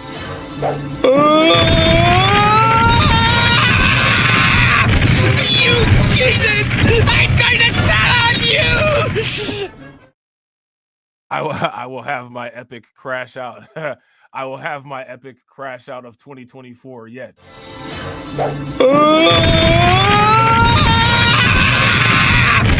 You cheated! I'm going to start on you! Biden to take some sort of action in his final days in office to protect undocumented immigrants and dreamers. But, you know, it's less than 30 days away from Donald Trump being sworn in on some steps not too far from where I'm sitting right now. Do you really think this is something that you and the community can count on actually happening before the term is up? Look, hey, right. Look, shout out to DC Precise. Shout out to DC Precise. Yo, if you want to, I'm about to hit him with the Suge Knight. Yo, if you want a content creator that don't tarry, you know what I'm saying? No shiny suit, you know what I'm saying? No cape, no tap dance shoes, you know what I'm saying? You know where to come. Come sign with DC Precise and come sign with the locks. Come sign with DC and come sign with the locks. Well, the good news is that there's Senator Padilla, but it's also local elected officials, governors, school district officials that have the power right now to take action to ensure that we're not persecuted with raids and deportation. They have the ability to ensure that they. Are they sitting up here now? How many times do Tom Homan have to say that they're? How many times do all of these people say? First and foremost, this is before Tom Homan. How many times have you heard ICE agents say ICE doesn't participate in raids? How many times have you guys heard it? So first of all, ICE has said that independent of the Tom Homan stuff, right? On top of it, Tom Homan said it. Tom Homan said it. I'm not trying to be funny, man. Listen, this is a little bit off topic, but she just looks like she eats Philadelphia cheese spread with a spoon like it's yogurt. And my advice would be to stop doing that. Okay. Our state and local policies are immigrant friendly and maintain our economy strong. Y'all know what I'm talking about? That Philadelphia cream cheese. She looked like after a hard day at work, she just cracked one of them bad boys and sit down on the couch and just start eating it out with a spoon. And it's not gonna help. Don't do that. It's not gonna help. Find another way to deal with the situations. But I'm not going to mince words here.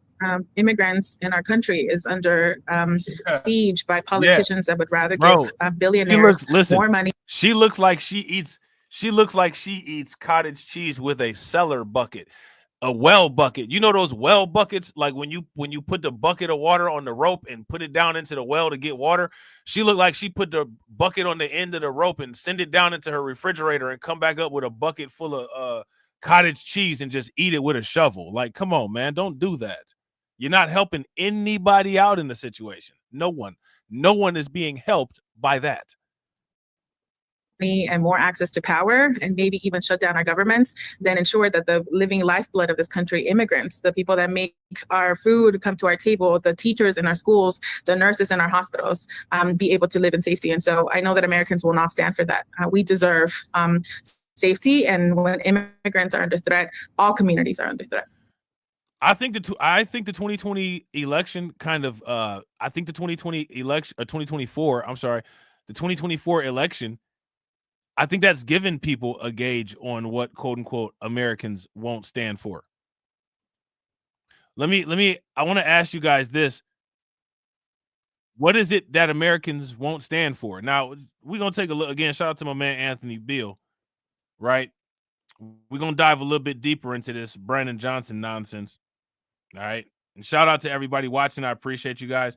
If you all haven't hit that like button yet, please do me a favor. Take a moment, hit that like button. Also, if you guys haven't hit the bell, please take a moment, hit that bell, and also please share the stream to your social media. All right, let's check this out real quick. Chicago City Council will vote today, maybe, on a new city budget that includes $234 million in tax hikes. Yesterday, the Chicago Tribune reported the new budget supports a 60. Now, we all know that this failed, right? We all know that this failed, but I want people to see what was said about it, all right? Now, if I'm not mistaken, I'm about to pull this up real quick. Yeah, so they have finally agreed on a budget, right? Now, does anybody know how much that budget is that they agreed on? If you guys know how much the budget is that they agreed on, give me a thumbs up. If you don't know how much the budget is that they agreed on, give me a thumbs down. 52% increase in city spending since 2019. Chicago is outspending LA, New York City, and Houston by far. Ninth Ward Alderman Anthony Beal joins us now. Okay, we're trying to hash this out. Is there a vote today or is there not a vote today? Well, we really don't know yet. We're hearing, through different avenues that they're going to try to postpone the vote. But we've already postponed it long enough. The budget has been pushed back a couple of months, and the mayor's been trying to buy time, and he's been trying to buy votes. And, right now they don't have the votes. So I think they're just trying to, buy themselves more time in order to try to convince other aldermen and probably buy some more votes to go their way. Okay, so let's say that then a budget either isn't voted on or does not pass ultimately within the next week. We have a deadline at the end of the year. What happens next? Well, the thing is, they've been trying to have this scare tactics, and if you all don't vote for it, we have to vote for it by the end of the year. And this has been a disaster that has been created by the administration. They purposely pushed this back to try to force us into the holiday, into the new year, and to force us to vote on something that we know is a horrible budget. And so we extended. There's nothing in the law that says we cannot extend our budget. We're mandated to do it, but we can always extend it. We can do a 2-month or a 3-month budget in order to get this thing right. So we're not going to be forced into voting for something that we know is totally inadequate for the people of the city of Chicago. Now, again, I gotta keep asking this question, right? Why is the budget out of control like this?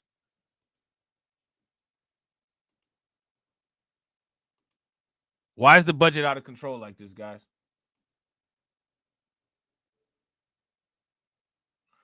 Let me know what you guys think about this budget. So the Chicago Tribune yesterday put out this editorial saying that Chicago spends way more than the other 4 largest cities in the country. And that includes when you take out the pension obligation. We are still spending so much. Why are we spending so much money, and where is it all going? Well, we've always had a spending problem, and that's why the coalition of 15 aldermen have been staying together to say, look, we need to have cuts and efficiencies. When we have a disaster like this, when we have $1 billion deficit, how do you continue to spend without first looking for cuts and efficiencies? How do you look to, increase certain aldermen's budgets? It sounds to me like Anthony Beal is saying that it might not hurt Chicago to have something like Doge to make sure that inappropriate spending is not being done. If you guys would agree, give me a thumbs up. If you guys would disagree, give me a thumbs down. And take other aldermen and give their wives security detail in this budget when we have a budget deficit. We need cuts and efficiencies, and we can get there. We've identified over $1 billion of cuts and efficiencies, and this administration has ignored it. And we're not talking about layoffs. They're trying to scare people saying they're going to be layoffs. We've never said anything about layoffs. There's enough fat and efficiencies in this budget to where we can cut over $1 billion out of it without having any layoffs. Our budget has increased $5 billion over the past 4 years. This is out of control, and I'm really excited that the aldermen are finally standing up, and they're seeing what we've been talking about for a long time, and they're standing up and saying, you know what, enough is enough, and we need to get the city back on the right track because it's headed in the wrong direction. What kind of cuts would you propose? What have you found? Where is the bloat that can be cut? Well, when you look at the fact that we've gone up $5 billion in 4 years. What we've proposed to the administration is go back to 2020 levels, pre-COVID, and then look at that number and then do the cost of inflation, which is 3 or 4% per year. That alone is $536 million. We all know that we need public safety. There are over 2,000 police vacancies in the police department. There's no way on earth we can fill 2,000 vacancies in a year. So let's take 1,000 of those positions and put them on the shelf, not eliminate them, but put them on the shelf because we can't fill them anyway because we don't have the capacity. We can save $172 million by just putting those positions on the shelf and come back, and when things get better, we can start filling those positions. We can't fill them anyway. We don't have the capacity. We can only put about 120 officers through the academy every month. So even if we did on the height, we're only talking about 1,200 officers that we can put through the academy. So that's another $172 million. So that's just the tip of the iceberg. When we look at all the bloat that's in all of these different departments, we can cut it and we can get it done. So I'm imploring all of my colleagues, vote this budget down. Let's start over and let's really force the administration to do the right thing by the people of the city of Chicago, and we can do it. Okay, I can't let you go without asking you about this. Exclusively breaking news yesterday on Paris on Politics that in this budget that Mayor Johnson is proposing is a $400,000 salary for the vice mayor for the city of Chicago. Explain that one. Well, let me just say, in my 25 years in the Do y'all see? Look at this. Johnson is proposing a $400,000 salary for the vice mayor for the city of Chicago. I mean, they're already in a budget constraint. Why would you do that? Why would you do that? Now, you know what's funny? Shout out to Carlton. Carlton said, I'm surprised the Democrats have not punished this guy for being off code. Anthony Bill seemed to me like just that type of brother that, you know what I'm saying? Like if you came to his door on some BS, he'd be like, oh, hold on real quick. I'll be right back. And then he pulls out like a giant shotgun and he'll say, you know, if you ever come here again, you can go to hell and I can go to jail. It don't matter to me. Now I'm just here minding my own business. And you can go home or somebody can drive you home. But don't come here with no bullshit no more. He seemed like that type of brother. Like he'd just be on some smooth shit like that. And you know what I'm saying? And they just don't mess with him no more. You know what I'm saying? he just strike me as that type of dude. You know what I'm saying? Like it just be real casual, real cool. You see this double barrel shotgun I got? My grandfather gave me this. He came up here from Alabama. I ain't had to use it yet. But I can't say I ain't wanted to though. He seemed like one of them type. The city council, the vice mayor has never had a budget.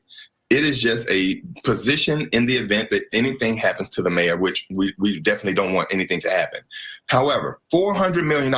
So when you look at the vice mayor, he has 3 budgets. He has his automatic budget, he has the budget of zoning, and he has a budget on the vice mayor. Vice mayor has never in history had a budget.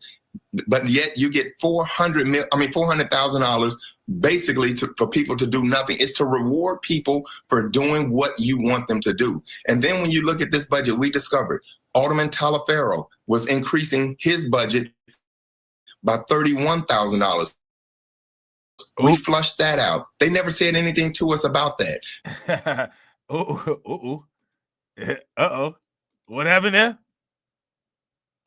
He has 3 budgets. He has his automatic budget, he has the budget of zoning, and he has a budget on the vice mayor. Vice mayor has never in history had a budget. Yeah. But yet you know, he said it like a pimp. You know what I'm saying?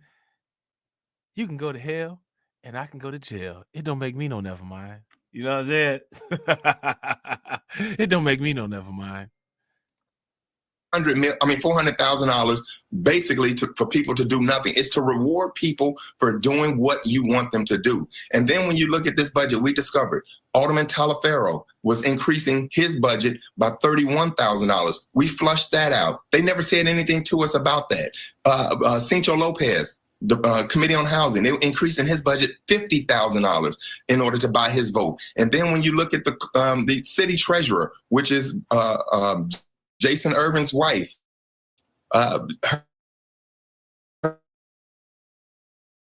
her budget that's given her under Mayor Lightford, she eliminated those positions, eliminating them. And so now that he's chairman of the budget committee, they're increasing her security detail by 2 people.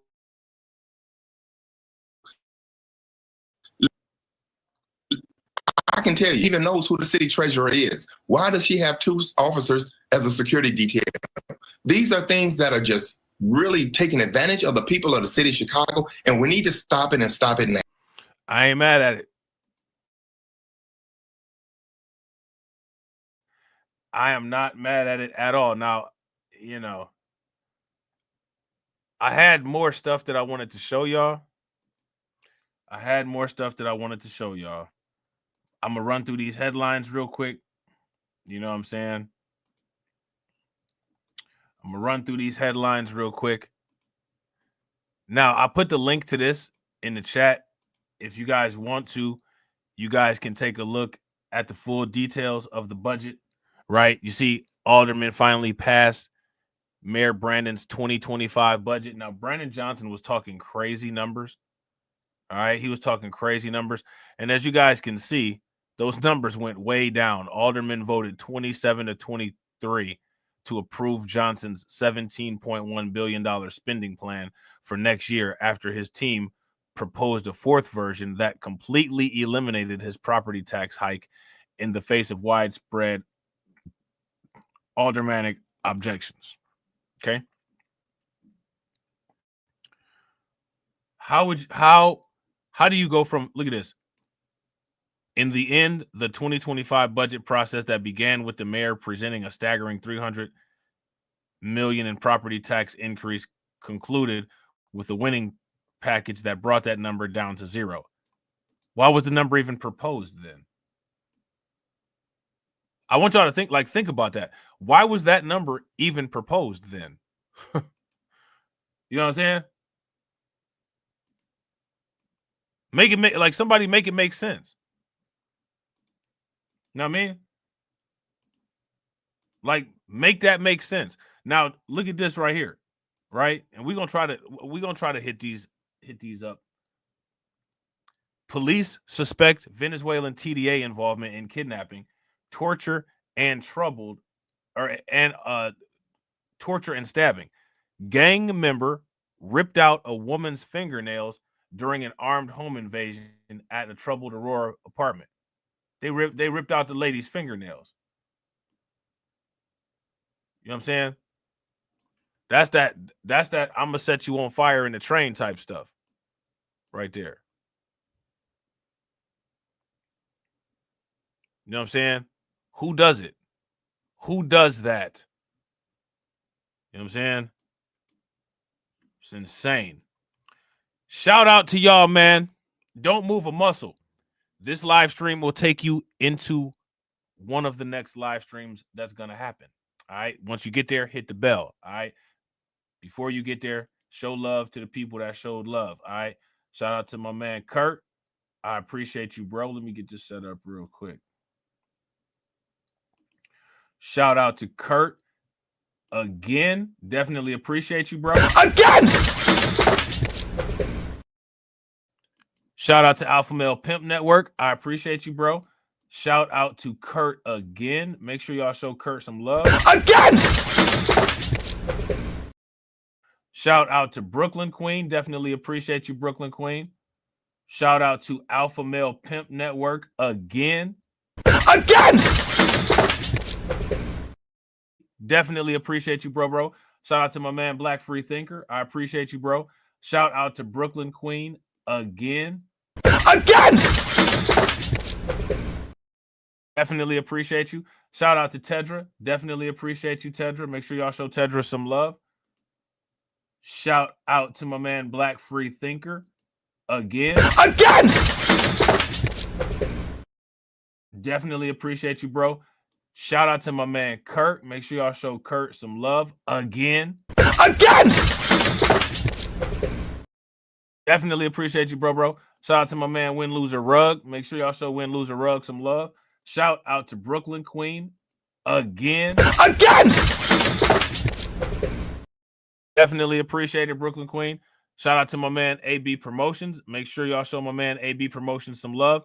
And shout out to my man Dwayne Rhodes. All right. I will see you all on the next stream. And as always, ladies and gentlemen,